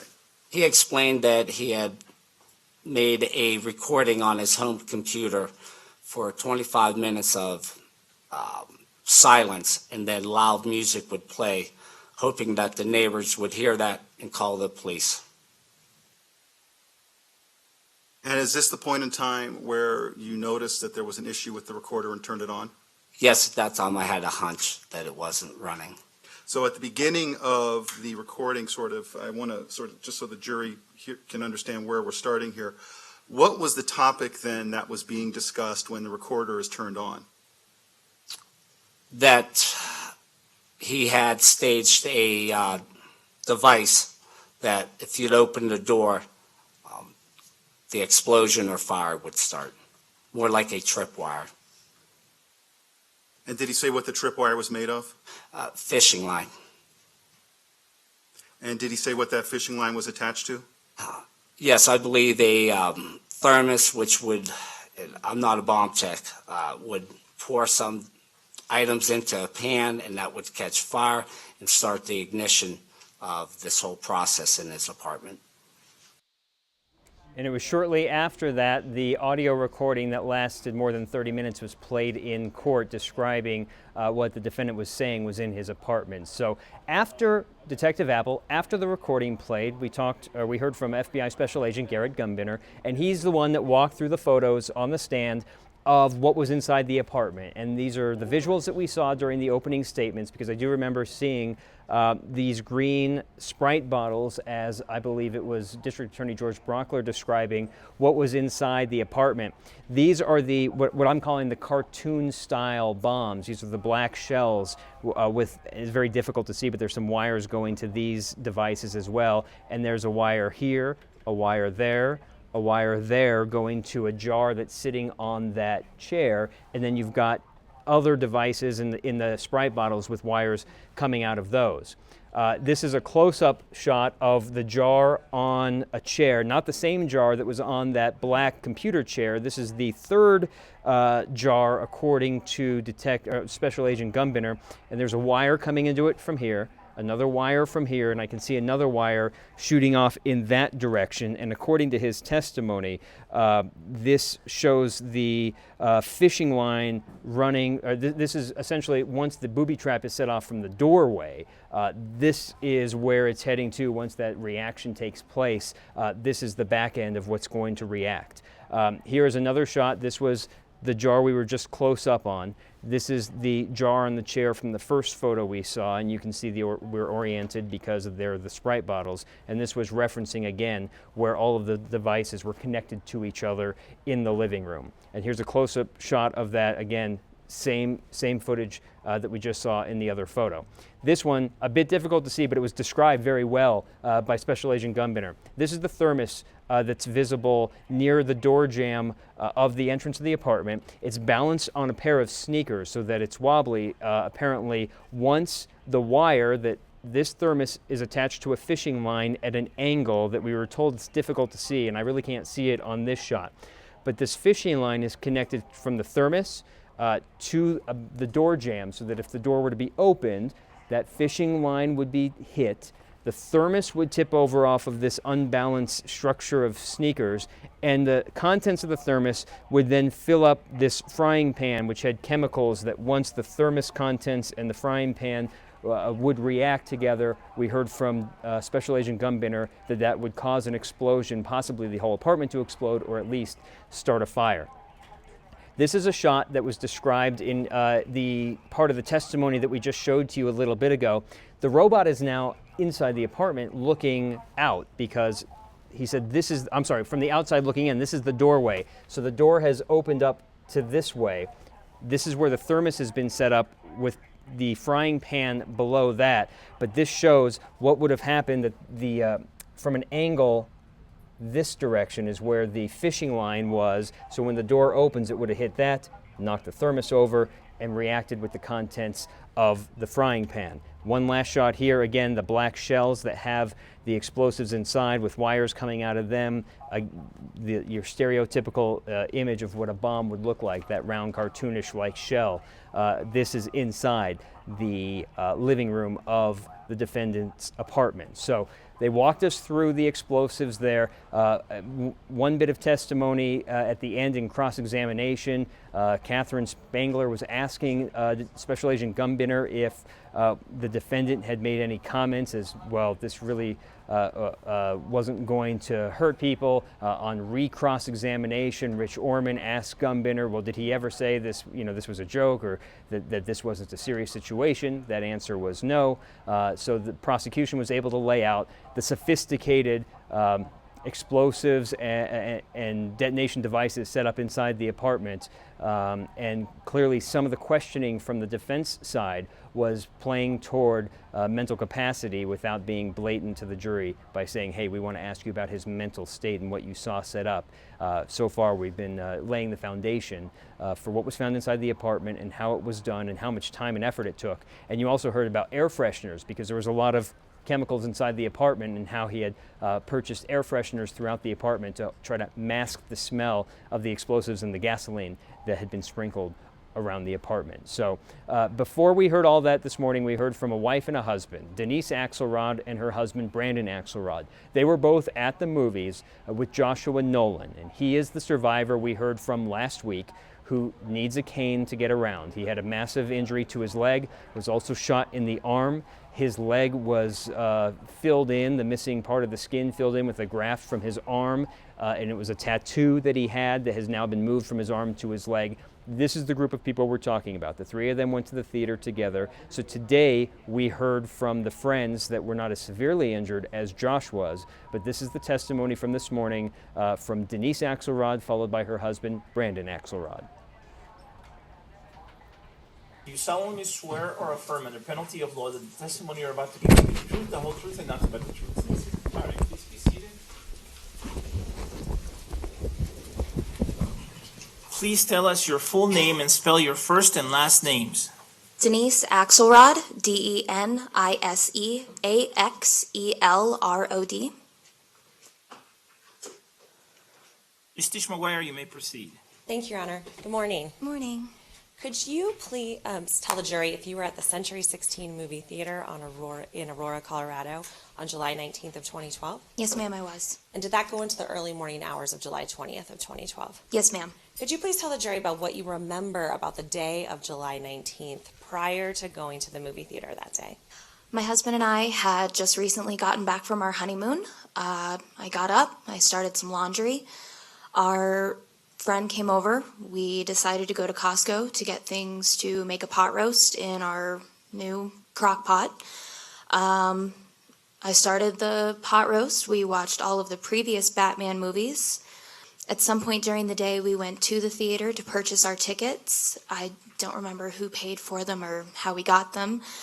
Went back to the house, had dinner, watched the final Batman movie before we drove to the theater. And could you tell the jury who your friend's name is that you spent the day with? yes, ma'am, Joshua Nolan, Could you spell that for the jury? Joshuanowlan, I believe. Do you recall how you got to the theater that night? Yes, ma'am, we drove separately. Josh took his vehicle, and my husband and I took our vehicle. Do you know what time you got to the movie theater? I want to say an hour, possibly 45 minutes before the movie started. What happened when you got to the theater? Did you have to wait in line? No, ma'am. We already had our tickets. We went to the concession. I believe Josh bought peanut M&Ms, and Brandon and I bought a large Coke. We went to the theater and proceeded to find our seats. Do you recall what theater number you went into? Not at the time. No, ma'am. I just went in. Do you now know or believe what theater it was? Yes, ma'am. It was What Theater 9. Now, how did you go about the process of choosing your seats? Well, there were still quite a few open, so we wanted the best seats. So we found some place in the middle that would accommodate the three of us. What did you do while you were waiting for the movie to begin? People watched other people come in, made fun of people. Just people watched, made jokes amongst ourselves. At some point in time, did the movie begin? Yes, ma'am, it did. And do you recall if there were previews before the movie? Yes, ma'am. The only one I remember was the one for Superman. And after the previews, did Batman begin? Yes, ma'am. And at some point in time, did something happen during your movie? Yes, ma'am. After the scene where Catwoman steals the pearls from Bruce Wayne's manor, you know when you shake up a soda can and you open it and it's that psh sound? I heard that sound and I saw something fly from the lower right of the theater to the upper left. There was a pop and smoke began to come out, and then I heard the first shot. Now, when you said that you saw something go from the lower right to the other side of the theater, is that if you're facing the movie theater screen? So if that's the movie theater screen, is that what you saw? Yes, ma'am. So what did you do after you heard the first gunshot? I didn't really do anything. My husband grabbed me firmly by the back of the neck and threw me to the ground, and he tried to cover me with his body. My head was roughly in between his knees, and he was covering the upper half of me. He told me, "Don't scream." So I tried to be quiet. I told him that I loved him because I didn't know if it would be the last time that I would be able to do so. There was just a lot of screaming. You can hear people running. You can hear the gunshots. I didn't really see anything at that point at the beginning. My husband was just covering me, telling me just to stay down and be quiet. Now, could you tell the jury who your husband is? Yes, ma'am. He's Brandon Axelrod, Brandon. And Axelrod, same spelling as Yes, your name? ma'am, sorry. So you're down on the ground, you're hearing these things. What else happens next? It sounded, from what I could determine, that the gunman was just walking back and forth in front of the screen, just spraying. I believe I said spray and pray. I'm sure not a ton of you have played video games, but it's where you just go in and try to shoot everything. From what I could hear, the trajectory was just going everywhere. I remember thinking, this sounds exactly like a war movie. I was obviously very frightened, but I didn't scream. I don't remember saying anything except I love you and please make it stop. There was just so much screaming and so much gunfire. At some point it stopped. You started to hear people move again, and then it started. In that lull, I had peeked through the hole in between the seats, and then he started to fire again, and I saw the starburst flash from what I would assume is an assault rifle. I'm going to stop you for a second.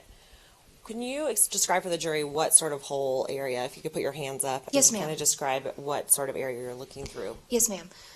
When you're at a movie and you're on the ground, there's like that much of a gap in between the seats, and I tried to just peek through that small gap just to see if I could see anything, and I saw nothing, and then I saw a starburst flash, and I immediately tried to hide again.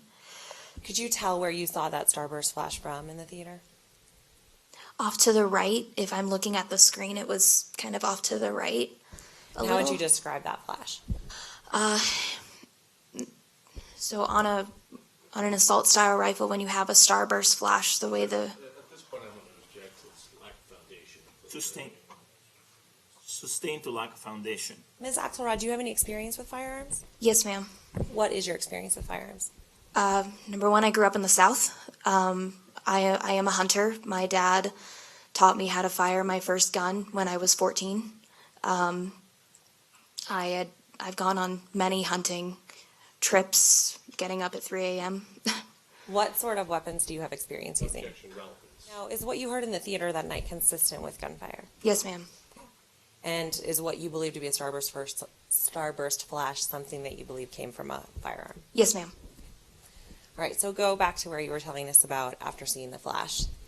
So I hid my face again, screaming.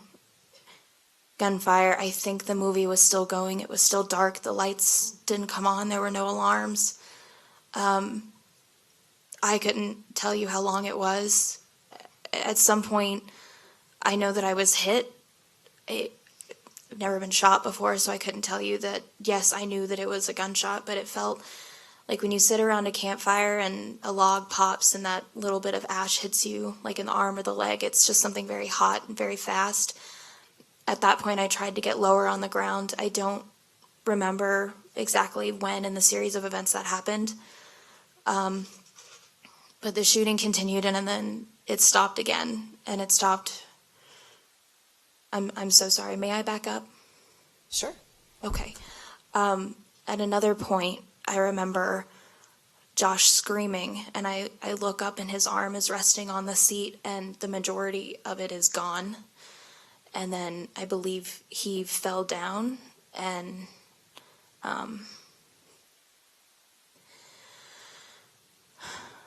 it just all kept going. And then at some point it did stop again. My husband told me to get up, and he took my shirt and wrapped it around Josh's arm. We tried to help Josh, but we couldn't. And then we got up, and he started to push me up the stairs. And I guess he saw the gunman on the other side. I'm not. Sustained. Why don't you pass, since this is Mr. King's witness, pass the microphone to him, please. The objection as to calling for speculation is sustained under Rule 602. Thank you, Your Honor. So if you could just tell us about your observations. Yes, ma'am. And to clarify as well, is this person who pushed you up the stairs, is this your husband at this point in time? Yes, ma'am. Brandon was pushing me up the stairs. Something happened. He spun me around and shoved me back down the stairs. What I remember most vividly is holding on to the railing as I was wearing slippers. And I remember looking at my hand, and it was just completely covered in blood. We got to the bottom of the stairs and had to step over a man. I don't know if he was dead, but we had to step over him. We turned to go back down the hallway, stepped over a magazine and shells, ammunition, and the walls were just smeared with so much blood. And we got out, and there were two officers. We raised our hands and said, "We're not armed," and they told us to go.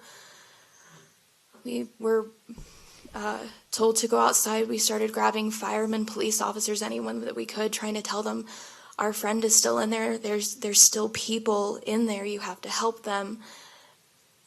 And we were told to go to the triage area. For some reason, some woman grabbed me, and Brandon told me, "I have to go help Josh." And some woman held me and said, "God wants him to go back in," and just made me really mad. And I said, "To hell with you. Judge, at this point, I'm going to object to the narrative nature of this response.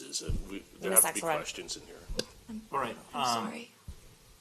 The objection as to the narrative is sustained pursuant to Rule 611A. So after you got outside the theater, what did you observe? It was chaos. It was just the worst scene imaginable. People were screaming, people were crying, there was blood everywhere. There were officers and firemen just trying to grab a hold of the situation, doing everything that they could, and we were told to go to the triage center. Let's talk about the triage center. So when you get to the triage center, what happens? Well, my husband Brandon had pulled my pants down and said, "You're bleeding," because I said it hurt. We went over. What area of your body is this? My right butt cheek. And what did your husband notice? Just that I was bleeding a lot. We had gone over to the triage center. Either a fireman or an EMT looked at it, said I needed to go to a hospital. They tried to take me by myself. I refused to go without my husband. There were other people sitting, waiting for an ambulance. It was very bad. Now, were you eventually transported to a hospital? Yes, ma'am. My husband and I were taken to Aurora South, where it was an equally chaotic scene. What happened when you got to Aurora South? They put us in a back room, just the two of us. Eventually, we were both taken for x-rays and then taken back to the room. Right, and what happened when you got back to the room? Well, as I learned later, the hospital had mixed up my x-ray and I was told that I was just grazed. So they gave us a Band-Aid, they gave my husband an ice pack, and they gave us, or myself, a prescription for Vicodin, and we were told we could just go. At any point in time, did you return to the hospital? Yes, ma'am. The following day, and they said it looked fine. They gave me another bandage, and we were able to go up and actually see Josh. And were you able to observe Josh and Josh's injuries at that time? Yes, Objection ma'am. cumulative. Sustained pursuant to Rule 403. Now, at some point in time, did you learn that you had not just been grazed by a bullet? Yes, ma'am. After 2 weeks, it was severely bruised, so I went to my primary care physician. She took one look at it, said no, there's something wrong. I got new x-rays and a new CT scan, found that there was a bullet lodged in my right butt cheek. 2 weeks later, I had an outpatient surgery procedure where it was cut out. So how long after the shooting was it that this happened? About Asked and answered. I think she did answer that. I think she said a couple of weeks, but I'll let you clarify. So I'll overrule it. Overall, it was about a month after the initial shooting. Then how long of a recovery process was it for you? Months. Do you have any additional injuries today? Other than emotional, no, ma'am.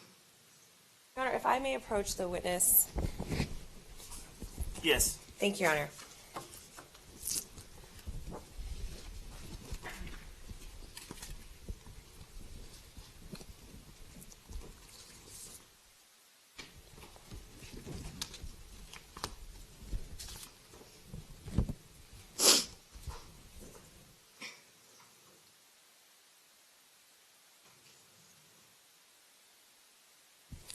I'm going to hand the witness what's been marked as People's Exhibit 4514, 4515, 1108, and 4585.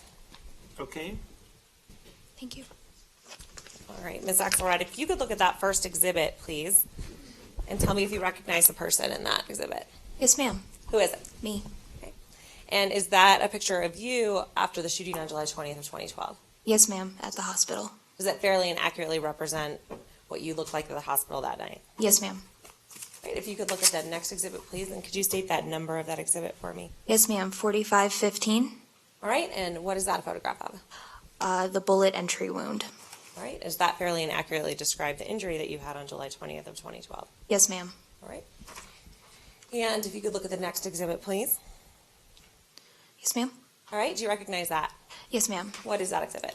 The diagram of the theater that I filled out. All right, and does that fairly and accurately represent what you believed and you saw happened in the theater on July 20th of 2012? Yes, ma'am. All right, and if you could look at the next exhibit, please. Yes, ma'am. Do you recognize the person in that photograph? Yes, ma'am. Who is that person? Joshua Nolan. Okay, and did you have an opportunity to visit Mr. Nolan in the hospital? Yes, ma'am. Objection. Cumulative. Sustained. It's a foundation question for the photograph, Your Honor. It's still sustained.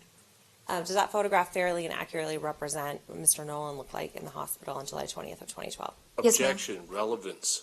Mr. King, are you going to object to 4585? Judge, I think it's already been admitted. Perhaps not. Has 4585 been admitted? It's not, Your Honor. We did not admit any face pictures of Mr. Nolan, and I'm just trying to help the jury put together who all of these witnesses are. It's just to help the jury understand the people that were together in the theater, Your Honor. Judge. Mr. King, are you still objecting to 4585? Yes, sir. Under Rule 403, Yes, sir. the objection is sustained as cumulative. All right, thank you, Your Honor. Your Honor, at this time, I would move for the admittance of the other exhibits that the people tendered to the court. Any objection to exhibits 4514, 4515, and 1008? No objection. Without objection, exhibits 4514, 4515, and 1008 are admitted and may be published. Thank you, Your Honor.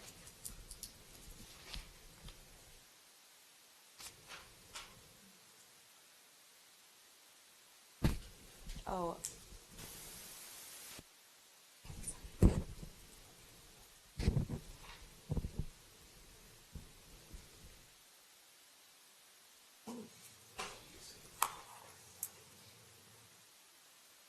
Can I have 4514, please?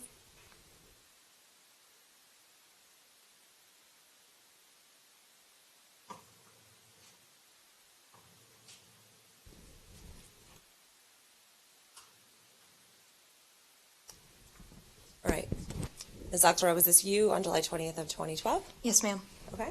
If I could please have 4515.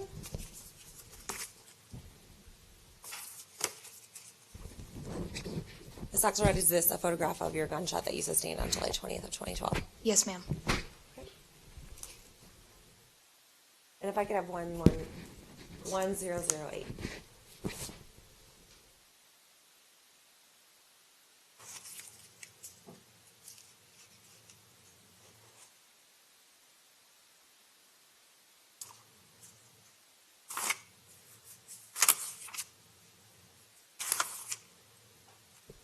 One 1108. I approach, Your Honor. Yes. Thanks. Thanks. 1108. So it's not 1008, Ms. Tisch-McGuire? Sorry, that was Mr. Orman's notes. It was 1108. Okay, 1108. All right. So the exhibit that was admitted is 1108, not 1008. Yes, thank you, Your Honor. All right, Ms. Axelrod, there is a microphone next to you, I believe. Yes, ma'am. Okay. Could you please turn that on? And there is a wooden pointer behind you. Yes, ma'am. All right. If you could please describe for the jury where you entered the theater that night. So we entered from here, went down, around, and up these stairs, and found our seats in this center area. Right, and can you describe the order that you were seated? Yes, ma'am. It was Joshua, myself, and Brandon. All right. And could you describe for the jury where you saw that canister that you described as a soda can flying across the screen? Yes, ma'am. It started from here, went up and over, and landed somewhere in this area. All right, and could you also describe for the jury where you saw the flashes in the theater? Right about here. Could you describe for the jury your exit path? Yes, ma'am. We started going up this side, turned around, went down, back this way. This is where I saw the man, and then we turned and exited out the same way we came in. And could you clarify when you said you saw the man, what was it that you saw? It was a man lying on the floor face down. He wasn't moving. I have no further questions. Thank you, Your Honor. Do you solemnly swear or affirm under penalty of law that the testimony you're about to give will be the truth, the whole truth, and nothing but the truth? I do. Okay, please be seated. Please tell us your full name and spell your first and last names. Brandon Axelrod, Brandon Axelrod. Ms. Stitch-McGuire, you may proceed. Thank you, Your Honor. Were you at the Century 16 movie theater on July 19th of 2012? Yes, ma'am. Did that go into the early morning of July 19th? Yes, ma'am. July 20th of 2012? Yes, ma'am. What do you recall about the day of July 19th of 2012 prior to going to the movie theater that day? We had just gotten back from our honeymoon. We ran some domestic errands, just getting food basically in our house. We watched the Batman movies to get ready for the new one. We went to Blimpie to eat lunch. I purchased the tickets. At one point, Josh and I fell asleep during, I believe, the second movie and took a nap. And then we had dinner, and we went to the movie in separate cars. Could you clarify for the record who your wife is? Denise Axelrod. Could you clarify who your friend Josh is? Joshua Nolan. At some point in time, did you make it to the movie theater? Yes, ma'am. How did you get to the movie theater? I drove my car. What time approximately did you get to the movie theater that night? Maybe an hour beforehand. When I had purchased the tickets, the lady at the box office told us to be there an hour. So we might have been a little earlier, but around an hour. What did you do when you got to the movie theater? Denise and I bought a Coke. We, of course, gave them the tickets, and then we went to find our seats. Were you with Mr. Nolan at that point in time? Yes, ma'am. And where did you go find your seat? About halfway up in the middle. Of the stadium seating of the theater? Yes, of the top section. There's the top section and then the bottom section. What did you do while you were waiting for the movie to begin? We looked at the people in costume that had dressed up for the movie, and we were saying it was funny how people do that to go to a movie. But Josh and I talked about our honeymoon. He wasn't able to go to our wedding because it was in Florida, so we just talked, basically. Do you recall anything unusual happening at all prior to the movie beginning? No? At some point in time, were there previews for the movie? Yes, ma'am. And do you recall if your movie began? Yes, ma'am. Now, at the time when your movie was about to begin, were you able to see how full the theater was at that point in time? When the preview started, I stopped paying attention to the people around us, but at that point it was pretty full. Now, at some point in time, did something happen during your movie? Yes, ma'am. Okay. And about how long into your movie was that? There's a scene where Bruce Wayne fires a bow and arrow, and Anne Hathaway breaks into a safe, and it was right around there. What happened? I heard a hissing sound. I saw something go in front of the lit screen, going from the right to the left, if you're facing the screen. And then the shooting started. What do you remember about the shooting starting? Well, when we heard the hissing, I thought someone had snuck in like a soda, and it had exploded or something like that. But then when we saw the smoke, I got worried, and then when we heard the gunfire, we got down. Do you have any experience with firearms? Yes, ma'am. What is your firearm experience? Objection, relevance. Sustained. So what did you do after you started hearing the gunfire? All three of us got down. I tried covering Denise. I put myself between her and the seats in front, at which point my leg got stuck. And we just tried to stay quiet as long as we could. Unfortunately, when Josh was shot, he screamed out. At that point, I had Denise give me her shirt, which was my shirt. It was a long sleeve shirt, and I wrapped that around his left arm. And then Josh yelled about his right leg, and I took my hat and tried to use that for his leg. Now, you said that when you went down, your leg got stuck. Can you describe for the jury what you're talking about? Yes, ma'am. I'm not a skinny guy, and there's only a little bit of room between the seats in front of us and the concrete floor, and my leg got wedged at that point. Now, after you had heard Josh yell about his leg, what do you remember after that? Trying to keep Josh calm. I had bits of him on me, so I was worried he might be in serious trouble, and then eventually he stopped making noise, and at that point I was concerned if we didn't get help that he was going to die. What did you do after that? I told Denise we needed to go get someone because no one at that point had come in. We exited from the right up the stairs, at which point I thought I saw someone on the opposite stairs. So I grabbed her and spun her around, pushed her down the stairs. Let me stop you for a second. When you said you thought you saw someone, what are you talking about? I thought I saw the shooter.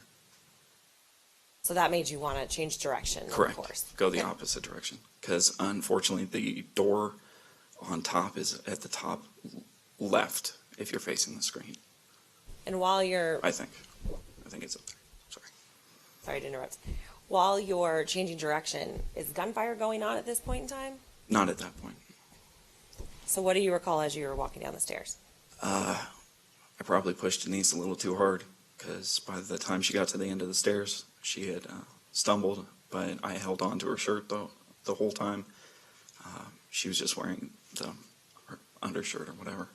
And I spun her to go out to the right, back to the entrance we came in.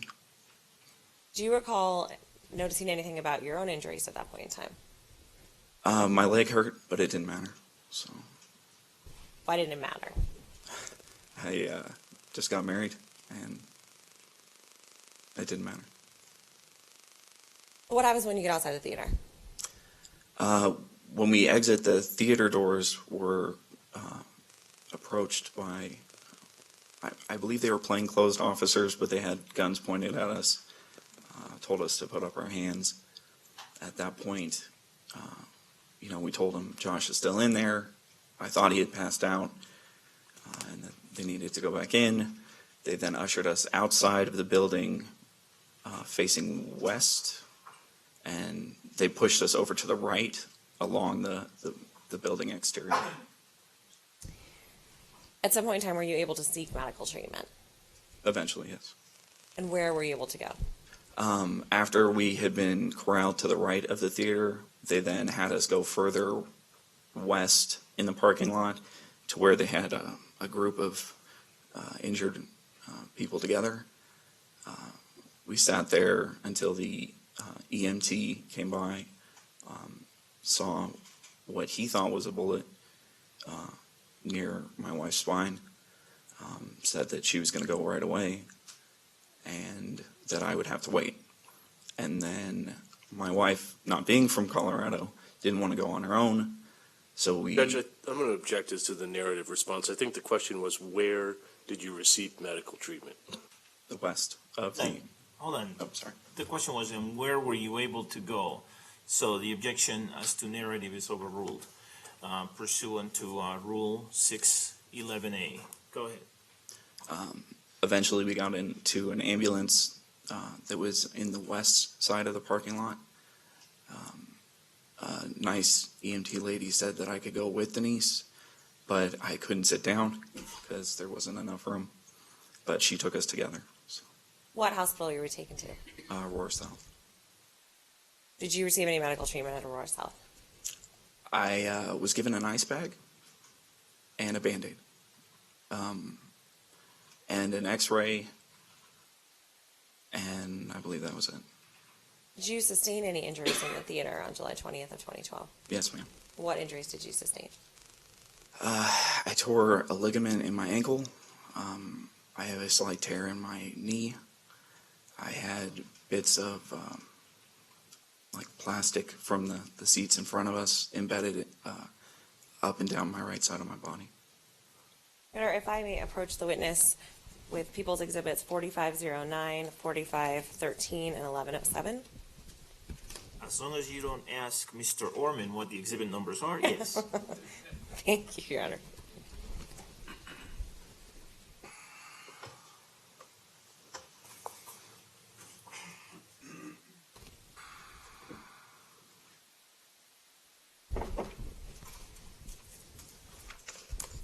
Mr. Axelrod, do you recognize the person in 4509? Yes, ma'am. Who is that? Me. Does that picture fairly and accurately represent what you look like on July 20th of 2012? It's not a good picture, but yes. And do you recognize what's depicted in People's Exhibit 4513? Yes, ma'am. All right, and what is that a photograph of? The lowest injury, or the lowest laceration, I guess I had. And what part of your body is that on? My right leg. Right above my... Do you recognize what's depicted in People's Exhibit 1107? Yes, ma'am. All right, and what is that? The diagram of the Theater 9. Your Honor, this time I would move to publish People's Exhibit, or admit People's Exhibits 4509, 4513, and 1107. And for the record, Ms. Tisch-McGuire, 1107 is a diagram of the theater with some of this witness's notes on it. Is that correct? That's correct, Your Honor. All right, and it was Sorry. similarly, with respect to 1108, which was admitted earlier, for the record, that had some notes from Denise Axelrod, correct? That's correct, Your Honor. All right, any objection to the admission of Exhibits 4509, 4513, and 1107? No, sir. Without objection, People's Exhibits P-TR 4509, 4513, and 1107 are admitted and may be published. Thank you, Your Honor. If I could please have Exhibit 4509. All right, could you describe for the jury what that photograph depicts? That's me. And is that on July 20th of 2012? Yes, ma'am. All right. If I could please have People's Exhibit 4513.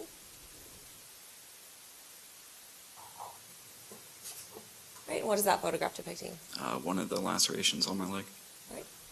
And if I could please have People's Exhibit 1107. Right. Now, Mr. Axelrod, there's a microphone next to you up there. Yes, ma'am. Right, if you could turn that on, please. And there's a stick behind you. All right, if you could please describe for the jury where you entered the theater.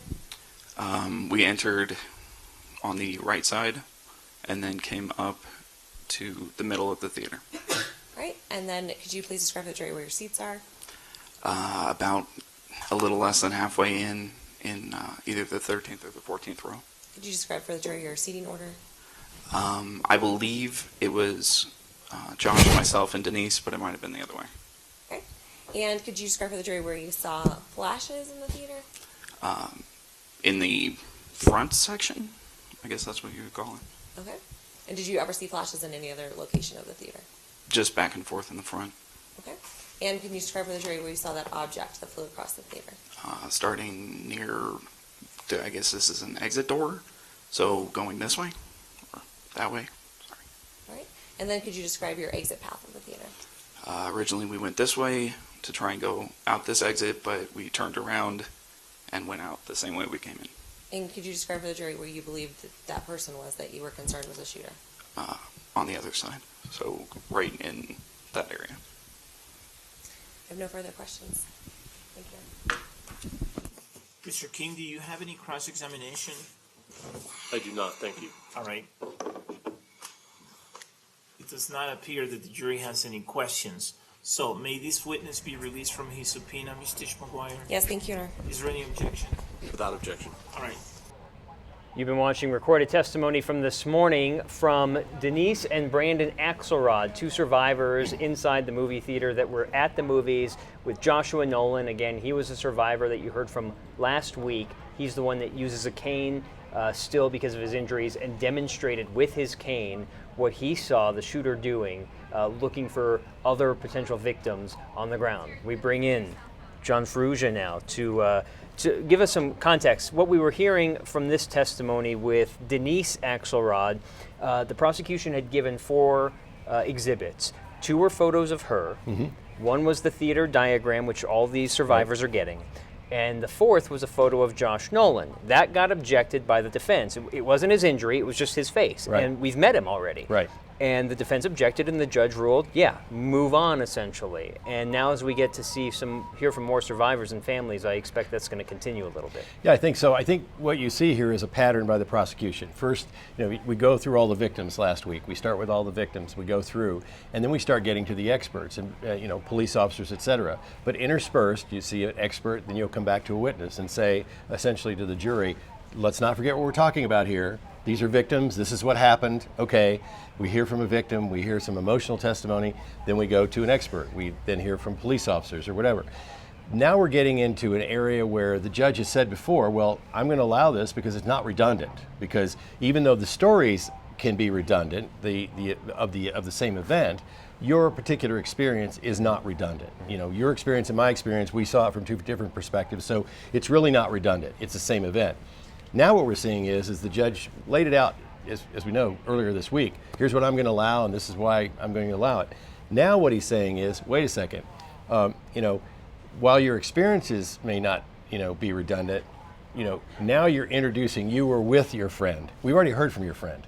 We don't have to know who your friend is. We already know who your friend is. We already know about your friend's injuries. We already know. So tell us what you saw and heard, that's fine, but prosecutors don't start bringing up, okay, here's who he is, here is his wounds again, et cetera, because we've already heard that. So I think at this point, the judge is now saying to the prosecution, much like it did to the defense, okay, look, I'm going to put limits on this. There was a moment when we got to FBI Special Agent Garrett Gunbiner where there was an objection to the questions being asked, and the question was, Rich Orman was asking, after we described the photos of what the explosives look like inside, the question was, if an officer, could an officer see that tripwire, and what would have happened? And the judge, and they kept getting objected. And finally, the judge said, "How about you ask your question if he would have seen this, right, not an officer?" And the judge kind of got involved, saying, right, "Okay, I agree with the objection, but here's what you're getting at." Yeah. And if the attorneys know what they're trying to get an answer that they know is coming, right?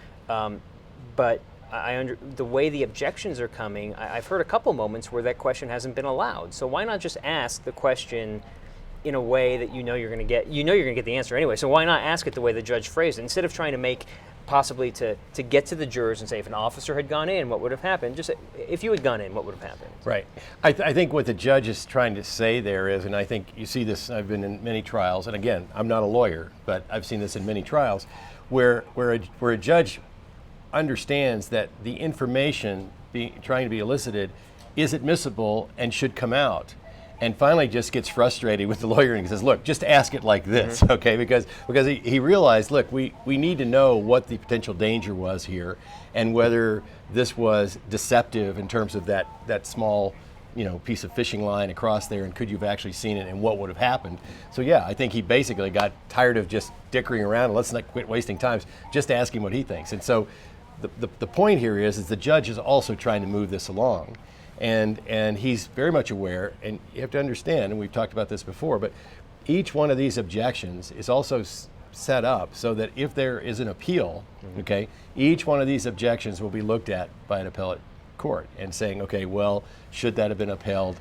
Did they do the right thing? Were they acting, in the right way?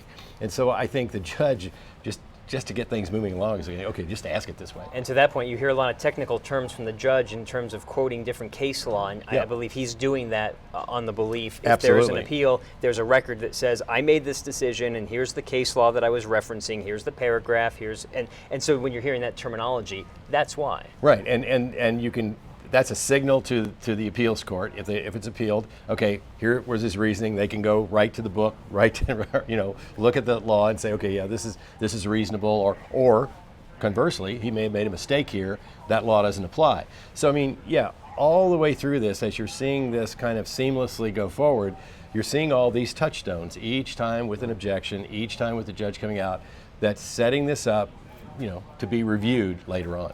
1:35 Denver time. We expect the courtroom to start filling up again about 1:45, where for 15 minutes the judge and the attorneys will have a bench conference for the first part of that 15 minutes, talking about a number of juror questions that came out of the last witness testimony, which is FBI Special Agent Garrett Gumbinner. And then after about 2 o'clock, we'll have the jury come back in. But the jury questions are a result of his testimony, which lasted the second half of this morning. And we're going to go back real quickly to show you some of the testimony he gave in reference to the photos. These are images captured from a video camera on the bomb robot that was in the front doorway of the defendant's apartment. And here is FBI Special Agent Garrett Gumbinner talking about what he's seeing in these photos. Now, we're looking through the apartment door, is that correct? That's correct. Now, is the thermos containing the glycerin still present when this photograph was taken? No, it's already been removed. But is the pan that we just discussed with the potassium permanganate in it present? Yes, it is. And we can see, did the defendant discuss with you those those soda bottles on the floor behind the chair? Yes, he did. And so when he talks about the soda bottles, where would they be in this picture? You can show us. So these would be the Sprite bottles filled with gasoline inside his apartment. Okay, if we could now go to 4144, and if you can just stay there.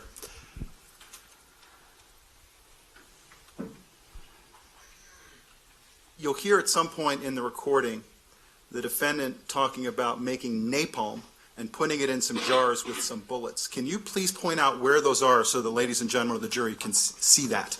Sure. There were 3 jars that he filled with napalm. You can see 2 of them in the picture here.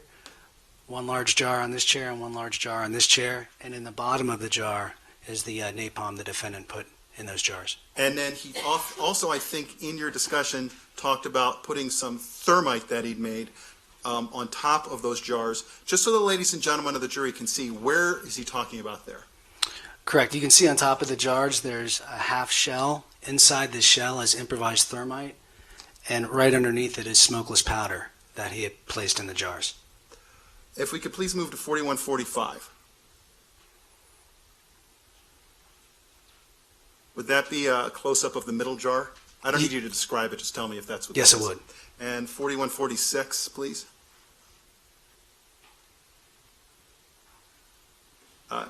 Is the jar on the right, can you see that in there? Yes. And where is that? Right here. 3951, please.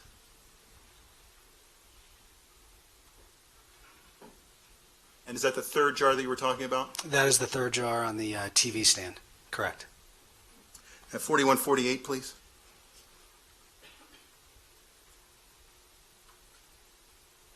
What is that a close-up of? That's the close-up of the potassium permanganate that was in the frying pan. And then you can see a white powder on the floor, but I think we can see it better in the next picture. 4162, please.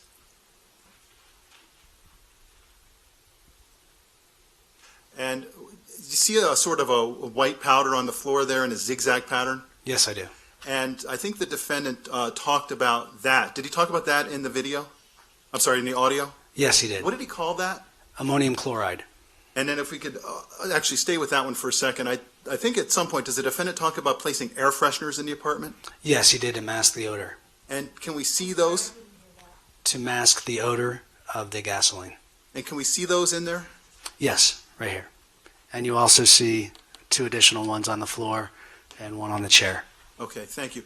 We don't need to show any other photographs at this time. Thank you. So we're going to analyze some of these photos real quick, about a little more than 5 minutes away from court getting back into session. What you're seeing here, again, this is from the bomb robots video, and it's a screen grab from that video. I don't know where my cursor is. This is the door that has been opened into the right. So picture it, a doorway that the handle's on the far left, perhaps right above here. You turn the handle, open the door, and there's the door. This is the thermos that had liquid inside of it that was balanced on top of some sneakers, that when the door opens, there was a tripwire, a fish line, connected from the door to the thermos, knocks the thermos over, and then dumps the liquid into this frying pan, starting the reaction. Yeah. Not the best image that we're seeing, but but from a juror standpoint, this is really getting them inside that apartment, and I find this compelling in terms of this is not stuff you see every day. No, and I think what you're looking at here is somebody, who's obviously very, very bright, very smart person, and not only that, but somebody who's adept with chemicals, with explosives, with formulaic concoctions that will, that can be lethal, and I think in showing this, I mean, it almost looks like one of those, Rube Goldberg things on YouTube, where the ball bearing goes down and hits this and it keeps going. And I think what he's done here is he set up this kind of chain, this physical chain reaction, and then the chemical chain reaction. I think what this shows is incredible planning, and think about also what the jury's got to. I'm sure the prosecution is going to deal with this, but not only that he set it up, but how he planned to get all of these chemicals and get all of these materials.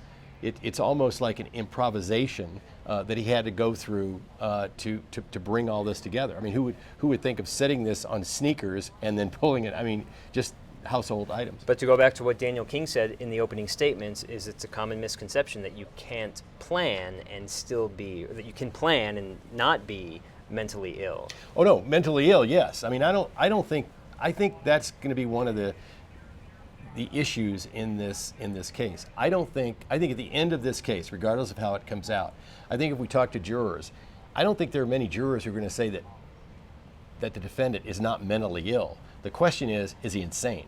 There's a big leap. You can be mentally ill and do all of that. The question is, can you be insane and not understand right from wrong when you're setting up explosives to burn down a building and kill your neighbors?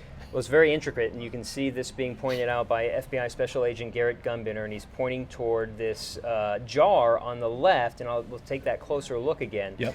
And what he described is that there's this half lid, essentially, on top of both of these jars. Yes. I think that's what the thermite was in. Mm-hmm. Yeah.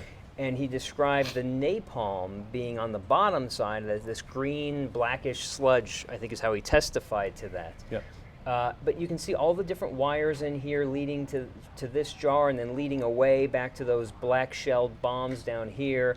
You've got liquid in the Sprite containers. I mean, it's just very methodically done. Well, and what you're really looking at here, and he described this in some detail, but what you're really looking at with any explosive, this is somewhat akin to the Timothy McVeigh situation with the Oklahoma City bombing. I sat in there for weeks and weeks. What you have to have is you have to have an accelerant or a blasting cap, to ignite all of this, to ignite that napalm, and that's why it's sitting on top. That igniter or that blasting cap has to be the initiator that then ignites that napalm and it blows. So that's why you often see with an explosion, you'll see an initial pop and then boom, and that's what he was trying to do. Initial pop and then a huge explosion. And this is the defense attorney, Catherine Spangler, was trying to get to this because they talked about how there was a remote control placed outside as a plant by the dumpster next to a remote control car, that someone would pick this up, play with it, but it would really be setting off the detonation inside. But she started asking questions about, well, couldn't you have done this wirelessly? Couldn't you have set this up in a different way? And it kind of leads to something that she was talking about with what was found in his vehicle. Again, Garrett Gunbiner searched the vehicle for explosives, didn't find anything. We've got a quick piece of sound from the defense attorney, Catherine Spangler, on a key moment that really didn't get elaborated on, but here's her questioning of asking, did this FBI agent find anything else in the vehicle? You had the opportunity to look inside the car to see some of the contents of the car while you were working on the car in those early morning hours, correct? Yes, ma'am, I did. Okay. And you didn't see any sleeping bags or tents in that car. Did you? We're going to get back to that sound in the afternoon session, but court is back in session. We're going to join court talking about these jury questions from FBI agent Garrett Gunbiner. Fancy if I ask if you know. Yes, Your Honor, it's outside the area of expertise and outside of the disclosures given to the defense. I will not ask it based on that. I will not ask the next question either, which is the same question with respect to thermite. I'm assuming it's the same objection, right? Yes. Mr. Orman? Well, I can tell you he does know how thermite works and so I don't have any issue with that question. You know, it's a question from the jury about the testimony, so I think that you can ask it. Okay. Do you think it's within his area of expertise? Yes, Your Honor. And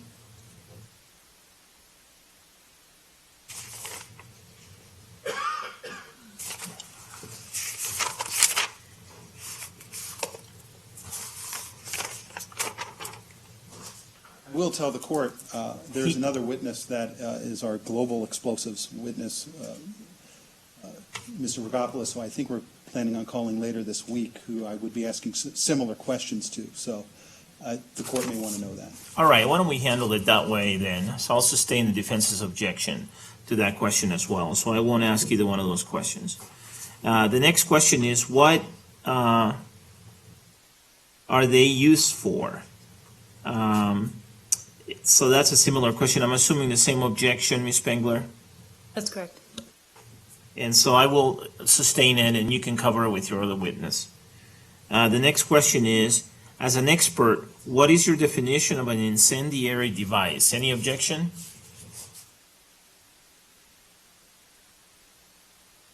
Seems like it's a legally defined term in Colorado.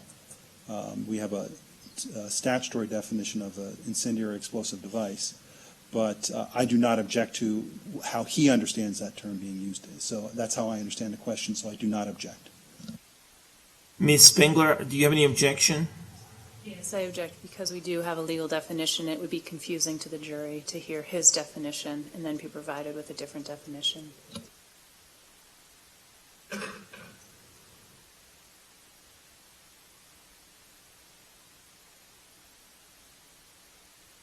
Well, he has used the term incendiary device, though, and so I think what's fair is to ask him what he means when he uses that term. What is that? What does that mean as he uses the term?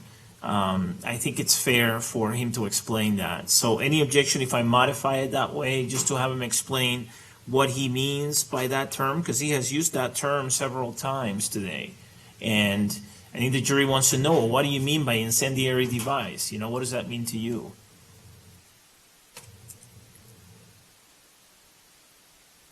No objection to the reform of the question. All right, I'll ask it that way as modified.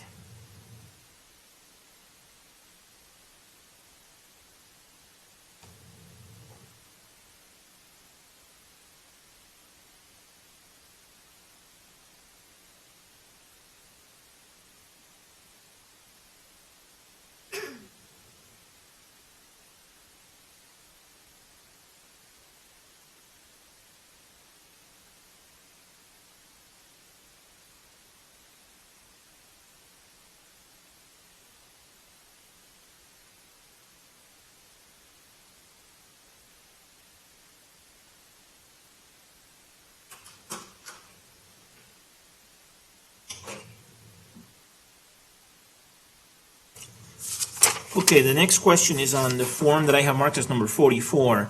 If someone opened the door not knowing that there was a booby trap, would there have been an immediate explosion? Any objection? No. Any objection?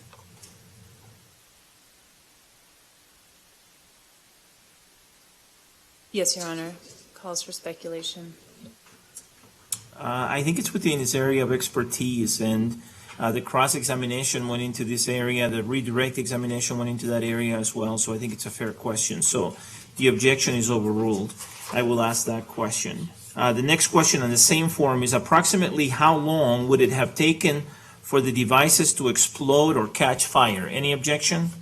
None from the people. From the defense? Yes, Your Honor. It's outside of what's been disclosed to the defense as part of his expert opinion. Again, it goes to his expertise. I don't think that this is something that is new or surprising or that hasn't been disclosed. And there was an area that was gone into the cross-examination that I think opens the door to that question as well. Next, I have the questions on form number 45. The first question is, how were their pictures taken from an elevated height? Any objection? No, Your Honor. Next is, No objection from the defense. thank you. Do you know if the handguns on and in the car were loaded? Any objection? No objection. Ms. Spengler? No objection. Okay, those questions are going to be asked. Next I have, was the suspect looking at pictures or describing from memory? Any objection? Your Honor, I think that is referring to during the conversation. That's how I understood it. I think that, I don't object. Ms. Spengler? I don't understand the question. Was the suspect looking at pictures or describing from memory? I think it's referring to the interview that was conducted by Special Agent Gumbiner and Detective Apple. And the question is, at the time of the interview, was the suspect looking at pictures or describing things from memory? Or could rephrase the question to during the interview. That's fine. I think that's fair. I agree, Your Honor.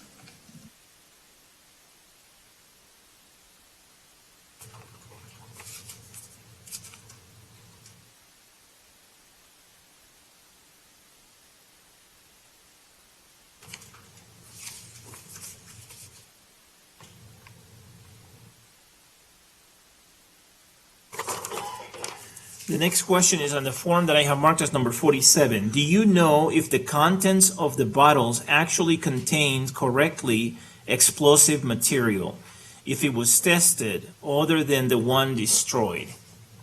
Any objection? None for me, Your Honor. Any objection? Which again, this is information that will come out through different witnesses in the future. So yes. I'll ask him if he knows. I mean, he may, I think this would be within his knowledge, but I'll add if he knows.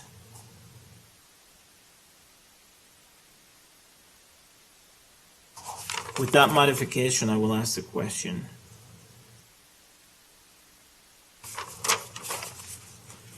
Next is the question on the form that I have marked as number 48. You said that Mr. Holmes acted similar to other bombing suspects that you have interviewed. What specifically was similar? What was different about his actions / responses? Before you take a position on this question, let me give you question 52, because they kind of go hand in hand. Maybe you disagree, but I see them as going hand in hand. Number 52 is it common for perpetrators to assist, like Mr. Holmes did, to clear a bomb site after the IEDs did not go off?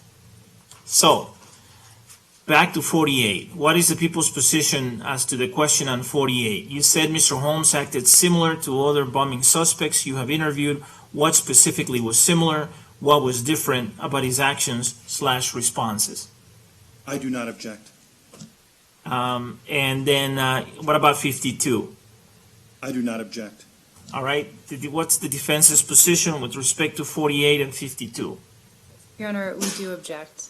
We objected to the original question, and it now appears that there's sort of profiling going on, and we continue to object to this line of questioning.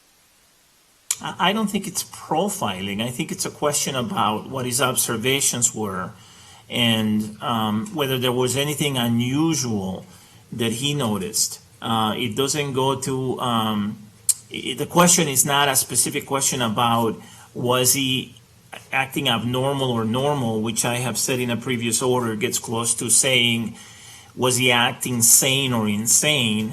And I think that those questions would be improper. This is asking, was there anything unusual about your interview? And implicit in that question is, based on other interviews that you've conducted, was there anything unusual? Anything that you noticed that was similar to other interviews? Anything that you noticed that was different from other interviews?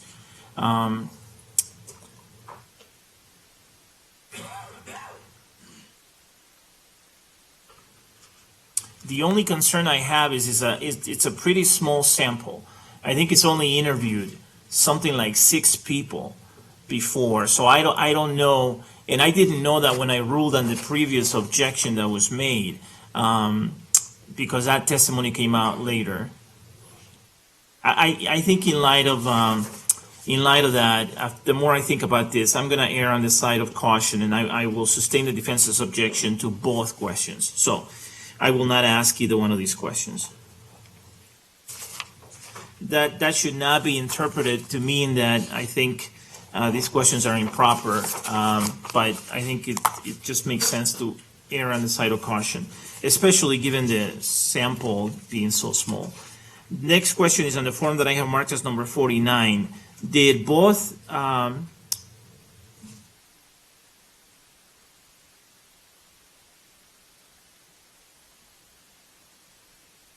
and let me back up a moment. Let me just supplement the record on the last 2 questions. I think both sides have asked questions related to perhaps not precisely demeanor, but something along those lines. I mean, there were questions that the prosecution has elicited in terms of the officer who made the traffic stop in Winter Park and the defendant's demeanor at that time. There were no objections to that, to those types of questions. The defense has also elicited testimony related to the voicemail on the defendant's cell phone, the voicemail, the answer on the voicemail, the recording that he had on his voicemail, and whether that was unusual or not. And so there has been testimony along these lines by both sides. But again, I'm going to err on the side of caution and not ask those last 2 questions.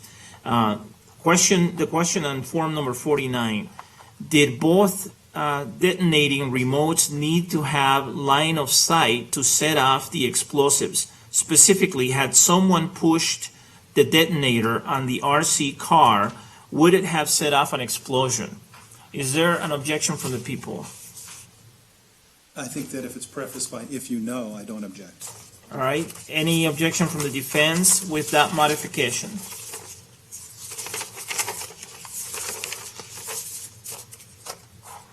If I may have a moment, Judge. Yes.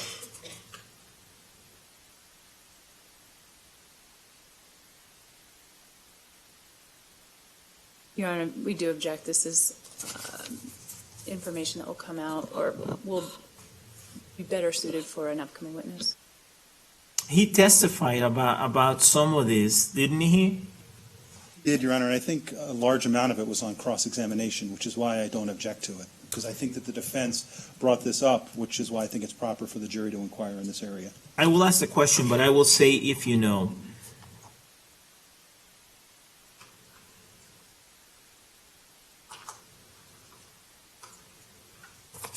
The next question I have is on the form that I have marked as number 50. In your expert opinion, did any of the explosive/incendiary contraptions appear in any way to be just for show or designed to intimidate rather than to go off? Any objection? I don't object, Your Honor, and the reason I don't object is because I think the questions asked on cross-examination open the door to this area of inquiry, and I think it is an appropriate question. Any objection? Yes, Your Honor. It calls for speculation, foundation, Rule 16. It's asking about what it appears to him. I will warn him not to speculate, but to talk about his observations. I think it's a fair question given the cross-examination and the redirect examination. And I think it's within his area of expertise.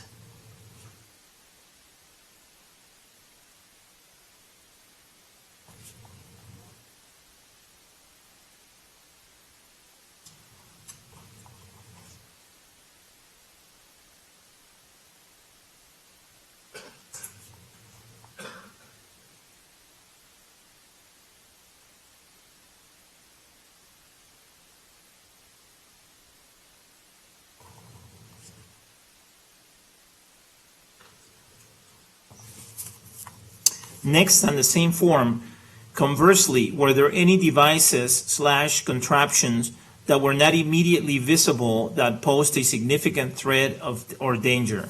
Any objection? I don't object, Your Honor. Any objection? No objection.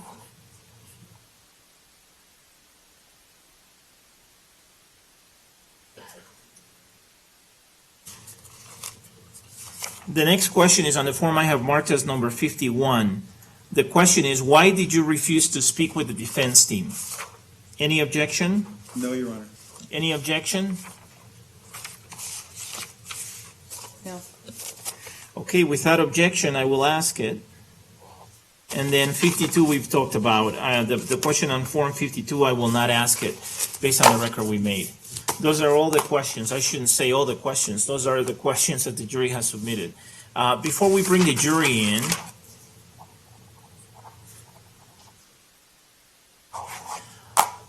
I have indicated before the rule that we've been using in terms of providing any exhibits to the media that have been admitted. And what I indicated is that if there were any exhibits that had written material on them, that those would be provided to the media because they're not visible on the screen that the CCTV camera captures. And so that's what we've been doing.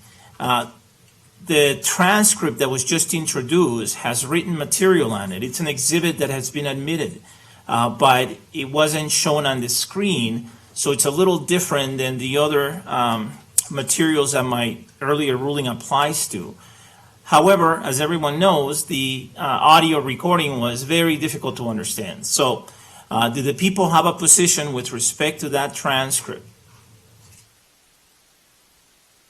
I don't have a position, but I would note, Your Honor, they could also be provided with the audio recording, which might be easier to understand if it wasn't broadcast through the courtroom. But I don't take a position. Okay, does the defense have a position, Ms. Nelson? We object, Your Honor. It wasn't published. The transcript wasn't published on any of these screens, and there's no indication that the media or anyone watching from, well, there's been no request, so that's the reason we object, number one. But number two, there's no indication that it's any easier or more difficult to hear than what observers overheard live in the courtroom. Do you have any concerns with the court providing it? Other than the ones you've stated before? Concerns with the court providing the transcript? Right. We object. It's not appropriate to provide the media with an exhibit that wasn't published in open court. Well, it was published in open court. I mean, the audio was published. The transcript was not shown on the screen, but the audio is of poor quality. The request that was made earlier, a couple of weeks ago, maybe it was a week ago, included all the exhibits that were admitted in court, and I think that were shown in court, published in court. This is a little bit different. I'll have to go back and look at that motion and see if it includes this. I'm just, because of my ruling, I wanted to bring it up to the parties. I'll go back and check on the motion that was filed. I don't know whether the motion was limited to what is shown on the camera. If it is, then this would not come within the scope of that. But, so we'll do it that way. I'll go back and look at the motion that was filed and my ruling, and then we'll go from there. Will the court notify the parties before publishing to the media? I will tell you if I decide. I will tell you if I decide to publish it. Frankly, I'm inclined to. I don't know what the concern is, but to the extent that there hasn't been a request made, then I won't do it, and I will tell you before I make a final decision on that. So, okay, let's bring the jury in, please. Should I Yes, please.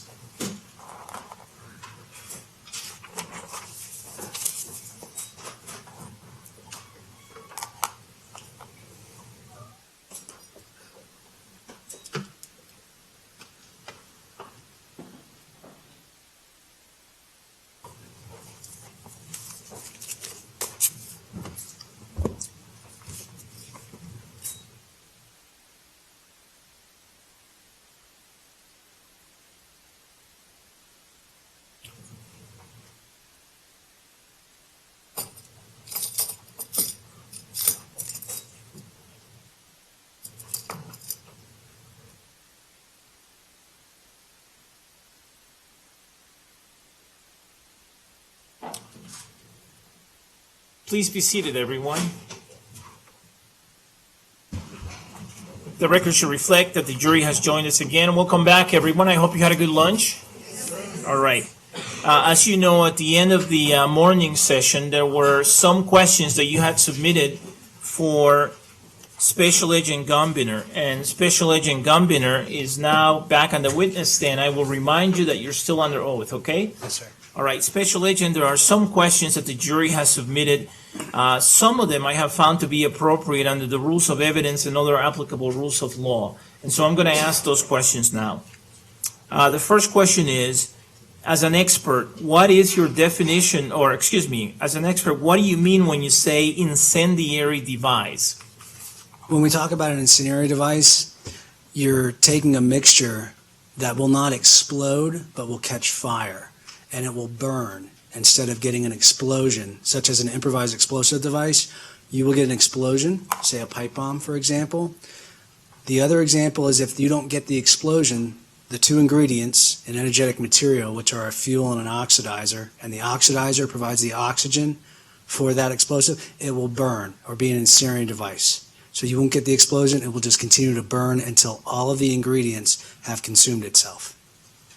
The next question is, if someone opened the door not knowing that there was a booby trap, would there have been an immediate explosion? I don't think there would have been. If they opened the door would not have hit the tripwire. It would take somebody to enter that apartment in order for that booby trap to initiate. Next question. Approximately how long would it have taken for the devices to explode or catch fire? It would have been instantaneous. As soon as that tripwire would have been initiated, any spark that would hit the floor, the whole apartment would have exploded. The next question is, how were these pictures taken from an elevated height? From the doorway or from the theater?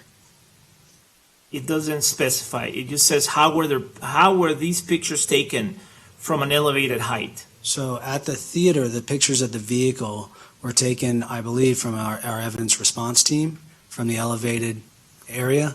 From the apartment, we took pictures from the doorway utilizing not only screenshots from the robot, but also a long-range camera that we had in the hallway. Do you know if the handguns on and in the car were loaded? That I do not know. The next question, during the interview, was the suspect looking at pictures or describing from memory? From memory. The next question, do you know if the contents of the bottles actually contain correctly explosive material if it was tested other than the one destroyed? Again, only if you know. So the Sprite bottles had gasoline in them. I had actually pulled them out of the apartment, and you could certainly smell that it was gasoline. The 6-inch firework balls had smokeless powder in them because we could see that when we entered the apartment. Did both detonating remotes need to have a line of sight to set off the explosives? Specifically, had someone pushed the detonator on the RC car, would it have set off an explosion? Again, only if you know. So the launch control system that was located inside his apartment with the remote control that was left by his plant, we believe that that was not armed, and if anybody would hit the button, nothing would happen. The pyrotechnic firing box that was located in the kitchen above the refrigerator, the defendant placed the remote control of that outside by the dumpster by the remote control car. It's my belief that if somebody would have found that remote and that RC car and tried to play with the car utilizing that remote, it would have set the apartment off and it would have exploded. The next question. In your expert opinion, did any of the explosive/incendiary contraptions appear in any way to be just for show or designed to intimidate rather than to go off? Do not speculate as you answer this question. Answer it only based on your expertise and any observations that you made. They were designed to kill or maim anybody that was inside that apartment when they initiated. Conversely, were there any devices / contraptions that were not immediately visible that posed a significant threat or danger? No, most of the devices were located inside his living room. Next question. Why did you refuse to speak with the defense team? It's my decision whether or not to speak to the defense team. And as an FBI agent, when we get done with an interview, with investigative duties, we write reports and we stand by those reports. And that's what was my decision, to stand by the reports that I wrote right after this incident. And I did not want to meet and be re-interviewed regarding my actions on those days, quite a few days afterwards, where I could possibly say something that was incorrect or say something that was not in my reports. Any follow-up questions based on those questions, Mr. Orman? Thank you, Your Honor. Ms. Spengler, may this witness be released from his subpoena? Your Honor, I'd like to keep him under subpoena. I doubt very much I'll need to use that, but I would like to keep him under subpoena. Okay. Sir, you are subject to recall by the prosecution. I don't know whether you've been subpoenaed by the defense, but if you have, then they can call you as well. So you're relieved or released for now, but you may be called again. Thank you. All right, thank you.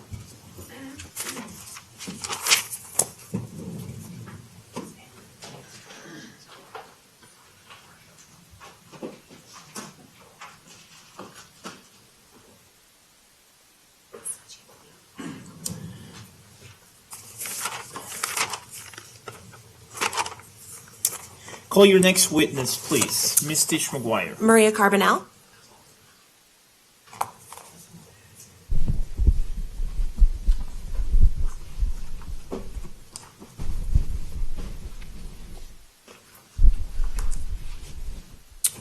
Good afternoon.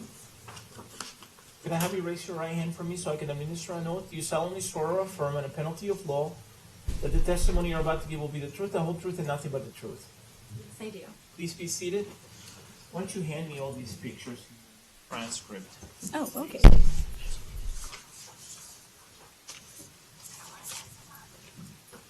Ms. Tish McGuire, do you want to put these back? Actually, Yes, sure. I can reach. Your Honor, may we approach? Yes.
We are in extended bench conference right now as the prosecution called witness number 43 to the stand, which is Maria Carbonell.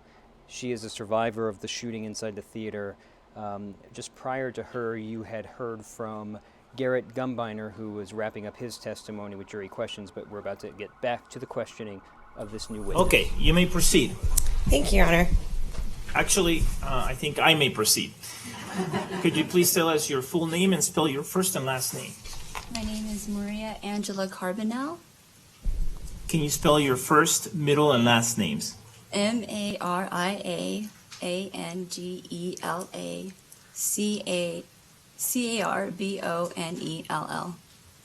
All right, you may proceed, Ms. Tish-McGuire. Thank you. Were you at the Century 16 movie theater on July 19th of 2012 in Aurora, Colorado? Yes, I was. Did that go into the early morning hours of July 20th of 2012? Yes, it did. Why were you going to that movie theater that day? That day, myself and my two children. I'm going to ask you to speak in the microphone a little bit more. Like this? Thanks. Is this better? Okay. I was going there to meet my friends from Red Robin, and I brought my two children with me. And we were there to see The Dark Knight Rises. Was there a special occasion that you were going to the movie that night? Yeah, it was.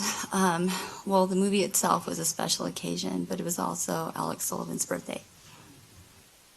Now, what time did you get to the movie theater that night? Myself and my children, we arrived fairly early. I want to say maybe around 6:37. We were kind of tailgating, I guess. There we met Alex, and I'm going to refer to him as Sully because that was how we call him. So Sully, Annalise Armando, and myself, we were there, as well as Edgar, Chris, and Jasmine. We were all just kind of hanging out, waiting in line. We were playing Uno. They were watching, I believe, one of the Batman movies or another show on my friend Edgar's laptop. We ate really bad nachos, my daughter and I, and we were just having fun. We waited there until we were allowed to go into the theater. And how old were your children at the time? Ma'am, I'm going to ask you to move that microphone. You're very soft-spoken. Like this? So speak right into it, please. Like, is this okay like this? That's better. Okay. Thank you. It's just, sorry. What did you say? How old were your children at the time? My son Armando was 12, and my daughter Annalise was 15. At some point in time, did you guys have an opportunity to get into the movie theater? Yes. And we were there. We were having a really just fun time. It was the first time that Annalise and Armando met Sully, and it was really great because Sully, he gave my son a Dark Knight Rises hat and a keychain, and it was the first time that Sully had ever met my son, and my son thought he was just so happy and was just shocked. And it was really cool because the two of them talked about comics, and I was really happy that the two of them were able to meet because they both love comics so much, and it was nice. And we found really great seeds, and it was funny. My kids were fighting over my son's Slurpee. We were having like a lot of fun. At some point in time, did the movie start? Yes. What happened during your movie? So I was watching the movie, and I was really into the scene, and I saw the exit door open, and at first I thought, how rude. I thought maybe it was an employee or something coming in, and I didn't really pay attention. And I heard someone yell, "You," profanity. I'm not going to say it. And I was like, wow, what a jerk. And then I remember hearing like a poof and like a tss. It sounded like a tear gas, like a t-shirt gun. And I remember hearing that, and I thought, just maybe they're shooting out t-shirts. But then I heard this clank. And when I remember hearing the clank, and my son, he jumped up and he yelled, "Stink bomb." And I grabbed him by the back of his pants and I yanked him down. And I then grabbed my friend Jasmine Kennedy that was sitting right next to me, and I told her, "Jasmine, get down." And I remember just hearing like boom, boom, boom, and then looking, because my son was sitting to the left of me, and my friend Jasmine and Chris and Edgar and Sully and everyone was sitting to the right. And I remember looking down at my son, and I was watching this smoke billow out from underneath the chairs. And right away I started to panic because I was thinking, oh no, Armando doesn't have an inhaler on him, and he's going to have an asthma attack. And I grabbed my coat that I had, and I put it over my nose so that I could breathe. And I remember like not being able to breathe and my eyes burning. And I remember looking at Armando and Annalise, and I could see that Armando had his t-shirt covered over his mouth like this, and I could see my daughter. She was huddled next to him, but all I could see was her legs in the back of her. And things just kind of got really quiet for me. What's the next thing you remember? I remember having my arms around Jasmine, and I had my hands on Armando's pants still. I didn't let go of them. And I had my arms around Jasmine, and I was rubbing her back and telling her that it was okay. And she was really upset, and she was like, "Marie, I don't know what to do. I've never been in anything like this before." And I was just like, "Jasmine, you just have to calm down. You have to calm down." And at some point, I remember feeling like a sting go across my thigh, and hearing like little beads like bouncing all around me. And I remember Jasmine letting out this screech and screaming for her mom. Objection, relevance. Overruled? And I was just telling her, I was like, "You have to calm down." And I kept telling myself that somebody's going to stop this, like this is going to stop.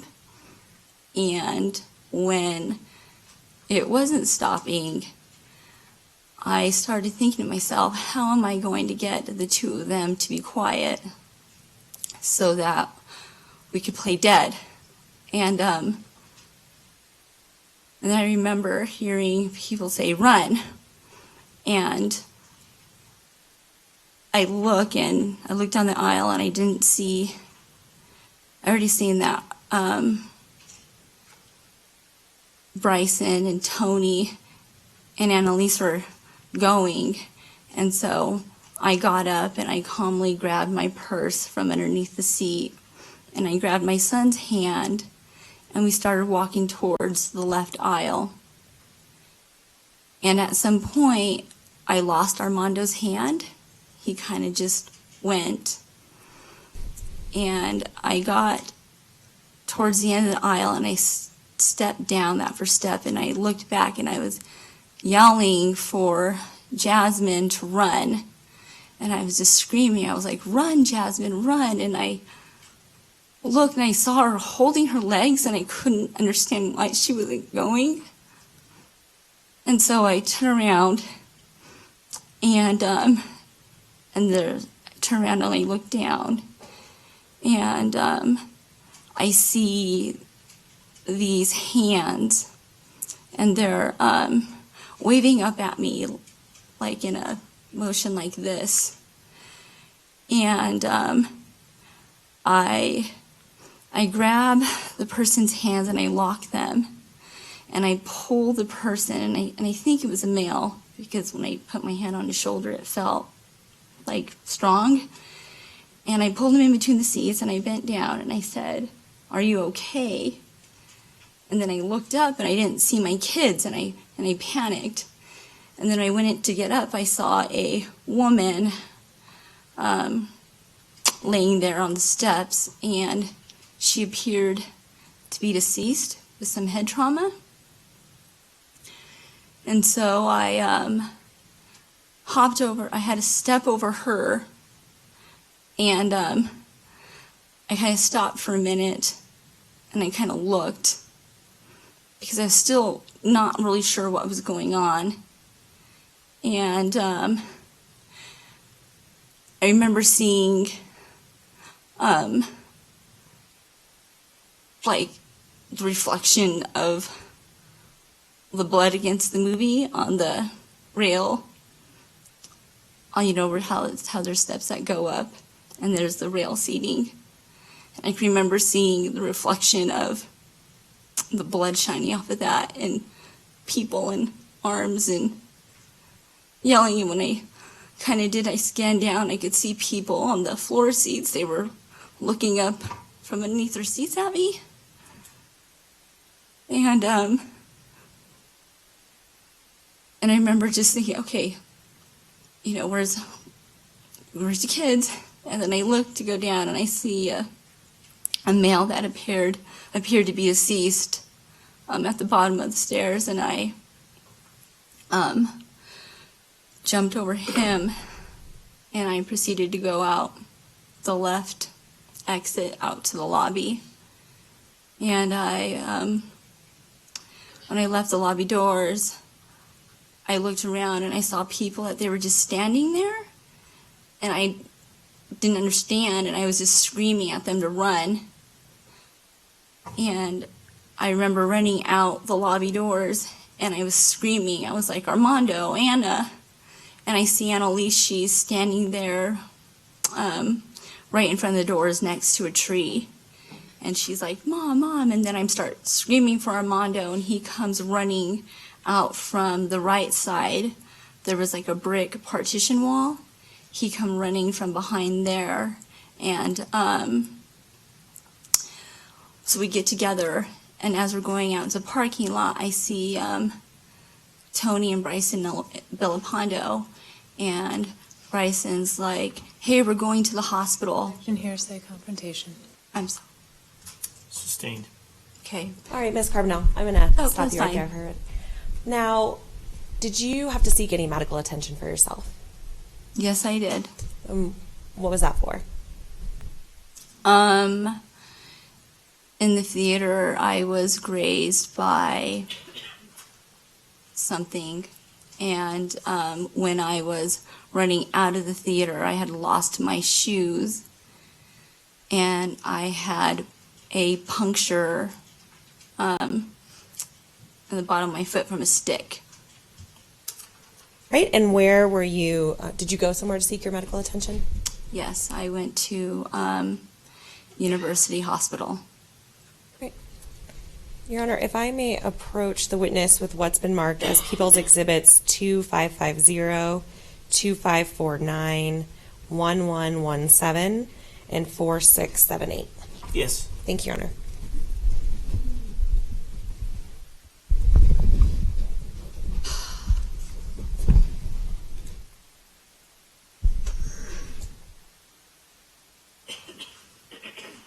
Ms. Carbonell, could you please look at 2550? Yes. All right, do you recognize the person in that photograph? Yes, I do. Who is it? That is me.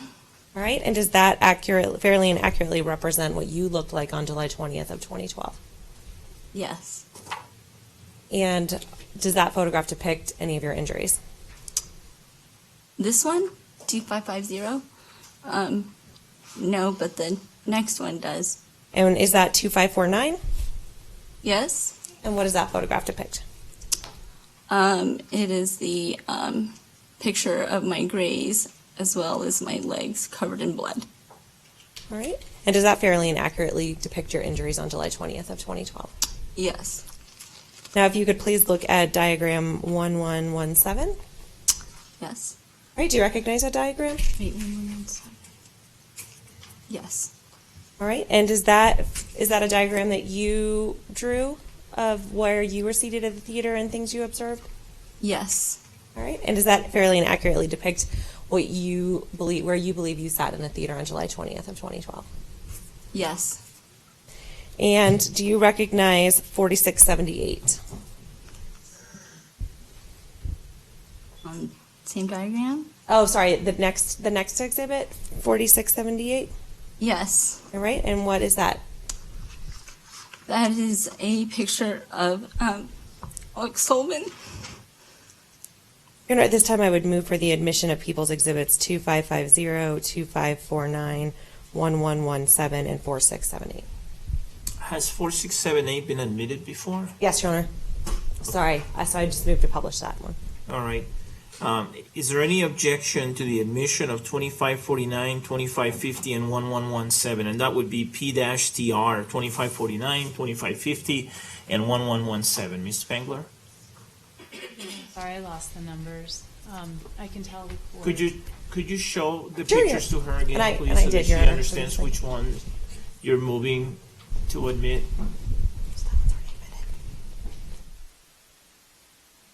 Object to the publication of 4678.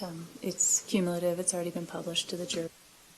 We would object to 2550, as that is the photograph that the witness said did not depict her injuries that night. You do not object to the other two.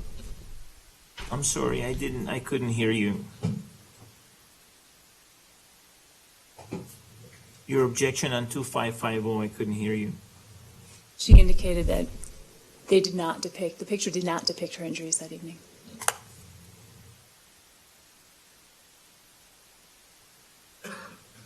May I respond, Your Honor? Hold on, give me just a second.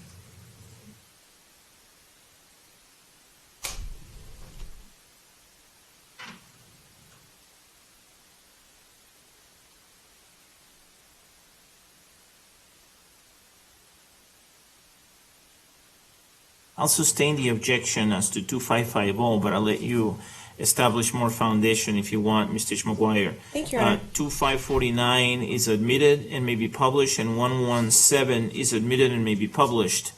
4678 has been published before. So the objection to publishing that one again is sustained. You may proceed on 2550, P-TR-2550. Go ahead. Thank you. Ms. Carbonell, I'm going to approach you with this photograph again. Now, looking at this photograph more carefully, if you look at the bottom of your legs, are the injuries of your legs visible in that photograph?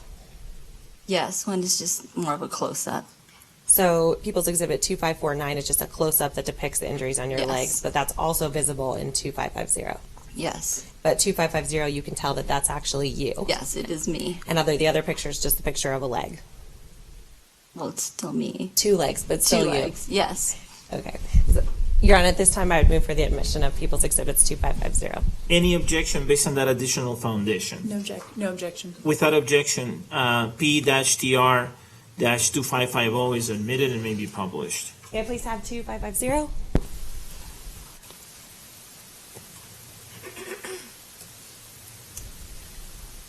And is that the photograph that depicts you on the night of July 20th of 2012? Yes. May I please have 2549?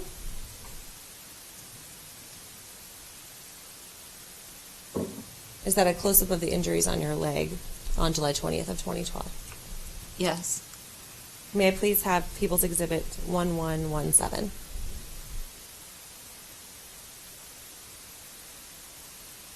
All right, and Ms. Carbonell, there's a microphone up there, if I could, behind you, if I could ask you to turn it on, please. And there is a big stick behind you, if you could use that, thank you. And if you could just show the jury where you were seated in the theater, please. Sorry, I don't want to move you. So I was seated right here, and my son Armando was seated here, and my daughter Annalise was seated here. And how did you exit the theater? I exited down the left aisle. All right, and what is that red thing that depicts close to row 10? This one right here. That is where I helped the individual up and pulled him in between the seats. Right, and then down at the bottom where there's a C, what does that depict? That depicts the gentleman that I thought that was deceased. Great. Thank you very much. You can have a seat. I have no further questions of this witness. Thank you, Your Honor. All right, would counsel please approach?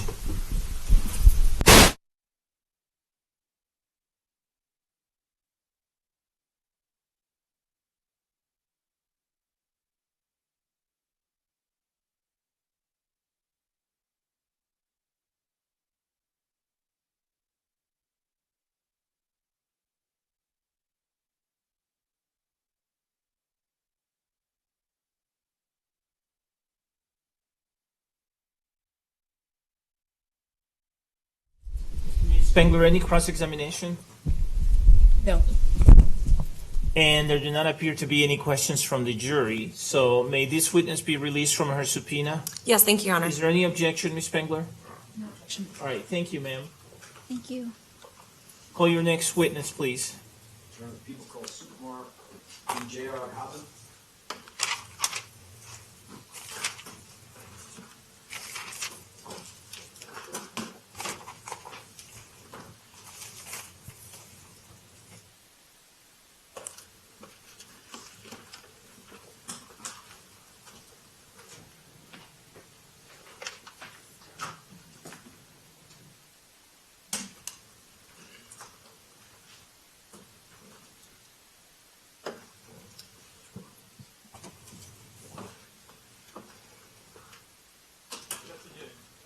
Could I have you raise your right hand?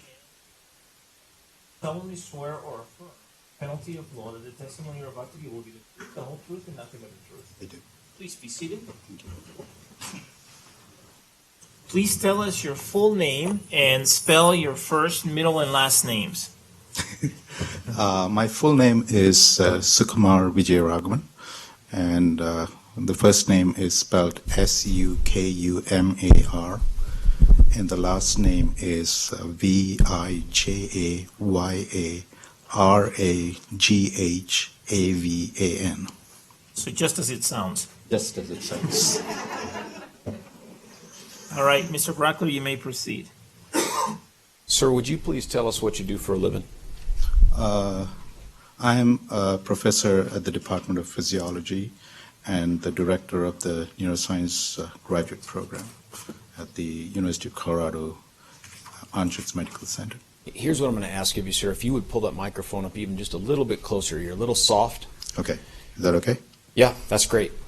Here's what I want to do now that you've identified yourself as the director of that neuroscience program. I want to step back and ask you about you and your credentials and qualifications that led you to that job. Then I want to talk to you about the program itself that the defendant went through between 2011 and 2012. And then I want to talk to you about the defendant, okay? Okay.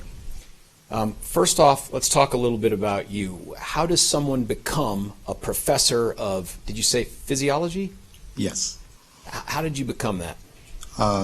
Well, I got my PhD in biochemistry. Then I did a few years of postdoctoral training at the University of California at San Diego.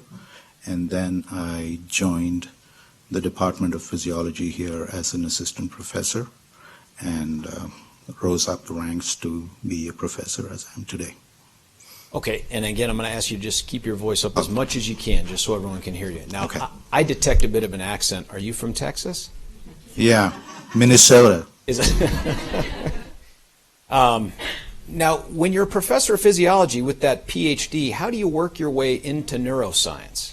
Well, my topic of research is examining how cells in the brain signal to each other and how that signaling can be modified by drugs of abuse like nicotine. And that makes me a bona fide neuroscientist. Maybe it's worth a description of what is neuroscience. Okay, so the neuroscience in general is a study of how the nervous system works, how the brain is put together, how it develops, how it signals, and how do information from outside world gets processed in the brain, and by what mechanisms do they get processed, and how it applies to various diseases and disorders of the brain. Is that multidisciplinary in its approach? It is very multidisciplinary in its approach. Now, I use that word because you used that word with me earlier. Would you tell us, what does that mean, multidisciplinary? It means it involves skills from a number of disciplines, ranging from physics, chemistry, pharmacology, physiology, and cell biology, and brain imaging, and so on. At the University of Colorado, at that Anschutz campus, just up the road from us here, do they have a program for neuroscience? Yes, they do have a graduate program for neuroscience. Now, is that different than having, say, a school of neuroscience? Well, it is different in the sense that we don't have an undergraduate degree in neuroscience. So most students who come into the neuroscience program have finished their graduate and have the undergraduate degree, and then come in for a PhD into the program. Now, you've said you're the director of the neuroscience program currently. Were you the director back when the defendant was part of that program? No, I was the chair of the graduate training committee at that point. Tell us what the graduate training committee is. The graduate training committee consists of 5 members of the faculty who are in charge of monitoring student progress, how they do, helping them make decisions during their PhD tenure, and facilitating their path towards a successful completion of their degree. When you were in that role, did you have responsibilities regarding the recruiting of that next class of PhD candidates? I didn't. I was part of the admissions committee as a member of the graduate training committee. So the admissions committee is a separate committee that consists of other faculty members who screen applications, decide who to invite for interview, conduct interviews, and so on. And I was part of that committee. Now, this particular program at the University of Colorado, are there many like it in the United States? I think there are many neuroscience programs, yes. Where does this one rank, the one that you're a part of? It's hard to know how one ranks these programs, but one ranking would be by the award of these training grants. There are 28 in this country, and we are one of them. Okay. Is it a competitive process to become a PhD candidate? Yes, it is. To enter the program, we get about 70, 75 applications for a class of 6 or 5 or 6. Now, in this particular process that you're going to describe for us, is this how you go from 75 applicants down to the 6 that you chose back in the 2011-2012 Yes. class? Tell us how that worked. So it's a national application process. People apply to the program, and the admissions committee screens all the applications. And the applications contain the following information. One, their credentials, where they did their undergrad, their GPAs, their GRE scores. Then they have a statement of purpose where the candidate describes why they want to do research and why they want to be in the program. And then there are letters of references from people they have worked with in the past. And we also look for people who have had some research experience so that they know what they're getting into. And based on all these criteria, we narrow that process down to about 12 to 13 people we invite for interviews. And this interview consists of, yeah. I'm sorry to stop you. There's a couple things I wanted to back up with you, and then we'll pick up right from there, okay? One of them was you mentioned a GRE. Not everyone may know what that is. What's the GRE? It's the graduate record exam. It's an exam that all students, in fact, most, if not all, graduate programs, PhD programs require GRE. So it's a national exam conducted by the ETS, or the Educational Testing Service, and the students are graded on their verbal, quantitative, and analytical skills, and they are ranked in percentiles, with the 99th percentile, meaning that most people are below, you are at the 99th percent or higher. Also, you mentioned letters of reference. Prior to making the decision to offer someone admission into this program, do you follow up on those letters of reference and call people, or do you go just off of the documentary application that you've received? It is both. So very often the letters are straightforward enough that we take them at face value. Sometimes we do call back and get some clarifications. Now, to whittle this group down from approximately 75 down to 13, what caliber of applicants are you getting? Could you be more specific as to what you want me to say? And I don't know the answer to this, but are you getting people who have an undergraduate degree in music applying to neuroscience? Does that happen? I don't know. There are probably not music, but we do have undergrads who've finished their degree in physics. We do have people who've done. We've had one student from the Colorado School of Mines with engineering backgrounds. We have people who might have a psychology background, and people who have molecular biology or cell biology backgrounds. It sounds like it's pretty diverse, like science or science and math. Yes, and we really look at their performance in science in general when we make these decisions. So you've whittled it down now to 13. What are you using to make the decision that that 14th person or that 50th person isn't getting there? Is it just straight GRE score? No, this is a combination of all the criteria that I mentioned. So it's a mixture of what we overall idea of whether we feel so and so would be good at a career in research or not. So you have these 12 or 13 folks, and you said you invite them out for interviews? Yes. What time of year do you do that? This is usually in February. Of the year before they're going to start? Of the year that they're going to start. They start in fall, that's in August, September, and the interviews happen in February. All right, now we're going to keep talking about this process, but I want to incorporate in the defendant in this case. Now, back in 2011, did someone named James Eagan Holmes apply to your program? Yes. And did he make it through that initial cut to get down to the interview process? Yes. This guy sitting over here at the table in this light green, I think it's a light green shirt, right here with the glasses and the mustache and the beard. Is that who you know to be James Holmes? Yes. That particular individual got invited out for an interview? Yes. Were you part of that process? Yes. Tell us about how that process works in general, and then we'll talk about how it worked with the defendant. Okay. So in general, this is a process that is sort of coordinated with all graduate programs on campus. So for all programs, the people who have been invited for interviews are brought in. They are housed at a hotel. Usually it's the Renaissance at the Stapleton, and then they're here for 2 days. The first day begins with the morning, where they would come into the program office, and the director of the program presents the program to them, gives them information about the program, what's good about it, why they should be interested in our program.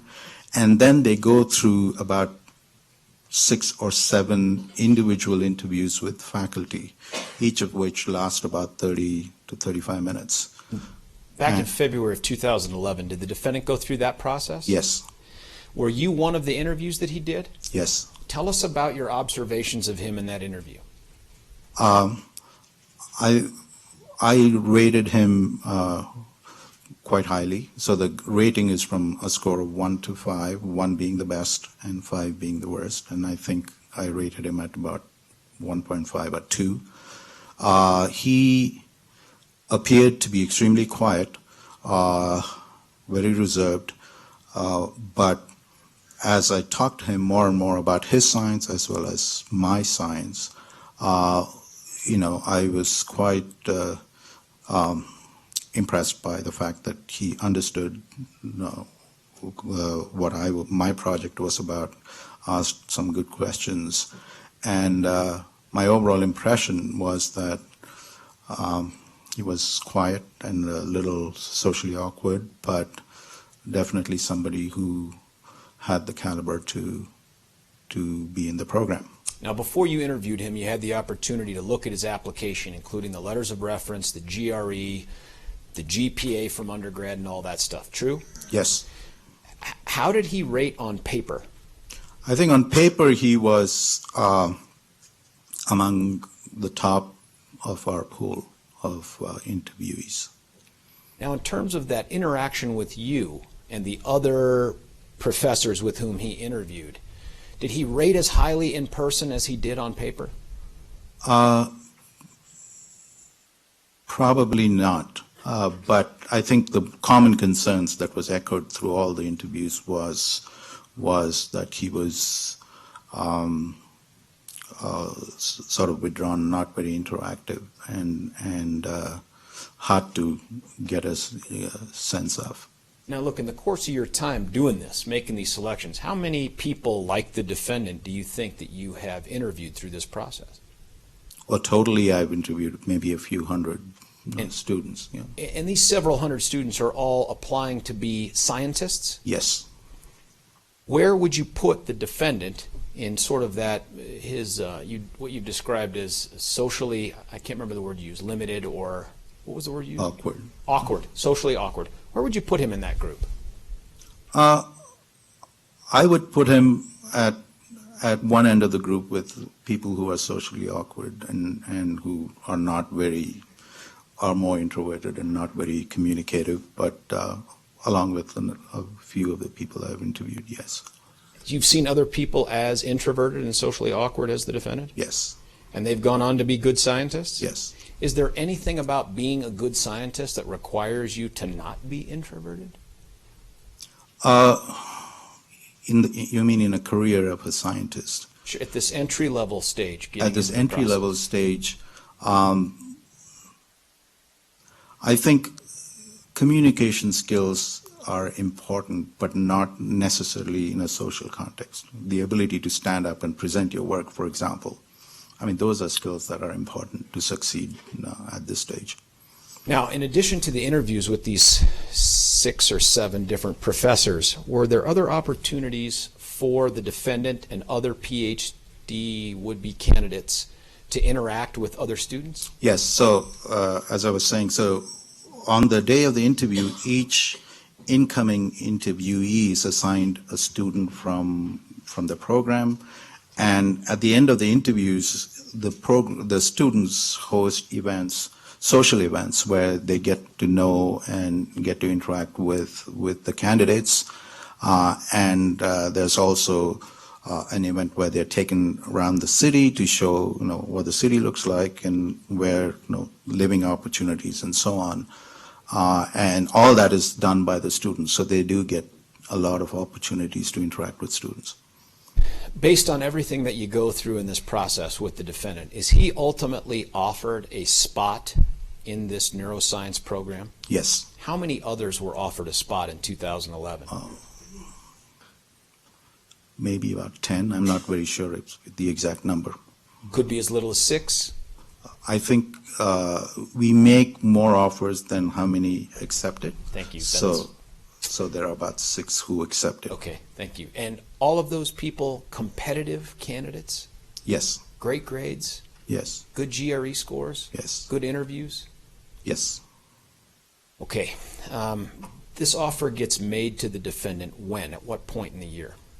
The offers are made usually within a week of the interviews, so in February itself. Now, you said the program starts in the fall, typically August? Yes. Now, was there an opportunity for the defendant to come out earlier that year and already start participating in a lab? That is an opportunity that students have, but that is something that's arranged with particular labs and not necessarily as a program activity. Okay. And is that something that the defendant availed himself of back in 2011? I think he did. Yeah, coming out to a lab in June with Professor Klug, does that sound right? Right. Now, before we start talking about the lab and how it all fits together, I want you to describe for us this particular program that the defendant is entering into that's going to last him from August to approximately June of 2012, okay? Is it all just classroom work? No, it's not all classroom work, but there is a lot of classroom work, but there is also opportunities for the students to go through different labs during the course of the first year, where they get to do research in these labs for periods of 11 to 12 weeks, and where the mentor in the lab and the student can sort of explore a particular area, figure out what they're interested in, figure out whether they would be a good fit, and the student gets to decide which of these labs would be a good fit to do his thesis on.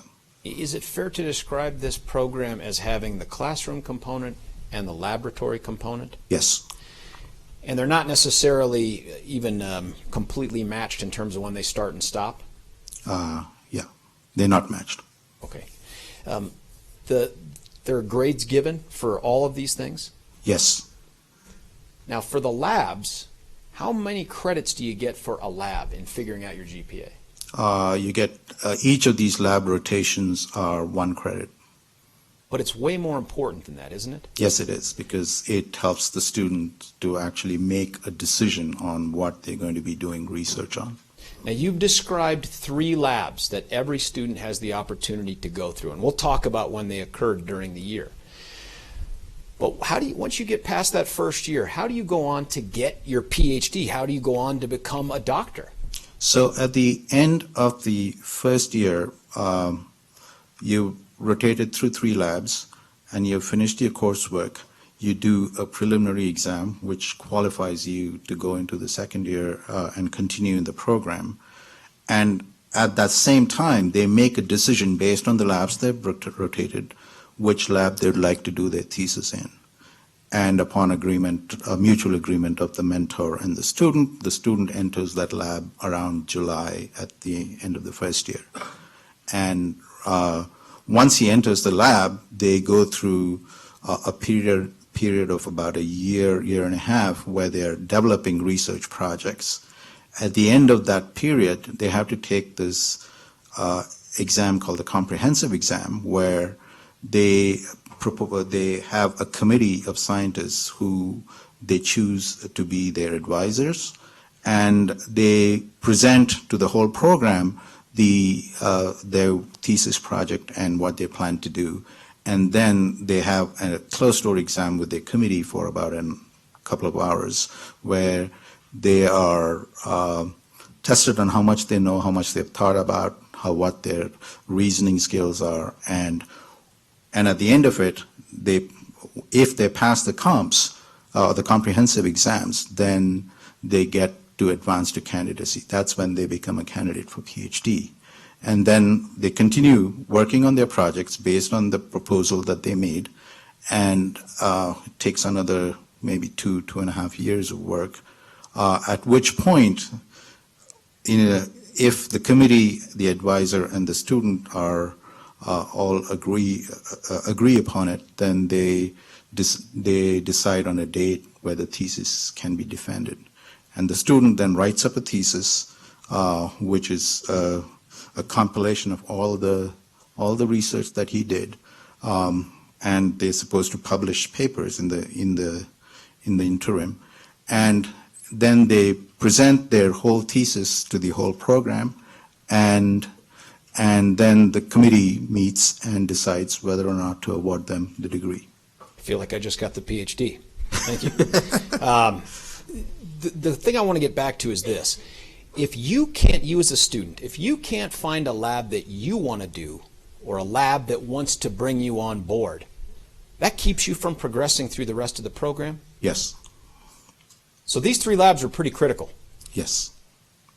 The preliminary examination that you talked about that takes place at the end of the year, if you cannot get passing marks through that preliminary examination, you can't progress through the rest of the program? Objection leading.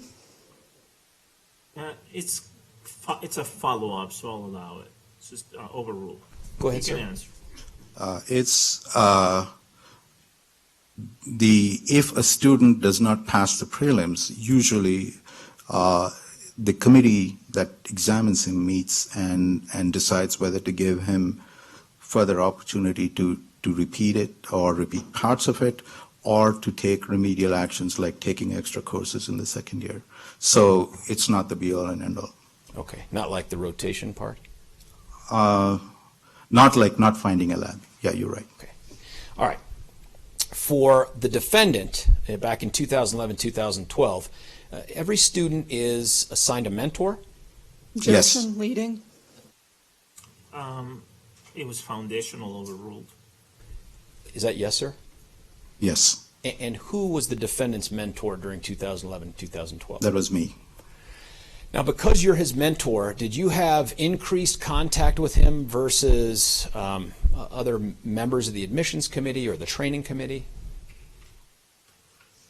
Once he got here, probably yes. How often would you meet with him? I would say we met on average maybe once a month. What was the purpose of your mentor relationship with the defendant? The purpose of the first-year mentor is to make sure that the student is progressing and is on track, and try to address try to identify any potential weaknesses and see if we can ameliorate those weaknesses. Now, in this first lab, do you remember who the defendant had as his lab professor? That was Professor Kim Klug. Now, I've seen the initials PI associated with each of these labs. What is a PI? A PI just stands for the principal investigator. That's the person who runs the lab and in whose name, who gets grant funded too. Okay, now we're going to hear from Professor Klug in a bit. But during the course of that lab and towards its end, did you receive feedback on the defendant's performance? Yes. And based on the feedback that you received, did you speak with the defendant about things he could do to improve? Yes. Tell us about that. I think the feedback from the first rotation was, again, a question of not being engaged, not being interactive, and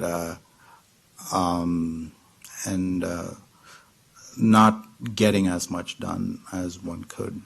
And those were things that I think we did discuss and say that needs to be improved.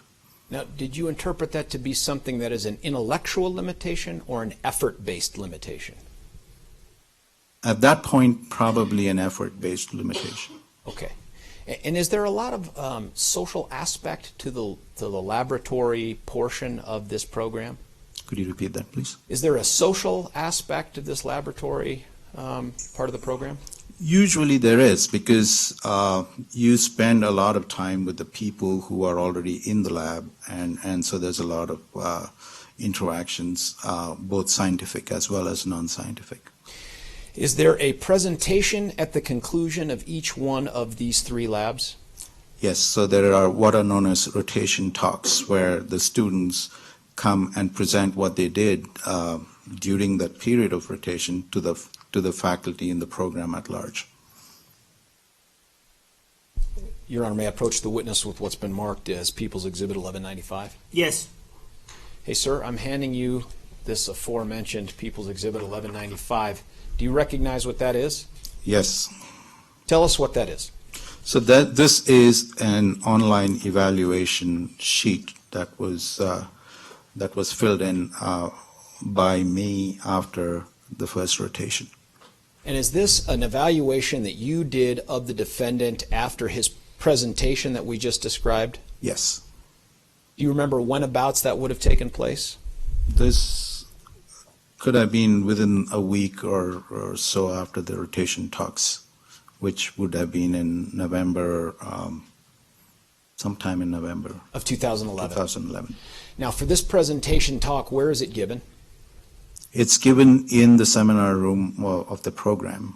Who all attends? All the faculty and the students attend this. How many people is that? I would say on any day at least about 50 to 60 people. 50 to 60 people? A lot of them that we call doctors? Yeah. Okay.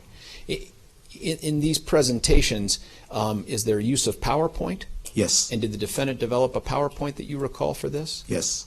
How long is the talk given? The talk is usually 15 to 20 minutes. During the talk, does the student or candidate field questions from the crowd, or are they just simply being critiqued afterwards? No, they do field, at the end of the talk, they field questions from the audience. So you got to be on your game for this? Yes. All right. Pretty daunting. Yes. So in this particular case, you had the opportunity to evaluate the defendant on his first rotation presentation, and that document right there, 1195, does that accurately reflect the evaluation that you gave him back in November of 2011? Yes. Doesn't look like anybody's added or taken away anything from it? No. I'm going to move for the admission of 5 into evidence. Is there any objection to the admission of P-TR 1195? No objection. Without objection, P-TR-1195 is admitted and may be published. Now, before we even think about putting this up, now I had put up some of this in opening statement, and there was a green and yellow and red boxes on this. Can you talk us through what those mean? So there are there are a number of categories on which we grade the students, and it's graded as 1, 2, and 3, 1 being the best and 3 being the worst. So it's a simple 3-point grading system. Is 3 equated with, it looks like a traffic signal, is 3 equated with red? Yes, and 2 is yellow and 1 is green. Okay. In this particular evaluation, how many different categories do you have to evaluate the defendant on? A number of them. There are 11 categories here. Do they cover the gamut of presentation substance versus style, that sort of stuff? Yes. Now, were there things that that you rated the defendant a 1 on, a green on? I think it looks like the project background and rationale were adequately presented. I think so that was rated a 1. Experimental approach was adequately explained. That was rated 1. Data were analyzed appropriately. Conclusions were drawn logically. Slides were clear and easy to understand. And overall, the slides were well organized. Were there cautionary things about your evaluation regarding the defendant's performance? Yes, there were so there were other categories in which he got a 2.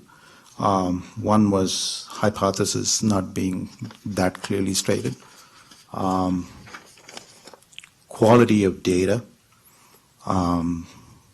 voice, speaking volume, mannerisms of the student, and then student responded appropriately to comments and questions from the audience. That was a little weak as well. All right. Now, you also had a place where you could put some narrative comments in there? Yes. What was the gist of what you took away from the defendant's performance on this first lab rotation talk back in November of 2011? So there were 2 concerns that were noted. One is better speaking skills, learn to appear more interested in communicating with the audience, and he was much better when he spoke to the audience rather than facing the screen and speaking in that direction. The second concern was with organization. And it says, while it's okay for a rotation project to confirm existing findings, those findings need to be presented first rather than in the middle of the project. All in all, for a first rotation presentation, in your experience of doing this now for, how many years have you been doing it? I don't know, about 10, 12 years maybe. 10 or 12 years. How would you rate this performance? I would say it was probably an average performance. Average performance. Now, did you have an opportunity to share with the defendant your concerns and suggestions on how to improve? Yes. And how did he respond to that? I think he was always very deferential and took my suggestions quite seriously throughout my interactions with him. Now, was he more engaging or more talkative with you about this than he had been before, or was it more receptive to your advice? I think he was more receptive, not more talkative. And during your entire time with him, always polite? Yes. Always professional? Yes. After this evaluation, in the end of that first rotation, what happens next for the students? At the end of the first rotation, after the evaluation, they by this time would have entered their second rotation labs. Okay. And did the defendant do that? Yes. Do you remember the name of the person he did his second rotation He with? did a second rotation with Professor Mark Delacroix. And we'll hear from Professor Delacroix. Is it doctor or professor? What do you guys go by? Professor. Well, Professor? Is there one better than the other? Doctor, professor? Yeah. Delacroix, professor. We're going to hear from him. Did you get feedback, without going into the details of it, did you get feedback from Professor Delacroix about the defendant's performance on that second rotation? Yes. Now, that second rotation, you said starts in roughly November, and when does it end? It ends in February some point. Ends in February. And by the way, all along the times of these rotations, there's also classwork being done during the week. Yes. All right. That second rotation, did you have the opportunity to have more contact with the defendant about ways that he could improve? Yes. In general, without getting into all the specifics, were the concerns of the second rotation for the defendant similar to the first rotation? It was similar to the first. The concerns were similar, but I think the professor was more firm in his decision. They did not get along. That he didn't want him in the lab, yes. Okay. That ends in about February, and then there's a third lab rotation? Yes. And do you remember who the defendant had for his third lab rotation? With Professor Kurt Fried. Okay, and we're going to hear from Professor Kurt Fried as well. Do you remember what concerns in general were expressed by Professor Fried about the defendant? The concerns that Professor Fried expressed were again similar in that he seemed not engaged in the lab, in the science. He wasn't communicating well with either Professor Fried or to other people in the lab, and he was concerned about what effect his presence in the lab might influence the morale of the lab. Pretty consistent throughout these three labs? Yes. Now, you've also had the opportunity when you, in the position you're in, to monitor the schoolwork progress of these, of the other 5 students over this course? Yes. Now, did you have the opportunity to determine what the average GPA for the fall and the spring were for the students not including the defendant? The average GPA for the fall and this was about 3.35 or something to that effect, and the average for the spring was 3.7. And overall, do you remember what the average Overall, I was? think it was about 3.5. Okay, and we'll have someone come later and talk about the grades for the defendant specifically.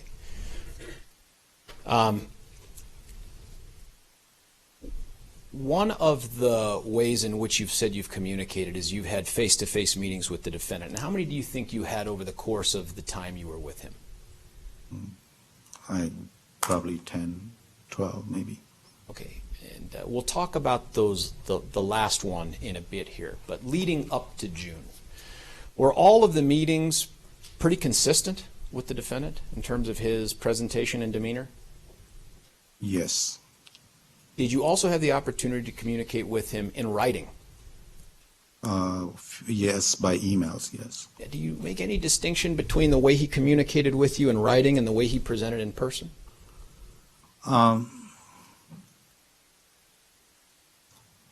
It's hard for me to compare the two. I think he was very polite both in presence, in verbal communications as well as in emails.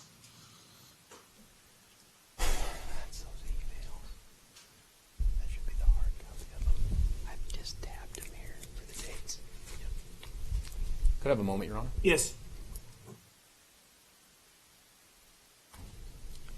May I approach the witness, Your Honor, with what's been marked as People's Exhibit 1200? Yes. Sir, I'm handing you this People's Exhibit 1200. Take a look at that and tell me if you recognize what is in there.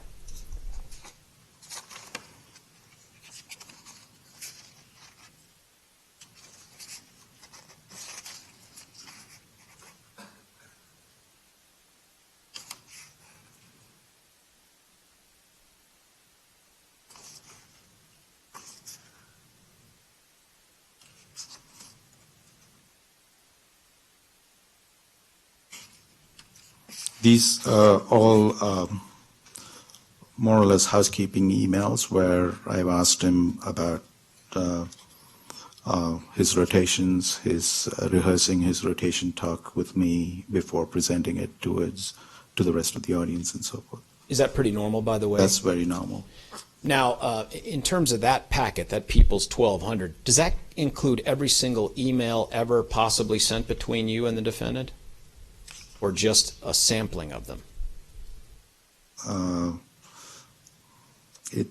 I would suspect that it has all, if not most, if not all of the emails I've sent. Do those emails that you've had the chance to review before you came in here, do those look accurate? Like these are the communications that you and he shared over email over that period of time? Yes. Does it look like anybody has altered them or changed them in any way? No. Okay. I'm going to talk to you about some things that lead up to the last couple, and then I'll ask the court to move to admit those. When we were talking before about some of the concerns that you shared with the defendant and led to you giving him some advice on how to improve, I didn't ask you for specific details about what the professors would say, but I want to talk to you about what you talked to him about, okay? Were there ever concerns brought to your attention that you relayed to him about humor in presentations? There was one occasion where a concern was raised about inappropriate humor, or it's just humor in presentations that didn't work. Now, when you say inappropriate humor, the non-science guy thinks one thing, but tell us for the science world what inappropriate humor means. It didn't. It basically meant that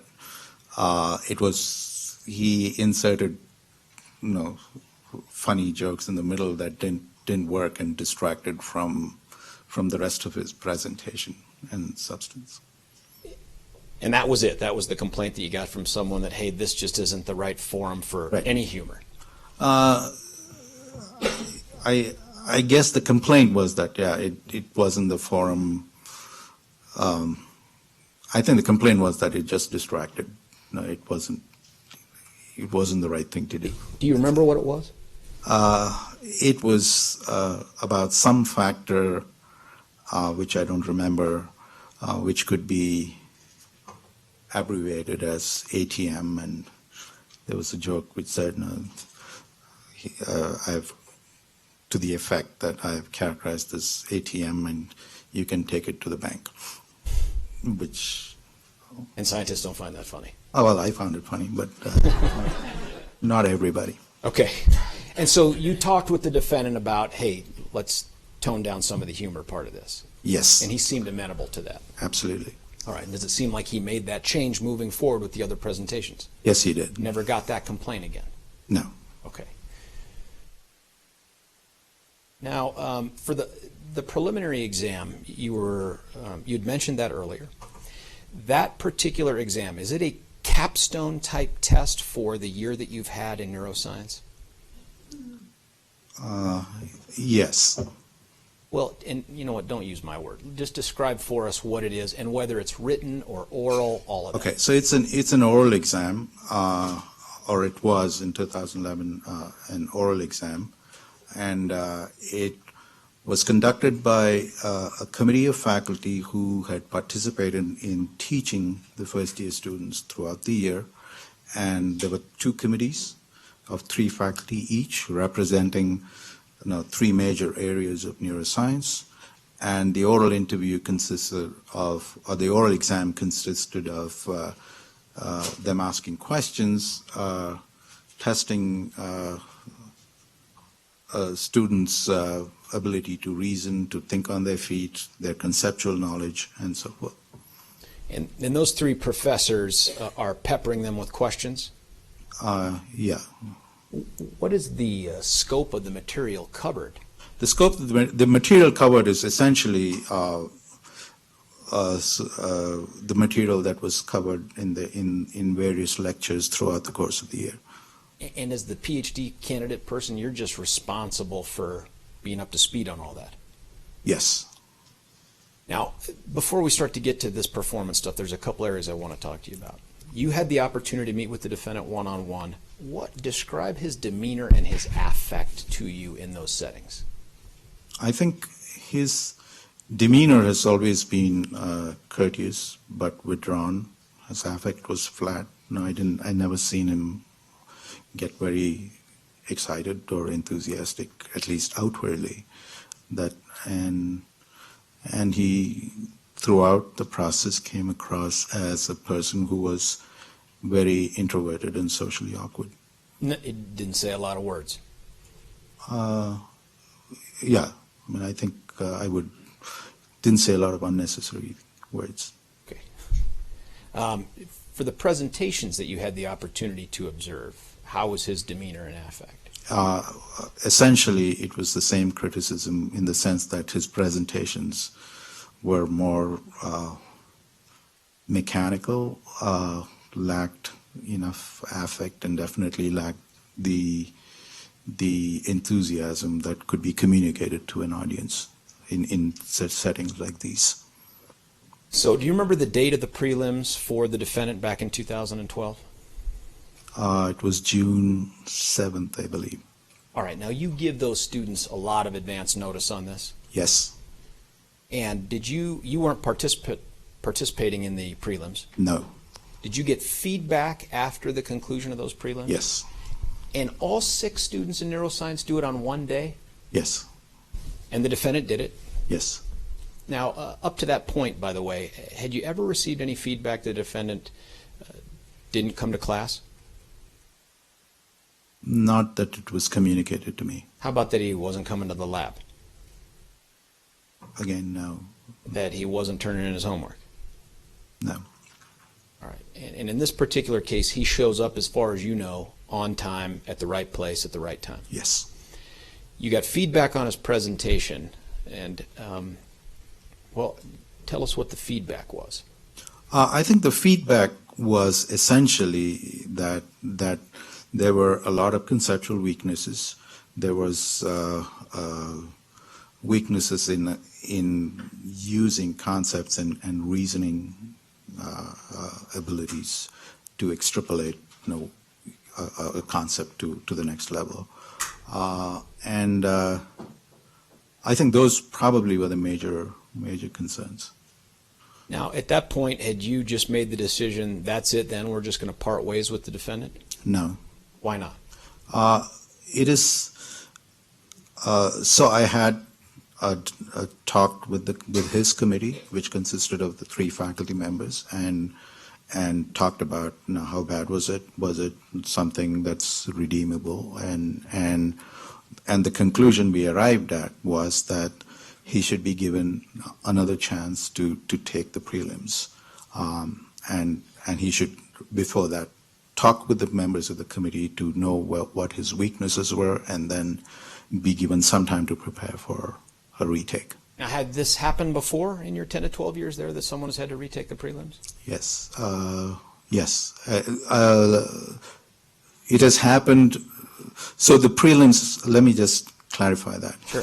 So the prelims, when we see weaknesses, we have the students do remedial stuff, and that has happened many times before, where the student has been said, you are weak in this, you need to get better handle on the concepts in this, and we want you to go into the second year and retake this course, for example.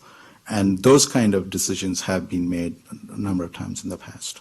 But I don't think the entire prelim exam has been retaken. And have you had people that have been offered the opportunity to take the prelims again and have made the decision to just drop out of the program? Not at that juncture, no. But we have had people who drop out of the program for other reasons. Yeah. Okay. There was also the issue with the rotations. Yeah. And the possibility that the defendant would have to do what if he was going to find a rotation? Could you rephrase that question? Yeah, I'm sorry. If someone doesn't find a rotation that they can join, that either they want to join or the doctor wants to join them out of those three, what does the program do for them? So the programs, at this point in their training, the job of the program, the graduate training committee, is to make sure they all find homes to do their thesis. And in this particular case, I knew for sure that Dr. Delacqua wasn't going to take him, but I hadn't gotten a firm no from either Dr. Klug or Dr. Fried. So I was in the midst of talking to them to see if they would take him in the lab. And you don't know what they expressed to the defendant at that point about any concerns they had? I don't know the details of any concerns that they expressed, yes. Okay. Now, in terms of the performance of the defendant on the prelims, and frankly, over the course of the year, you had said, coming in, he had these great grades, this great GRE score. Did you have different expectations for his performance in the classroom and laboratory setting? Yes. And he failed to achieve those? Yes. Is that the first time someone has failed to appear in person and in labs as they did on paper? Probably not. Now, is there a big difference in your experience between undergrad and this program? There is a big difference between undergrad and graduate program, yes. What is it? The main difference, I would say, would be that if you enter a research program, a lot of your success depends on things like self-motivation, the ability to learn on your own, the ability to learn to reason well, to design experiments. I mean, those are not things that are critical to success in an undergrad setting, but they are to a graduate program setting. And they're different even than just the regular classroom work? Yes. And that's where you find that out, is in those labs? Could you rephrase that again? Yeah, that's where you find out whether someone has the initiative, the self-motivation, the creativity to come up with their own experiments is in that lab? Yes. Okay. Now, after you get the feedback on the defendant's performance on the prelims, do you reach out to him? Yes. How'd you do it? I sent him an email asking him to come and meet me. And did you guys have an exchange in email about setting up that meeting? Yes. Are those emails contained in People's Exhibit 1200? Towards the back? Yes. All right, now tell us, did you end up having that meeting with the defendant? Yes. Was it in your office? Yes. Tell us about it.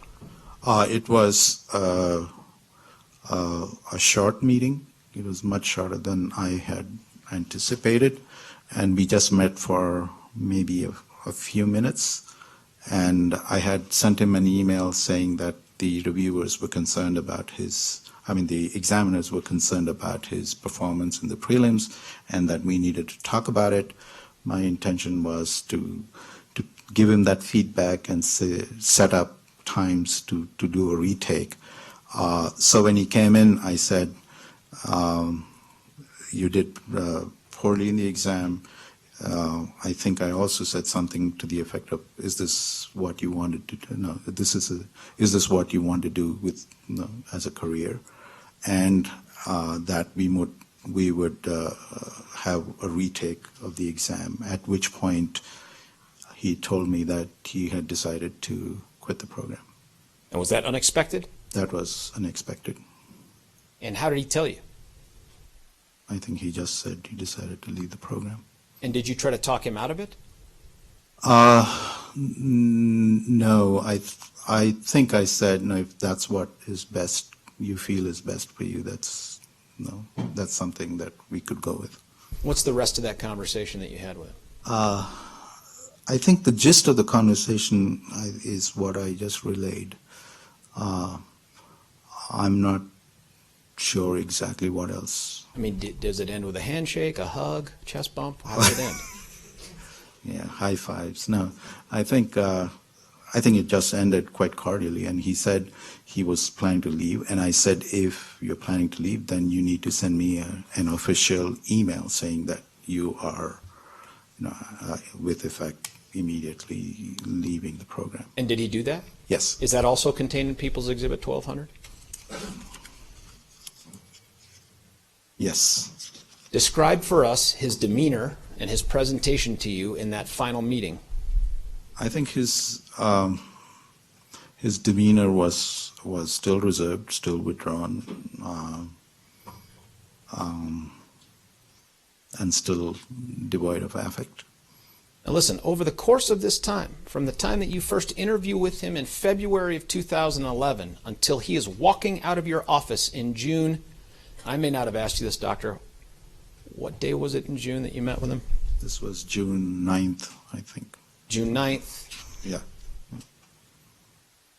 Is he the same guy over that whole period of time? I mean, did you detect any big differences between him in February of 2011 and June of 2012? In the limited meetings that I had, no. Same guy? Yeah. Your Honor, I'm going to move for the admission of People's Exhibit 1200 into evidence. Any objection? Object to relevance and cumulative. Can I see Exhibit 1200? Members of the jury, it's 3:35, so I think it's a good time to take our afternoon break. So let's take 20 minutes. Please keep all the admonitions that I have been giving you in mind and continue to comply with all of them. Enjoy the break.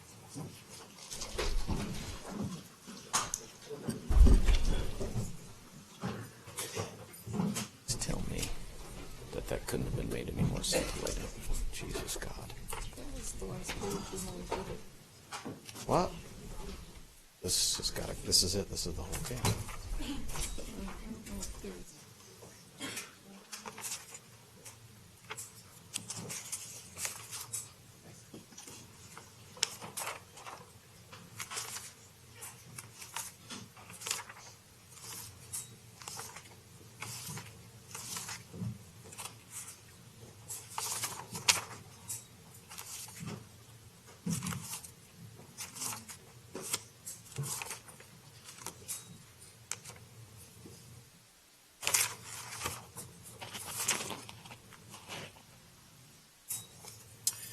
The record should reflect that the jury has exited the courtroom, and doctor will have you wait outside. Is it doctor or professor?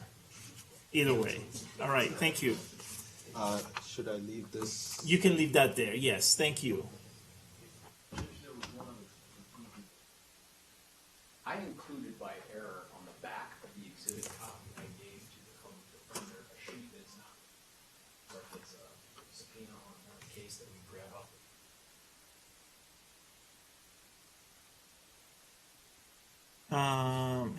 Here, I'll have take a look at it. Everyone may be seated, by the way. No? Okay. All right, the objection is as to relevance and cumulative. Do you want to respond? I do, Your Honor. As to relevance, in this case, the defendant has put his mental health at issue. This goes to his state of mind, ability to function, his ability to respond, a lot of cognitive different things in his responses to and from this particular mentor over the period of, I think it covers August to June of the time in question, leading up to about 6 weeks prior to the shooting in this particular case. That's why it's relevant, Your Honor. He's pleaded insanity. All right, any response? Your Honor, as the court can see in those emails, they're very short housekeeping emails. For example, can you meet with me Monday at 10? Yes, see you then. I don't think that has any relevance or any indication about the mental state of a person, and we would object in the ones where the professor testified about setting up the meeting in June, where Mr. Holmes said that he was quitting the program, has been testified to. There's nothing in those emails that add anything to what the professor testified to. Your Honor, may I respond? Last. Yeah, yes, just very briefly. There's going to be testimony by defense experts about a deteriorating intellect and deteriorating mental state. And it's important that this guy is as responsive in June of 2012 as he was in August of 2011. There is no visible change in his ability to respond or the information he conveys from one email to the next, showing a level of consistency that rebuts that. All right, your last reply. Your Honor, we're not alleging he's developmentally disabled. He can still write emails if he's significantly and seriously mentally ill. Schizophrenics can write emails. He's not developmentally disabled. Right, but I think what he was doing, how he was communicating, how he was interacting with people, how he lived, all those things become relevant when someone pleads not guilty by reason of insanity. And to the extent that there's an argument in this case that his mental health deteriorated over time, then I think it's important to allow the jury to see evidence before and after. And the jury can make a decision on its own. So it is relevant. It does have probative value. In terms of the objection with respect to cumulative, I don't think that he read verbatim the response that the defendant provided or the email that the defendant sent when he indicated that he was going to quit. I think he simply said that that email is included in the exhibit, People's Exhibit P-TR-1200. So it's not cumulative. And I will note that most of the emails are in 2012. There is one email from August of 2011. There's another email from November 2011. Then the rest of the emails are in 2012. They pick up with January 10, 2012. And then they are in chronological order. There are emails in January, February, from February jumps to May, then it goes to June, and then the last email is dated June 11 of 2012. I think that the argument that was just made by Ms. Brady goes to the weight of the evidence, not its admissibility. In terms of relevance, this has probative value. I will note that one of the theories that the prosecution has advanced in this case is that one of the motives for the shooting had to do with the defendant's failures in school. And so this is one of the issues that is in the center of the case, or at the center of the case. It's at the heart of the case. It goes to the insanity defense. The people claim that one of the things that led to the shooting was this lack of sense of purpose, which was in part caused by failures at school. Well, these are emails related to school. These are emails between the defendant and his mentor at school. And they show communications beginning in August of 2011 and ending in June of 2012. And so they do have some probative value to the defense of insanity. In terms of the objection as to relevance, it is overruled pursuant to Rules 401 and 402. In terms of the cumulative objection, it is overruled pursuant to Rule 403. So the exhibit is admitted over objection. You can take it back, Mr. Brockler. All right, folks, we'll go on break. Enjoy the break.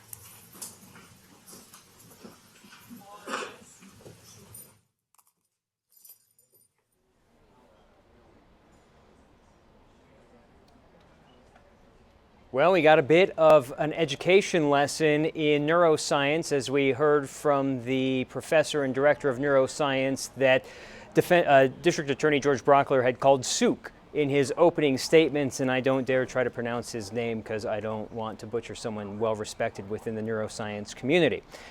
During the last few hours, we've asked you to chime in on Scribble, because not only are we broadcasting this on a live stream, but we are inviting your input in a chat room on Scribble, and we've got some questions that I can answer for you in some fashion, at least the ones that I at least know the answers to. And we can start with the one that's probably most recent, that you heard right after testimony finished and the judge had the jurors leave for the day. You could hear a voice making some off-the-cuff comments, and the question from Greg here is, who left their mic on and what did they say?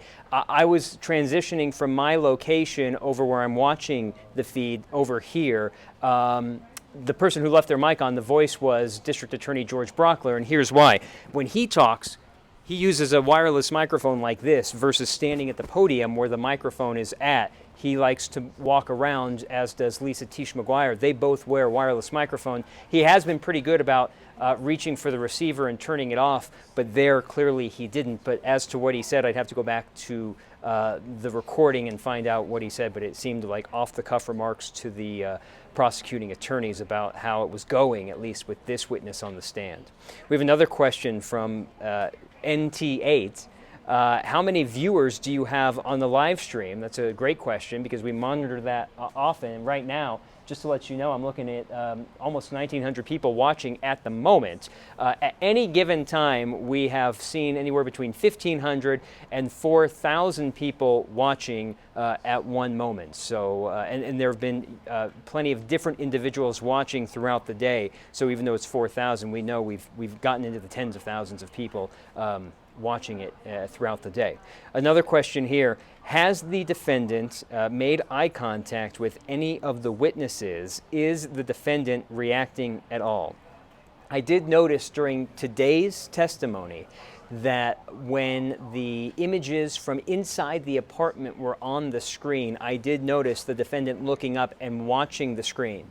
When I was in court last week, the only engagement I saw with the defendant and the items being shown on the screen, at least, were when his images were shown on the surveillance video of him entering the lobby of the theater and being around the concession parts of the theater. Has he made eye contact with any of the witnesses? It's tough to tell because from my vantage point, I sat right behind him of a couple of rows, but essentially what I see is movements like this, just swaying back and forth, and it appears that his viewpoint is angled down and not really making eye contact. I will say the arresting officer, and if my memory serves, Jason Oviatt, was on the stand, and there was a bench conference where the attorneys for both sides were at the judge's area, and Officer Oviatt was just staring at the defendant, and I don't believe he was looking back, but I saw that interaction of a witness staring at the defendant. And I will say during recess time, like right now, he doesn't leave the area. The defendant stays in the courtroom and stands up from time to time, sometimes is still seated. With his parents sitting next to me, I did notice they don't even make eye contact. It's very rare that the defendant will turn around and look at his parents. One other question here from Kat Smith, is Holmes wearing prison garb? His shirt seems to be the same color every day. From last week, he was wearing different outfits every day, and I believe these are outfits that his parents are buying him. They're dress shirts and dress pants that he wears. Underneath the table, which the jurors never see, is when he is brought into the courtroom, he is shackled to the ground, actually. And we don't see this happen because he's already in the courtroom by the time we're let into the courtroom to sit in the gallery. But I can see it below the table. He's got leg cuffs on, and there's a chain attached to that leg cuff, attached to a hook in the ground. So he wouldn't be able to go anywhere, but the jury can't see that he does have a leg shackle on, keeping him on the ground. But the clothes he wears appear to be different clothes. Maybe you're seeing some repeat outfits now, but I know today it was tough to tell if it was a tan shirt, a white shirt, and even District Attorney George Brockler, when he was having one of the witnesses identify the defendant as someone that they dealt with on July 20th. He wasn't sure what color it was. So please continue to give us your feedback on Scribble and join the live stream with this interaction. We're responding on Scribble and Twitter as well. This afternoon, clearly some deep background on neuroscience that we just heard from the director of neuroscience. And even before that, when we came back from lunch, we heard a number of juror questions, and very pointed juror questions about FBI Special Agent, the bomb technician, Garrett Gumbiner. And I really appreciated some of these questions, because when he testified that he did not speak to the defense, both Anika Padilla, who's running with the Scribble today, and I were like, well, why didn't he speak to the defense? And that was one of the juror questions. So during this afternoon recess, we want to take you back to the number of juror questions in the question and answer session with FBI Special Agent Bomb Technician Garrett Gumbiner. The first question is, as an expert, what is your definition, or excuse me, as an expert, what do you mean when you say incendiary device? When we talk about an incendiary device, you're taking a mixture that will not explode but will catch fire, and it will burn instead of getting an explosion, such as an improvised explosive device. You will get an explosion, say a pipe bomb, for example. The other example is if you don't get the explosion, the two ingredients, an energetic material, which are a fuel and an oxidizer, and the oxidizer provides the oxygen for that explosive, it will burn or be an incendiary device. So you won't get the explosion, it will just continue to burn until all of the ingredients have consumed itself. The next question is, if someone opened the door not knowing that there was a booby trap, would there have been an immediate explosion? I don't think there would have been. If they opened the door would not have hit the tripwire. It would take somebody to enter that apartment in order for that booby trap to initiate. Next question. Approximately how long would it have taken for the devices to explode or catch fire? It would have been instantaneous. As soon as that tripwire would have been initiated, any spark that would hit the floor, the whole apartment would have exploded. The next question is, how were these pictures taken from an elevated height? From the doorway or from the theater?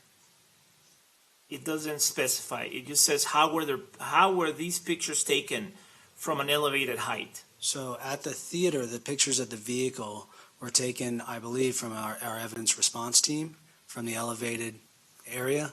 From the apartment, we took pictures from the doorway utilizing not only screenshots from the robot, but also a long-range camera that we had in the hallway.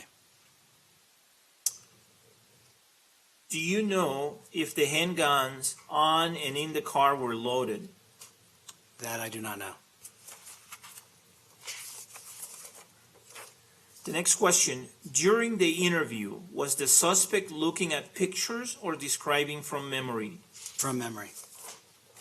The next question, do you know if the contents of the bottles actually contain correctly explosive material if it was tested other than the one destroyed? Again, only if you know. So the Sprite bottles had gasoline in them. I had actually pulled them out of the apartment, and you could certainly smell that it was gasoline. The 6-inch firework balls had smokeless powder in them because we could see that when we entered the apartment. Did both detonating remotes need to have a line of sight to set off the explosives? Specifically, had someone pushed the detonator on the RC car, would it have set off an explosion? Again, only if you know. So the launch control system that was located inside his apartment with the remote control that was left by his plant, we believe that that was not armed, and if anybody would hit the button, nothing would happen. The pyrotechnic firing box that was located in the kitchen above the refrigerator, the defendant placed the remote control of that outside by the dumpster by the remote control car. It's my belief that if somebody would have found that remote and that RC car and tried to play with the car utilizing that remote, it would have set the apartment off and it would have exploded. The next question. In your expert opinion, did any of the explosive/incendiary contraptions appear in any way to be just for show or designed to intimidate rather than to go off? Do not speculate as you answer this question. Answer it only based on your expertise and any observations that you made. They were designed to kill or maim anybody that was inside that apartment when they initiated. Conversely, were there any devices / contraptions that were not immediately visible that posed a significant threat or danger? No, most of the devices were located inside his living room. Next question. Why did you refuse to speak with the defense team? It's my decision whether or not to speak to the defense team. And as an FBI agent, when we get done with an interview, with investigative duties, we write reports, and we stand by those reports. And that's what was my decision, to stand by the reports that I wrote right after this incident. And I did not want to meet and be re-interviewed regarding my actions on those days, quite a few days afterwards, where I could possibly say something that was incorrect or say something that was not in my reports. And that was the answer both Anika Padilla and I were curious about. Why not speak with the defense team? And you heard his answer there. Now, what you're looking at here, we're now on a street view on Google Maps of the apartment, and this is from September 2011. So essentially, he's living in the apartment at this time when this image was taken. This is the apartment that we're dealing with. And the reason I want to show you this, and follow me as I go around, because he talked about that remote control car being set near a dumpster along with the remote control and a CD boombox set to go off. This is the dumpster they're talking about that was set up back here. Next to that dumpster was the remote control car with the remote control. The boombox had silence on a CD for an extended period of time, and then it was supposed to blare. What the witnesses are trying to convey is that when that music was going off, someone was supposed to be attracted to come over here, turn the music off, or at least notice that there's a remote control car with a remote control, play with that remote control, which they thought would then activate the car that was next to it, but instead the remote control would actually be detonating a control box on top of the refrigerator inside the apartment. As I come back to this viewpoint, I'm going to come to the side here because the area where the kitchen is that we now know is in this area where you can see my cursor moving, that third and fourth window in. And those were the areas that were being broken into, that you saw a fire truck set up, and then some FBI techs breaking the windows and looking inside to assess the explosives that were inside. After the FBI Special Agent Garrett Gumbinder testified to those answers to the jury questions, we then heard from another survivor from inside the theater. Her name is Maria Carbonell. She was one of the Red Robin employees that was at the theater for Alex Sullivan's birthday. She testified to what she saw and heard inside the theater. At some point, I remember feeling like a sting go across my thigh and hearing like little beads like bouncing all around me. And I remember Jasmine letting out this screech and screaming for her mom. Objection, relevance. Overruled. And I was just telling her, I was like, you have to calm down. And I kept telling myself that somebody's going to stop this, like this is going to stop. And when it wasn't stopping, I started thinking to myself, how am I going to get the two of them to be quiet so that we could play dead? And I remember hearing people say, run. And I look down the aisle and I didn't see, I already seen that.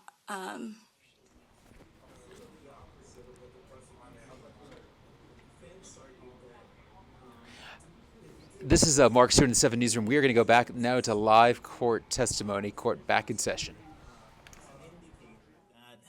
He was having mental health issues. And so just as the prosecution is arguing that there was really no change in the way Mr. Holmes was interacting with people at school, the defense is sort of arguing the opposite. So I think Exhibit P-TR-1200 goes to the issue of mental illness, and if there is mental illness, the severity of that mental illness. And so, of course, by extension, that means that it goes to the issue of insanity. So I wanted to supplement the record with that. Secondly, I checked the motion that the media filed earlier with respect to getting access to exhibits that are admitted. It's motion C-193. The motion included a request not only for admitted exhibits, but also exhibits that are not admitted, which I am not granting access to. But in addition, exhibits that are admitted and not published. And so the transcript would fall within that. I brought it up because my ruling related to written material, and this is written material, it's just that it was not displayed on the big screen. So the prosecution has stated its no position. I think the prosecution said that it might make sense to provide the audio recording as well. I'm not going to do that. But in terms of the transcript, is there any other argument you want to make, Ms. Nelson? No, we can take it. Okay. The objection's overruled. We'll provide the transcript. It's been admitted, and I don't see any concerns with providing it. So we'll include it among the documents that are provided to the media, given that it's been admitted and given that it's been published to the jury, albeit not on the big screen that is in the view of the CCTV camera. Okay, let's bring the jury in, please.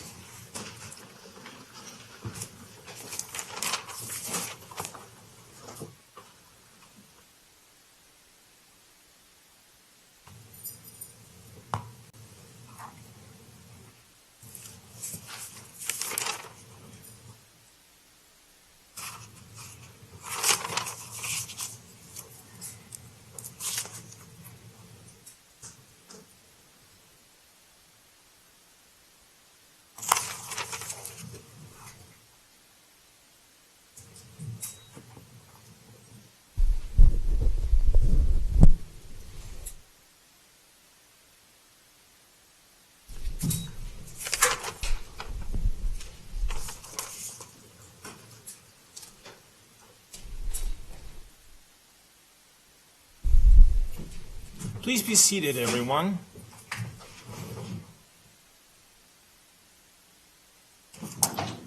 The record should reflect that the jury has joined us again. Welcome back, members of the jury. Right before the break, the prosecution was still in the middle of its direct examination of Dr. Vijayaraghavan, and the doctor has resumed the witness stand. There was a request by the prosecution to admit People's Exhibit P-TR-1200, and that exhibit has been admitted over objection. Mr. Brockler, you may proceed with your direct examination. And doctor, I will remind you that you're still under oath. Mercifully, Judge, we are not in the middle. I just only have a few questions left. Okay. Sir, because of what's contained in the emails, I want to ask you, do you go by a nickname that might appear in some of those emails? People call me Sook. Sook, S-U-K-E? Yeah. All right. The last couple things I want to talk with you about are this. You talked about, at the beginning of this application process, applicants like the defendant expressing to you what their career ambitions were. Do you remember, in essence, what the defendant's career ambition was as he headed into this program? Well, as I recall, he expressed interest in being an academic scientist, remaining in academia and after his PhD. Remaining in academia after his PhD. What was the status of that career ambition as he walked out of your office in June of 2012? Well, I'd object to speculation, Your Honor. Sustained. Was that going to happen through your program when he walked out of your office in June of 2012? No. Objection, speculation. Overruled. Go ahead, sir. What was it? No. May I have a moment, Your Honor? Yes. Nothing further, Your Honor. Thank you. All right. Cross-examination, Ms. Brady.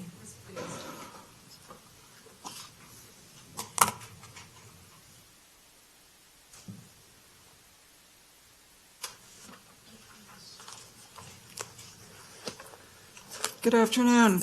Good afternoon.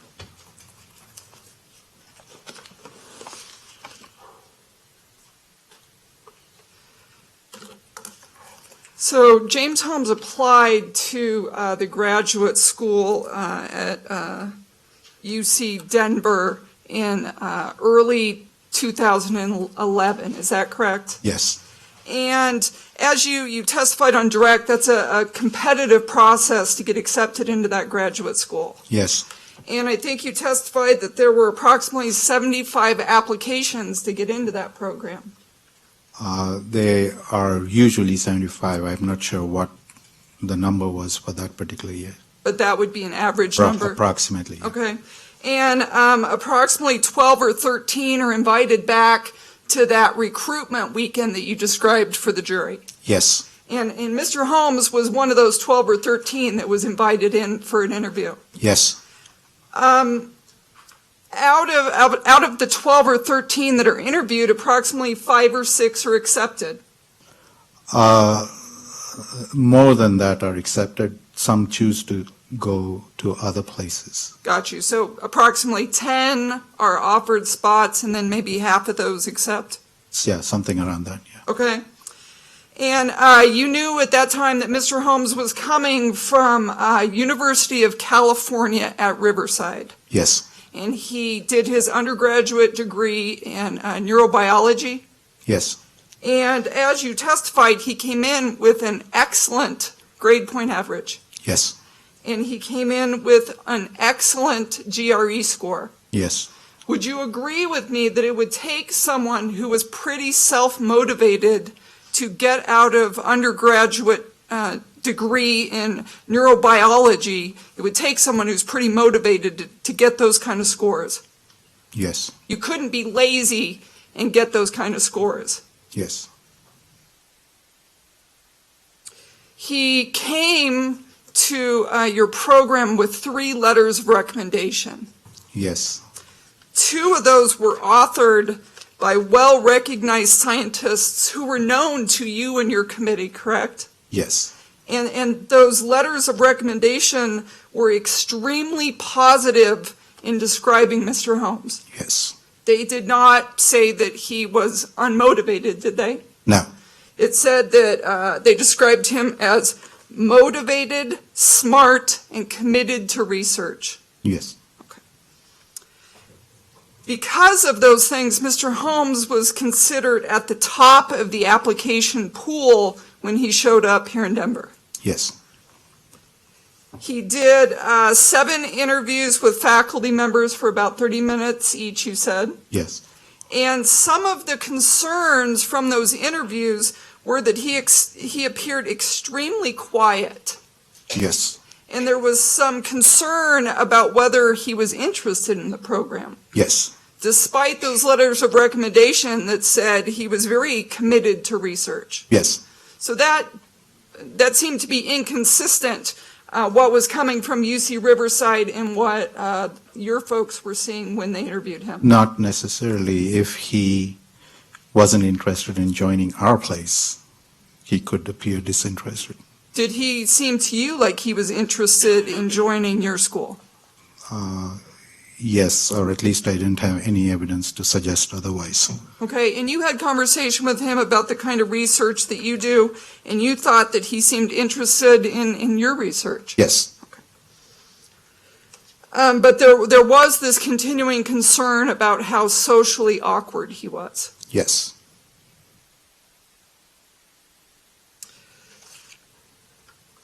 You have you've described him as a sort of person who doesn't really initiate conversation very easily.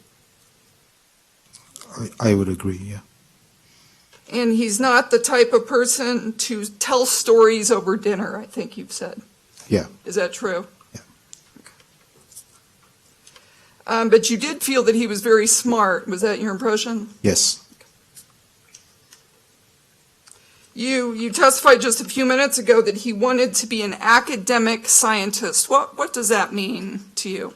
That usually means somebody who's interested in getting a job in a university or a college and continuing research in their own laboratories. So he wanted to... Laboratories. So he wanted to have his own lab and do research. And when he told you that, you felt that he was being forthright and honest with you about those goals? Yeah. Is it, yes? Yes. Thank you. When you've described him, you describe him as sort of asocial, not that he's rude or impolite, but just that he's extremely quiet. Yes. And you told Mr. Brockler earlier he was always very polite and professional with you. Yes. Never disrespectful or rude. No. You have described him as a thoughtful person.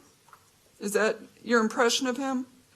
I would, yeah, I would have thought that, yeah. But he was subdued. Yes. He always dressed appropriately. Yes. He appeared scholarly to you.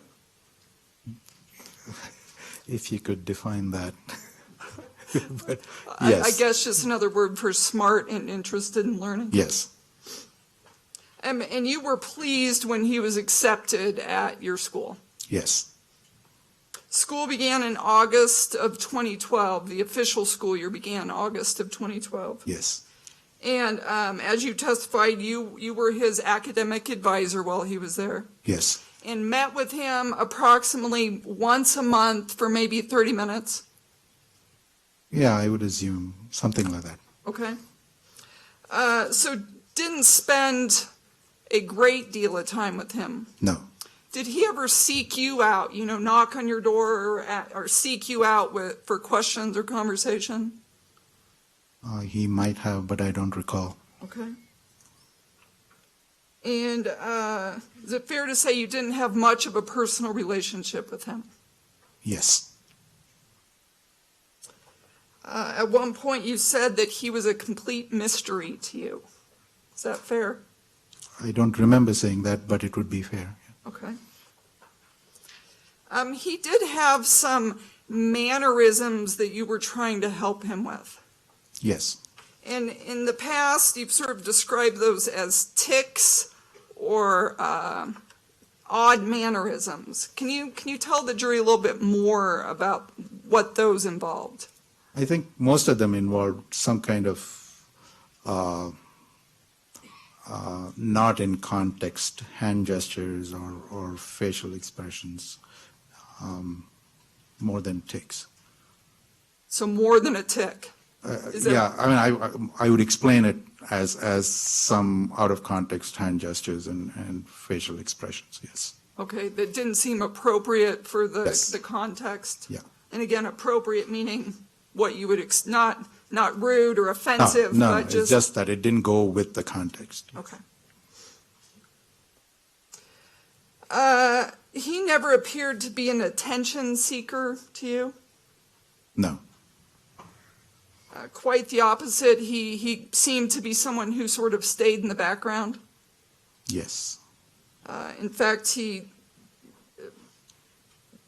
a big criticism of him is that he didn't interact enough, Yes. both with professors and with fellow students. Yes.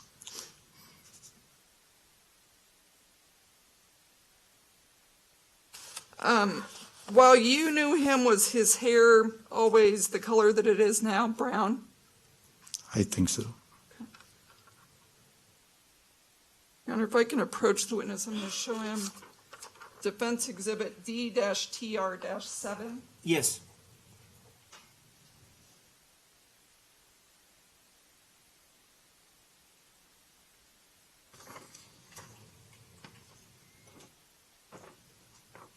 Professor, does that appear to be a series of pictures of Mr. Holmes? Yes. Have you ever seen those pictures before? Yes. Some of them, maybe. Can you explain to the jury under what circumstance you saw those pictures? In the newspapers. And can you describe what Mr. Holmes looks like in that series of pictures? His hair is dyed orange, and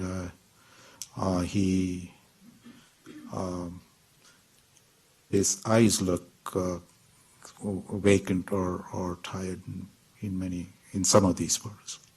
Your Honor, may we publish that picture so that the jury can see it? Are you moving to admit it? Not at this time.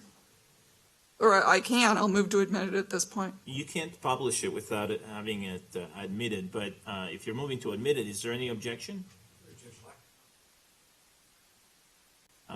Let's have counsel approach.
Okay, the objection on relevance is overruled.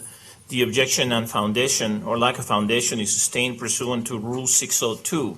But Ms. Brady, you may establish more foundation.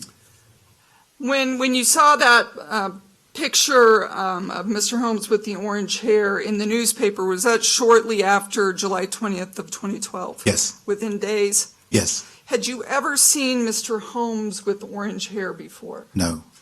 Had his hair always been brown prior, when you knew him the Yes. entire time? Yes. Your Honor, I would move to admit Defense Exhibit 7. Any additional objection? No, sir. Thank you. All right. Exhibit D-TR-7 is admitted and may be published. Thank you.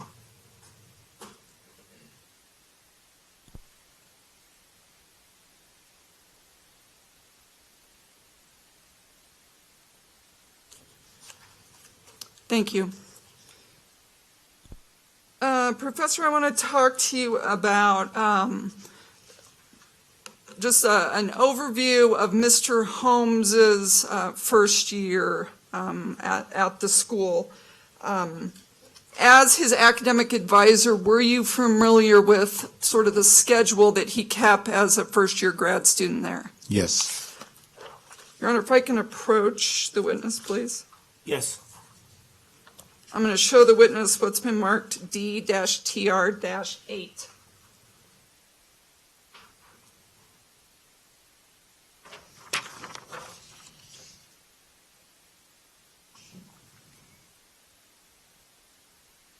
Professor, have you had a chance to look at Exhibit 8 before coming in today? Yes. And can you explain to the jury generally what Exhibit 8 is, please? So Exhibit 8 contains a timeline with a series of courses along that James had to take, and a list of the lab rotations that he had to take, and ending with the oral exam on June 7th. And does that timeline sort of help put into perspective which labs he was taking while he was taking certain classes? Yes. Over the period of August to June 2011 to 2012? Yes. Your Honor, I'd move to admit D-TR-8. Any objection? None, sir. All right. Without objection, it is admitted and may be published. Thank you.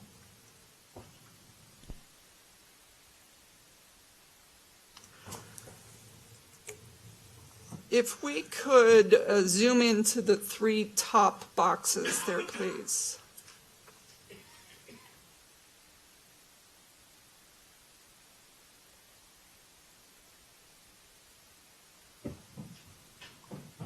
Is that as big as it gets? Professor, can you tell us what is represented by the three white boxes? So the three white boxes represent the three lab rotations that James did, and the PI or the mentor of the lab is given on top, and so they were Akim Klug, Mark Delacroix, and Kurt Fried, and below that are the members of the lab who would have overlapped with him, and then the period of the rotation for each of them is given, which is August 2011 to November for the first rotation, November to February for the second rotation, and February to May for the third rotation. Thank you. If we could pull out the core courses, please.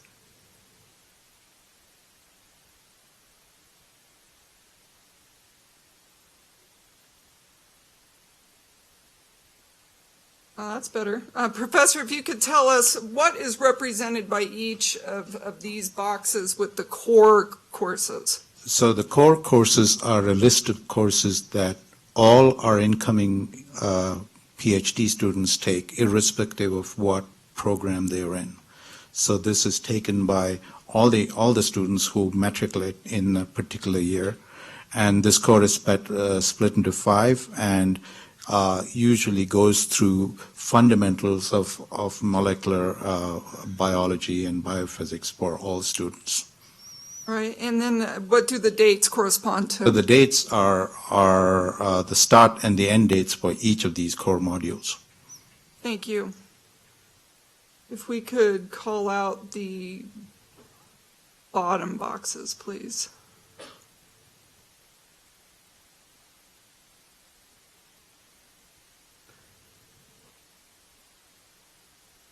The bottom 5 boxes, please.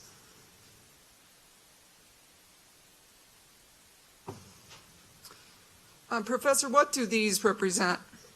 So in addition to the core courses that I mentioned, which are taken by all graduate students, neuroscience students are expected to take more specialized neuroscience-related courses, and these are listed here. The first one they take is cellular and molecular neurobiology, which goes from August to November. And then there is a systems neurobiology, also known as fundamentals of neurobiology. That's from December to March. And third is developmental neurobiology. That's from March to May. And overlapping these are 2 other courses, one of which is taken by all neuroscience students, which is the grant writing workshop, where we teach students how to write scientific grants. And then in addition, there is an elective course which the students can choose to take, and that is the biological basis of psychiatric and neurological disorders. Thank you. If we could call out the blue box to the far right, please.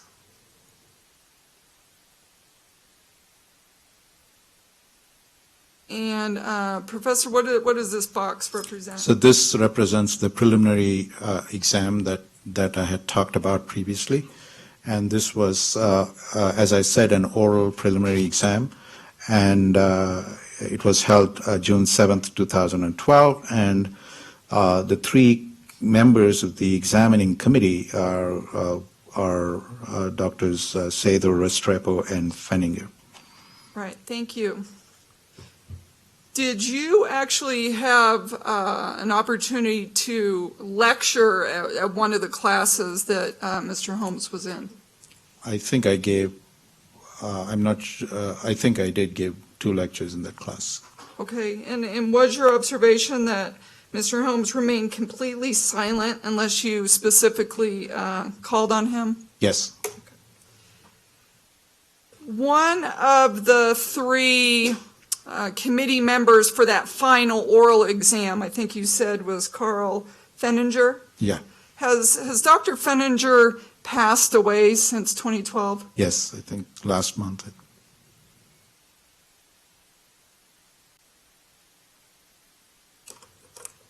I'll talk to you for a minute about those 3 labs. You've testified already that undergrad students go through a series of 1, 2, and then the 3rd lab during the course of the year. Yes. And it's somewhat up to the student to seek out a lab or one of the instructors that student wants to work with. Yes. And the 3 labs that Mr. Holmes did were shown on that last exhibit we looked at? Yes. And the first one you said was with Akim Klug, Yes. and that's Klug. Right. Okay. And as you testified earlier, Dr. Klug had concerns about whether Mr. Holmes was interacting enough in the lab. Yes. I take it that in the laboratory there are students who are working together toward a common purpose. Is that accurate? In the broad scheme of things, yes. Okay, so that can't be done just by yourself. You have to interact with the principal investigator and with the other graduate students. Yes. Okay, and that seemed to be what Mr. Holmes was receiving criticism about. Yes. Not being able to do that. Right. And you shared those criticisms with Mr. Holmes, that he was being criticized for not interacting. Yes. enough. And he seemed receptive to your suggestion that he needed to do that Yes. better. And yet the second lab with Professor Delacroix, things were not any better. Yes. In fact, it seemed like maybe they were worse. Yes. Professor Delacroix said that Mr. Holmes was completely non-interactive. Yes. And Professor Delacroix had concerns about Mr. Holmes' experimental capabilities. Yes. And again, in the third lab with Professor Freed, the criticism was that Mr. Holmes was not interacting Yes. enough. And throughout the entire time that you knew Mr. Holmes, he had a flat affect, Yes. meaning he did not show much or any emotion, Right. just very flat.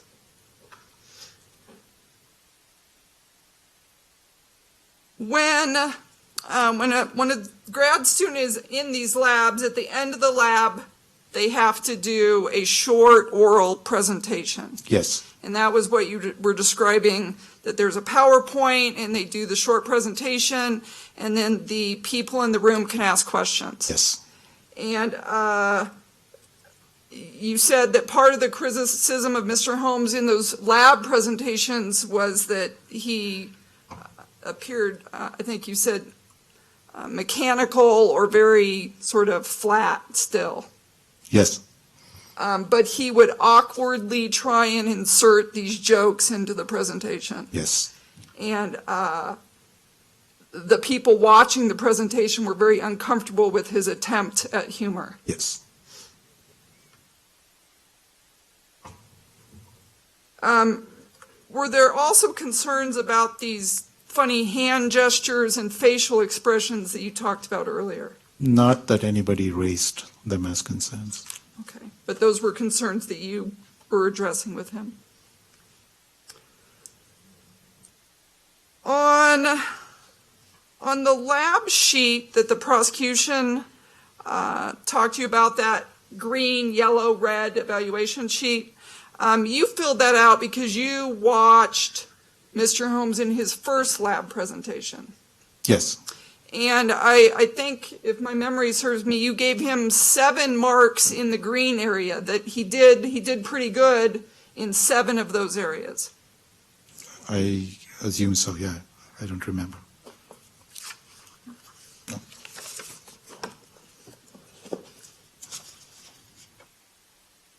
But you gave him yellow marks, which would be the middle rating, in his mannerisms. The category is mannerisms of the student were appropriate, and that was one area where you did not give him the green good mark, you gave him a yellow mark. Yes. Indicating some concerns about that. Yes. And response and responding appropriately with the audience, that was another area where you gave him the yellow mark indicating concern. But in several other areas, you felt like he was doing okay. Yes. And that was the first lab rotation. Yes.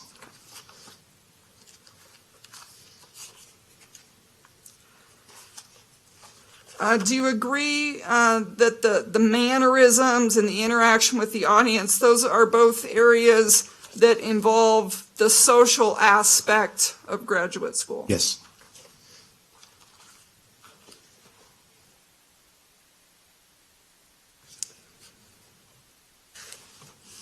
Now, those 3 lab presentations, those are different than the final end of the year oral preliminary exam. Is that correct? Yes. Okay. So the very final end of the year exam occurred, like the chart said, June 7th of 2012? Yes. With those 3 members of the staff who would listen to the presentation and ask questions of the student, testing what they had learned that year. Right. I think the prelims did not have an independent presentation from the student. It was more of a question-answer Okay. kind of. So that was more of the 3 committee members asking questions to test knowledge. Yes. Okay. And you were not present for that final exam? No. It's only those 3 committee members? Yes.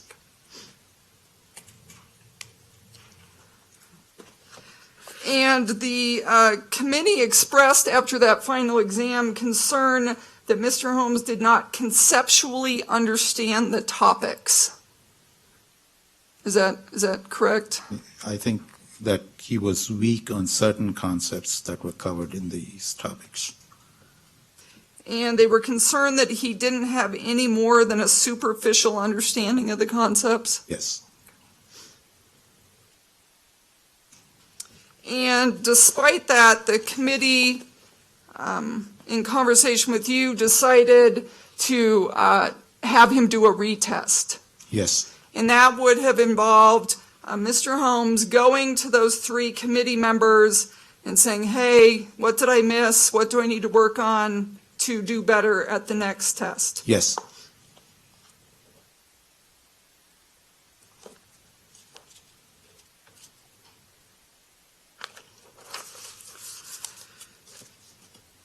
The program does all it can to make sure that a student does well. Is that fair? Yes. Explain that to the jury, please. I think when we admit a student, we assume that given the right resources and help, they would succeed. And we invest a lot on these students, both in terms of faculty time as well as in terms of financial resources. And therefore, I think our aim is to do everything we can to make sure that they succeed. And it's in that spirit that Mr. Holmes was being offered this second chance to retake the preliminary exam. Yes. When you met with Mr. Holmes to talk about this retest, do you believe that conversation took place approximately June 11th? Yes. If you need to look at those emails, that might help you remember exactly when that meeting would have taken place.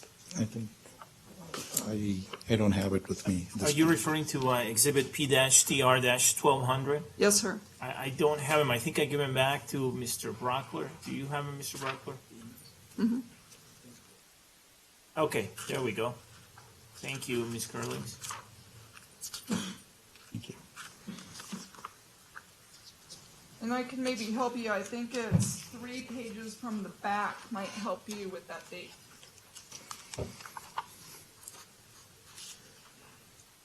Yeah, so this is June 11th. So that was the day that Mr. Holmes came to your office to talk about the preliminary exam. Yes. You explained to Mr. Holmes that he didn't do well and that he would have to do a retest. Yes. And you said fairly quickly he told you he was just going to quit the program. Yes. And that was very unexpected from him. Yes. He took the news without any outward reaction, Yes. like he didn't get angry, No. he didn't yell, No. he didn't get defensive, No. he didn't just stomp out. No. He said to you, I don't do well with oral communication. Yes.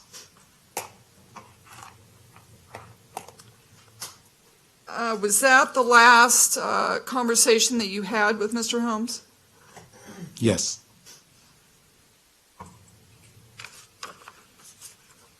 And again, just to be clear, you didn't tell him he had to leave the program, No. and you didn't encourage him to leave the program. No. In fact, you, like you said before, the program wanted to give him another chance to help him be successful. Yes.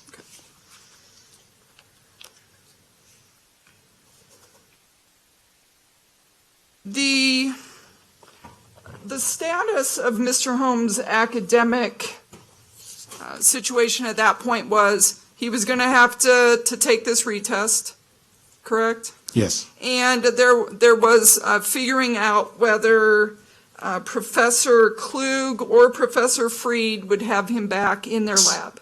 Yes. So that the doors were not closed to 2 out of the 3 labs. Yes. It was still possible he could have joined those labs. It was still a possibility, yes. It was being discussed. Yes. If worse came to worse, could Mr. Holmes have also done maybe a summer lab as another option? In some cases, yeah, we would have allowed that. So that's a possible exception. Yes. So it was not that he positively did not have any home lab to go to. Yeah, it was not a conclusive thing. It was just somewhat uncertain and needed more discussion. Yes.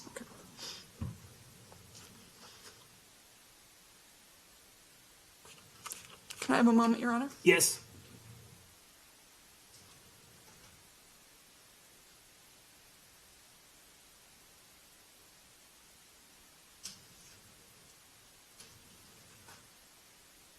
Professor, that's all I have. Thank you very much.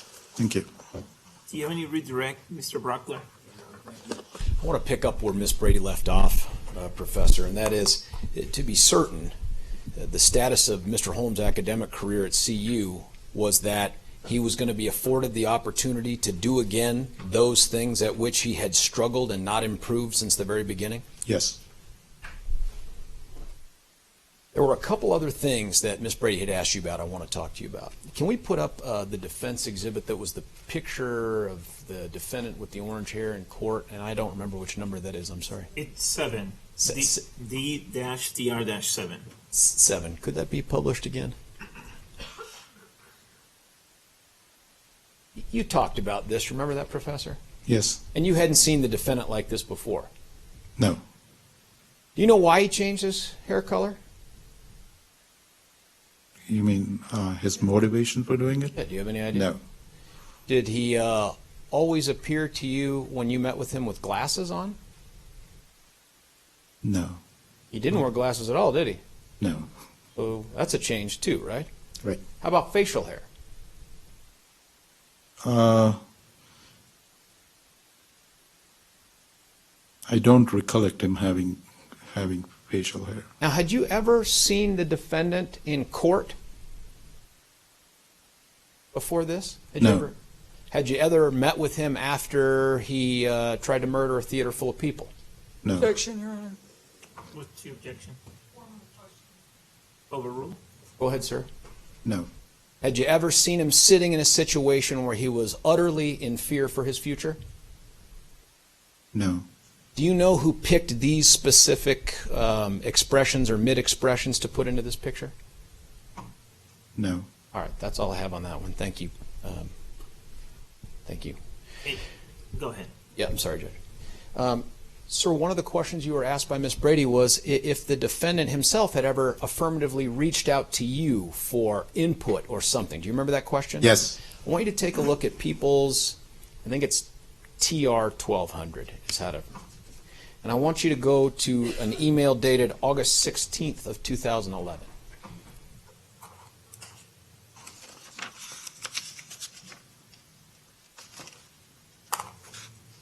I believe it's the top email. Oh, the top email. Who's that an email from? That's an email from James. To you? Yes. Is he seeking something from you? He asked whether he could rotate this upcoming fall quarter.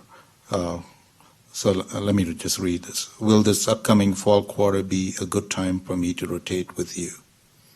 Is that something where he's exercising initiative to ask you about joining your lab? Yeah, that email, yes. And that didn't happen? No. Take a look at February 19th, 2012.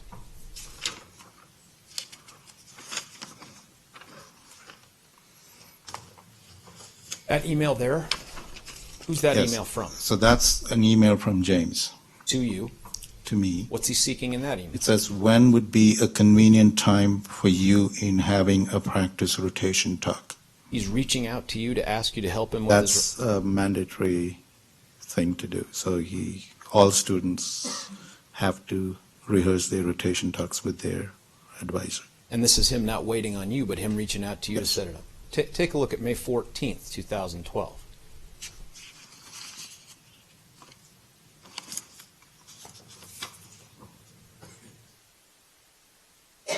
It's a similar email saying, when would you like to meet for a rotation pre-talk? Again, him trying to get onto your schedule to do this. Fair? Yes. Now, a couple of the other areas that Miss Brady talked to you about. She asked you about his, I guess,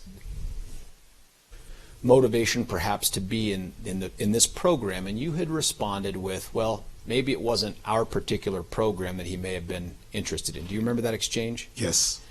Do you know whether or not the defendant had the year prior to applying to CU applied to and been rejected from more than half a dozen programs? No. Would that give you some indication that CU maybe wasn't his first choice? Objection, speculation. Sustained, pursuant to Rule 602. Thank you, sir. And in terms of someone, we sort of touched on this, but Ms. Brady got into more detail with you. Those letters of recommendation from undergrad and those grades and his performance, you remember Ms. Brady talked to you about motivation and initiative and stuff like that? Yes. Is the level of motivation and initiative necessary to achieve good grades in undergrad different from the motivation and initiative needed to succeed in these laboratories? Judge, I'm going to object to speculation because I think it would be different depending on the schools. Overruled? Could you repeat that question? Yeah. The level of motivation and effort to get good grades in undergrad, is that a different kind of motivation and initiative that you need to show in the experiments in succeeding in these labs? Yeah, in some ways it is, in the sense that the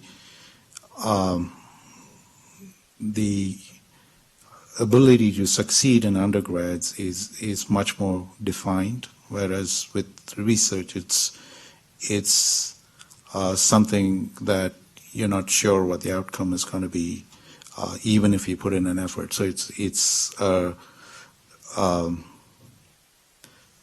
less of an outcome dependent motivation, in the sense that you could work 10 hours a day and not get an experiment to work, but you still need to be motivated and self-driven to do those experiments.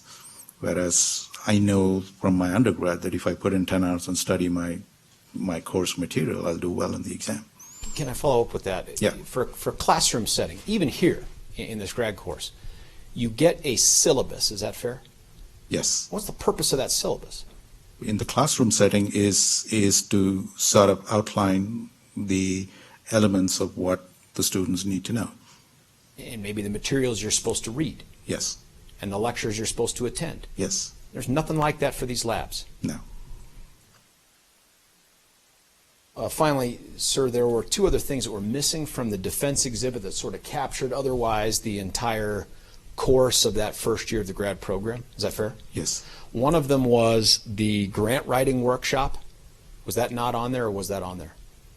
It was on the timeline, if that's what you're Yes. referring to. Yes. Okay, that was on there. And that's, just to set up for the future, that's Professor Dan Tolan who was part of that? Yes. And the second thing was, I'm sorry I didn't write it down.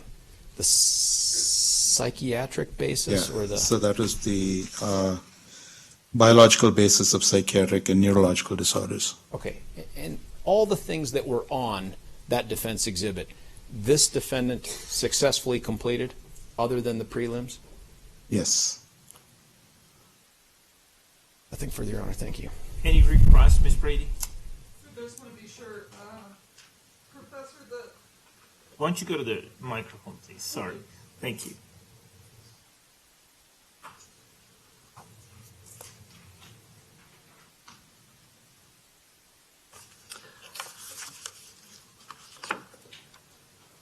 on Defense Exhibit 8, there was a box for the biological basis of psychiatric and neurological disorders. So there were not two things missing on that timeline, correct? No. Okay. And do you have any idea whether Mr. Holmes wore contacts when he attended school at CU? No. You testified regarding the emails that Mr. Holmes sent to you. He was required to set up those practice talks with you. Yes. Do you recall Mr. Holmes ever contacting you when it was not required to do so? No.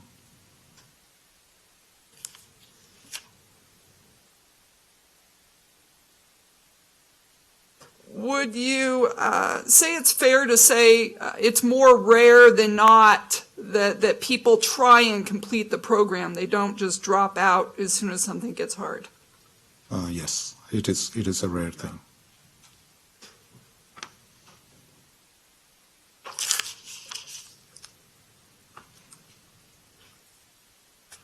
Thank you, Professor. Professor, there may be some questions from the jury. In fact, it looks like there are quite a few. So I'm going to ask you to wait for just a moment, okay?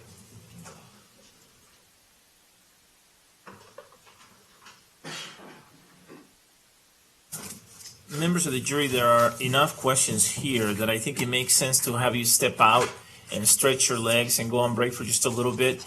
Please keep my advisements in mind during the break. Don't go too far. I'm hoping that we can get through these in about 10 minutes. I'm going to ask the professor to step out of the courtroom as well so we can discuss these outside his presence, okay? Go on break for about 10 minutes and then hopefully we'll come and get you at that point.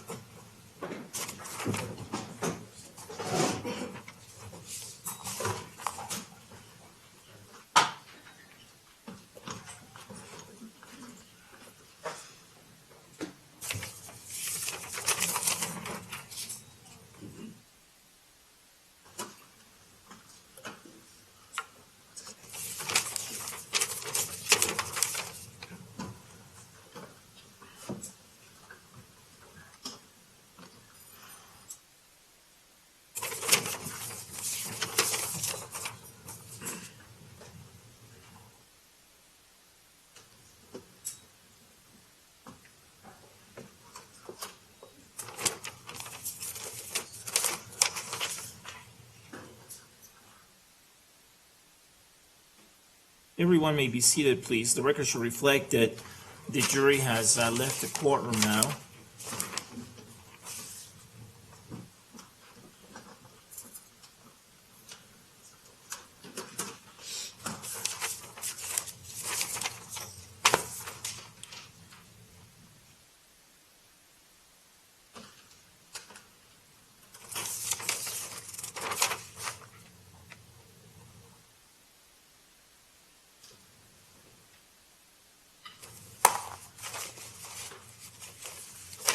Okay, the record should reflect that we are not only outside the presence of the jury, but also outside the presence of the witness. The jury has submitted a lot of questions for the witness, and so I'm going to run through these now and see if either side has any objection. The first question is on the form that I have marked as number 53, and the question is, do you know if the defendant took the elective course on psychiatric and neurological disorders? If so, what is the general content of that course? Any objection, Mr. Brockler? Ms. Brady, any objection? Same response, if he knows. Okay, I'll emphasize if you know. Thank you. Next question is on the form that I have marked as number 54. The question is, what does it mean when Professor Delacroix says he's concerned by his experimental capabilities? If you know what he meant by that. Any objection, Mr. Brockler?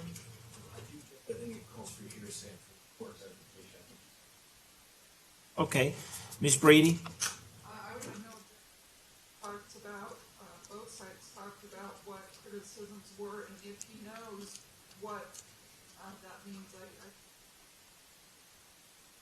Well, if he knows, it's hearsay. If he doesn't know, then it's speculation. So either way, I think it's an inadmissible question. So I will sustain the objection. It sounds like Dr. Delacroix or Professor Delacroix is going to address it anyway. So I will not ask this question. The next question is, was the school start date August 12, 2012, as stated by defense attorney and witness?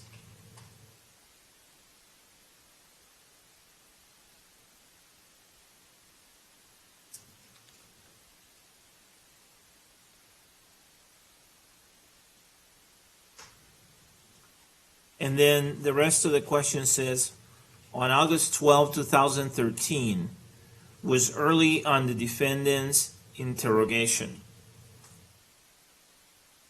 I'm not sure what the rest of that means, but the question, I think, makes sense. Is there any objection to just the question, was the school start date August 12, 2012, as stated by the defense attorney and the witness?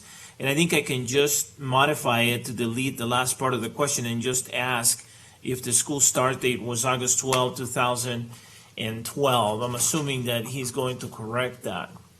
No objection. All right, any objection?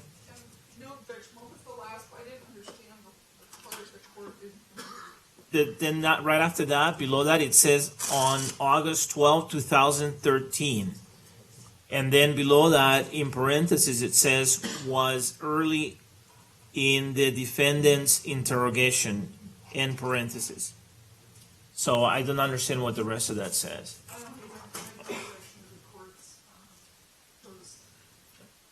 All right.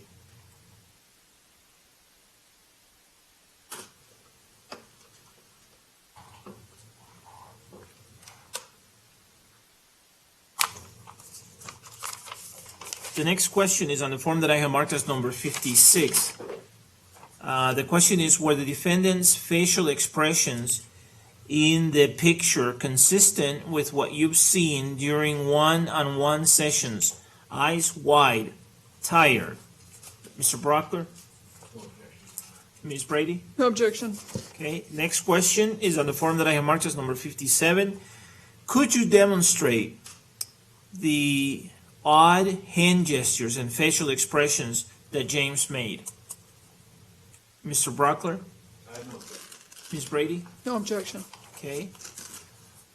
Next question is on the form that I have marked as number 58. Are candidates for the neuroscience program given expectations to include communication requirement prior to enrolling? If so, when and how are they given? Mr. Brockler? No objection. Any objection? No objection. Thank you, Ms. Brady. Next is the form that I have marked as number 59.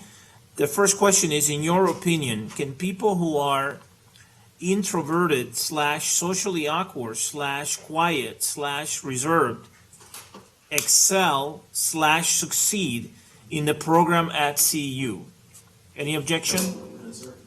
Any objection? No. The next question on the same form is, in your opinion, did the defendant not succeed at CU due to his introversion / lack of social awareness?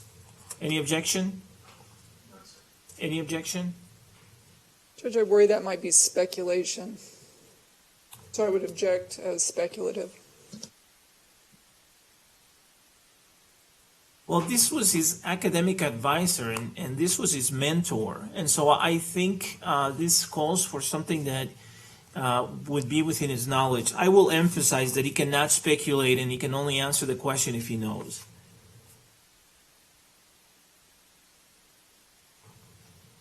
Only if he has an opinion, I should say.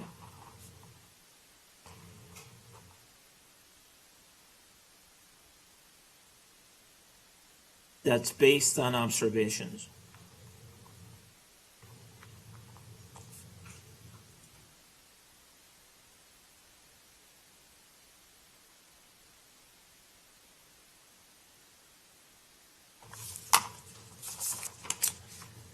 Next is the question, or there is one question on the form that I have marked as number 60. You mentioned that the defendant being quiet, reserved, and socially awkward. Would you also have described him as disconnected at the time? And then in parentheses it says during the initial interview in 2011, end parentheses. Any objection? No, sir. Any objection? Oh. Great. All right, let's bring the jury back, please.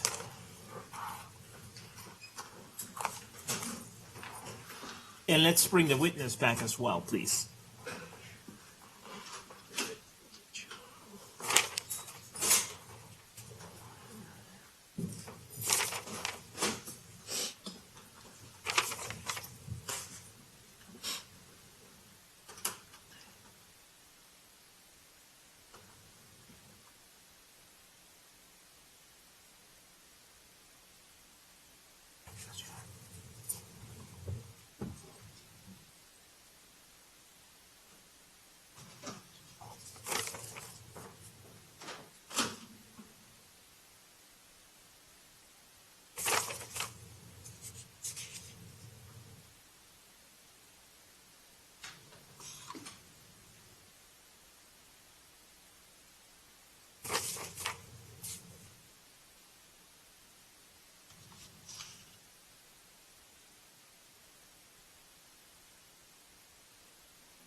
Okay, please be seated, everyone. The record should reflect that the jury has joined us again. Thank you for your patience, folks. Professor, the jury has submitted a lot of questions, and based on the rules of evidence and other applicable rules of law, I have determined that some of these questions are appropriate, and so I am going to ask them now. Okay. The first question is, do you know if the defendant took the elective course on psychiatric and neurological disorders? And if so, what is the general content of that course? And you should only answer the question if you actually know. I don't exactly know whether he took the course and what the exact contents are. Okay. The next question is, was the school start date August 12, 2012? I'm not sure. I can't recollect the exact date. The next question is, were the defendant's facial expressions in the picture consistent with what you've seen during one-on-one sessions, eyes wide and tired? No. The next question is, could you demonstrate the odd hand gestures and facial expressions that James made? I think it essentially was what I had originally described as jerky movements that didn't go along with the rest of the body, and facial tilts and head expression, stretching of the scalp like that.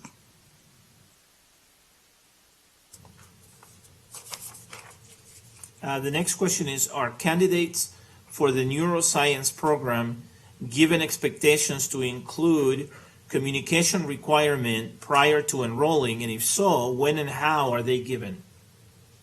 Could I have that question again? Yes. Are candidates for the neuroscience program given expectations to include communication requirement prior to enrolling? There are no communication requirements prior to enrolling. The follow-up question was, if so, when and how are they given, but you're saying that there are no such requirements. There are no official requirements for that. The next question is, in your opinion, can people who are introverted / socially awkward / quiet / reserved excel / succeed in the program at CU? This is my opinion. Yes. The next question is, in your opinion, did the defendant not succeed at CU due to his introversion / lack of social awareness? And you should only answer the question if you have an opinion that's based on your observations. In other words, you cannot speculate.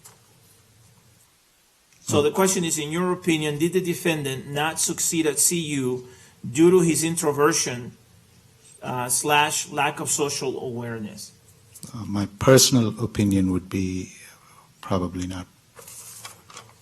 And the last question, you mentioned the defendant being quiet, reserved, and socially awkward. Would you also have described him as disconnected at the time during the initial interview in 2011? If somebody could define what disconnected really stands for. Disconnected from reality? Is that the question? That's all the question states. So if you can't answer it, that's okay. Okay. All right. All right. Are there any follow-up questions, Mr. Brockler, based on those questions from the jury? Briefly, Judge. With regards to the start time for the school, I think the question asked about 2012.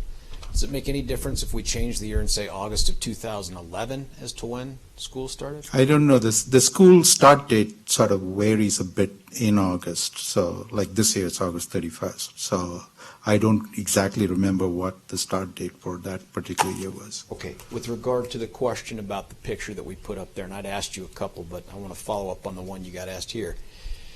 Had you ever seen the defendant in your office in those 10 meetings you described on no sleep? Not that I know of. There was a question that you sought some clarification on as to whether or not the defendant was disconnected during your interview. Do you remember that? Yes. So that I can follow up on that question. When he interviewed with you, was he responsive to your questions? Yes. Did he seem engaged enough to participate in the interview? He did participate in the interview, yes. Nothing else, Your Honor. Thank you. All right, Ms. Brady, do you have any follow-up questions? Just to make sure it's clear, Professor, the school year that we're talking about with Mr. Holmes would have been from August 2011 into 2012? Yes. Okay, so if we said school started in August 2012, that would have been a mistake. Right, right. It was 2011 to 2012. Yes. And again, the question about being introverted or not interacting, that was a large criticism of Mr. Holmes in the lab, is his lack of interaction. Yes. Thank you. Okay, may this witness be released from his subpoena? Yes, sir. Is there any objection? All right, sir, thank you very much. Thank you. You're released. All right, members of the jury, it's 3 minutes after 5, so it's quitting time. I gave you your admonishments earlier, and so I'm not going to repeat them again, but I will repeat again that they are extremely important, and that each and every one of them is mandatory, and each and every one of them applies to each and every one of you. So you must comply with all of them, please.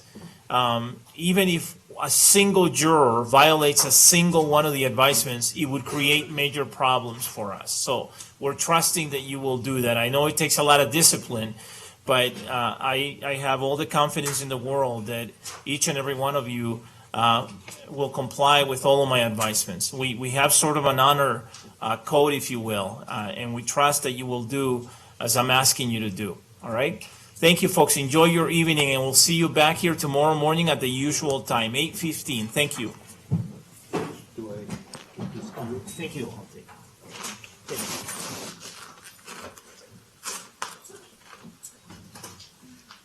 Choice.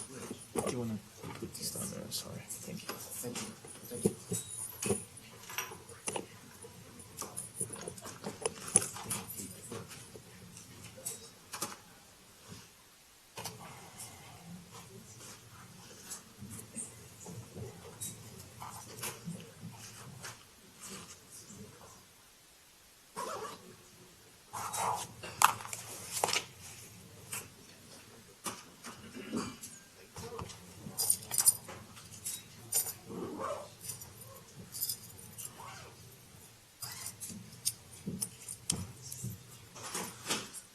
The records reflect that the jury has exited the courtroom now. Everyone may be seated.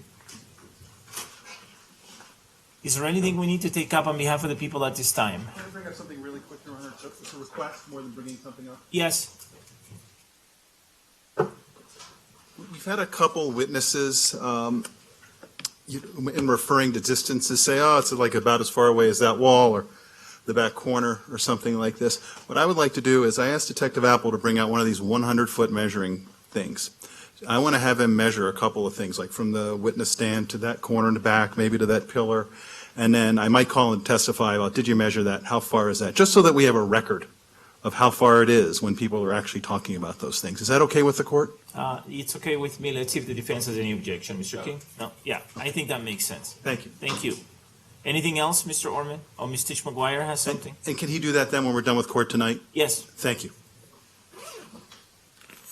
Your Honor, just briefly, the court took argument the other day on victim impact evidence, and I don't really want to supplement that argument, but this morning at 5:17 a.m., we got an email from the defense with supplemental disclosures that they would like to use in the penalty phase. It was 13 photographs, 12 photographs of the defendant at various ages, and a map of some sorts. The people don't have any objection to those supplemental disclosures, but we would just like the court to consider, when the court's still considering whether or not to allow the prosecution to have those victim impact videos, that the defense today, 2 weeks into trial, is giving us new evidence that they intend to use at the penalty phase. So we just wanted to make that record. Thank you, Your Honor. All right, thank you. Anything from the defense, Ms. Brady? Go to the microphone, please.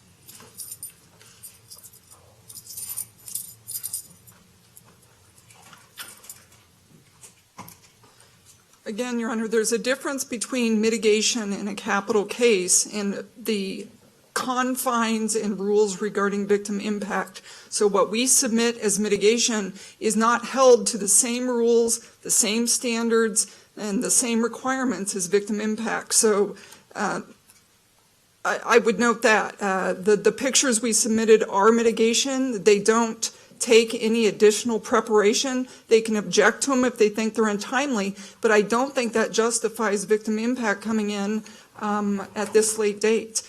We submitted 12 photographs. They submit videos and with songs and stuff, so there are big differences. Okay, anything else from the defense, Ms. Brady, at this time? All right. Okay, folks, have a good evening. I'll see you back here tomorrow morning. Thank you. The court will be in recess. All rise.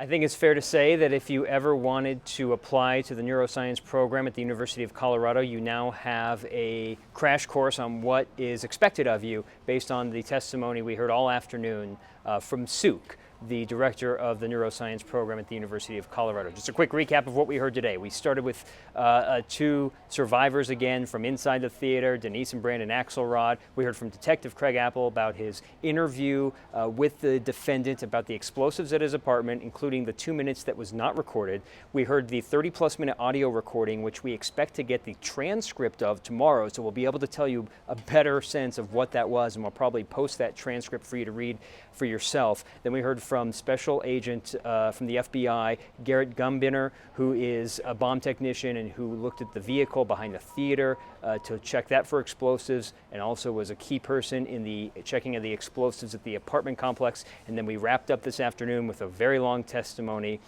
from Suk, the director of neuroscience at the University of Colorado. We'll be back for you tomorrow starting around 8:30 for day 7 of the Aurora theater shooting trial. Thanks for joining us.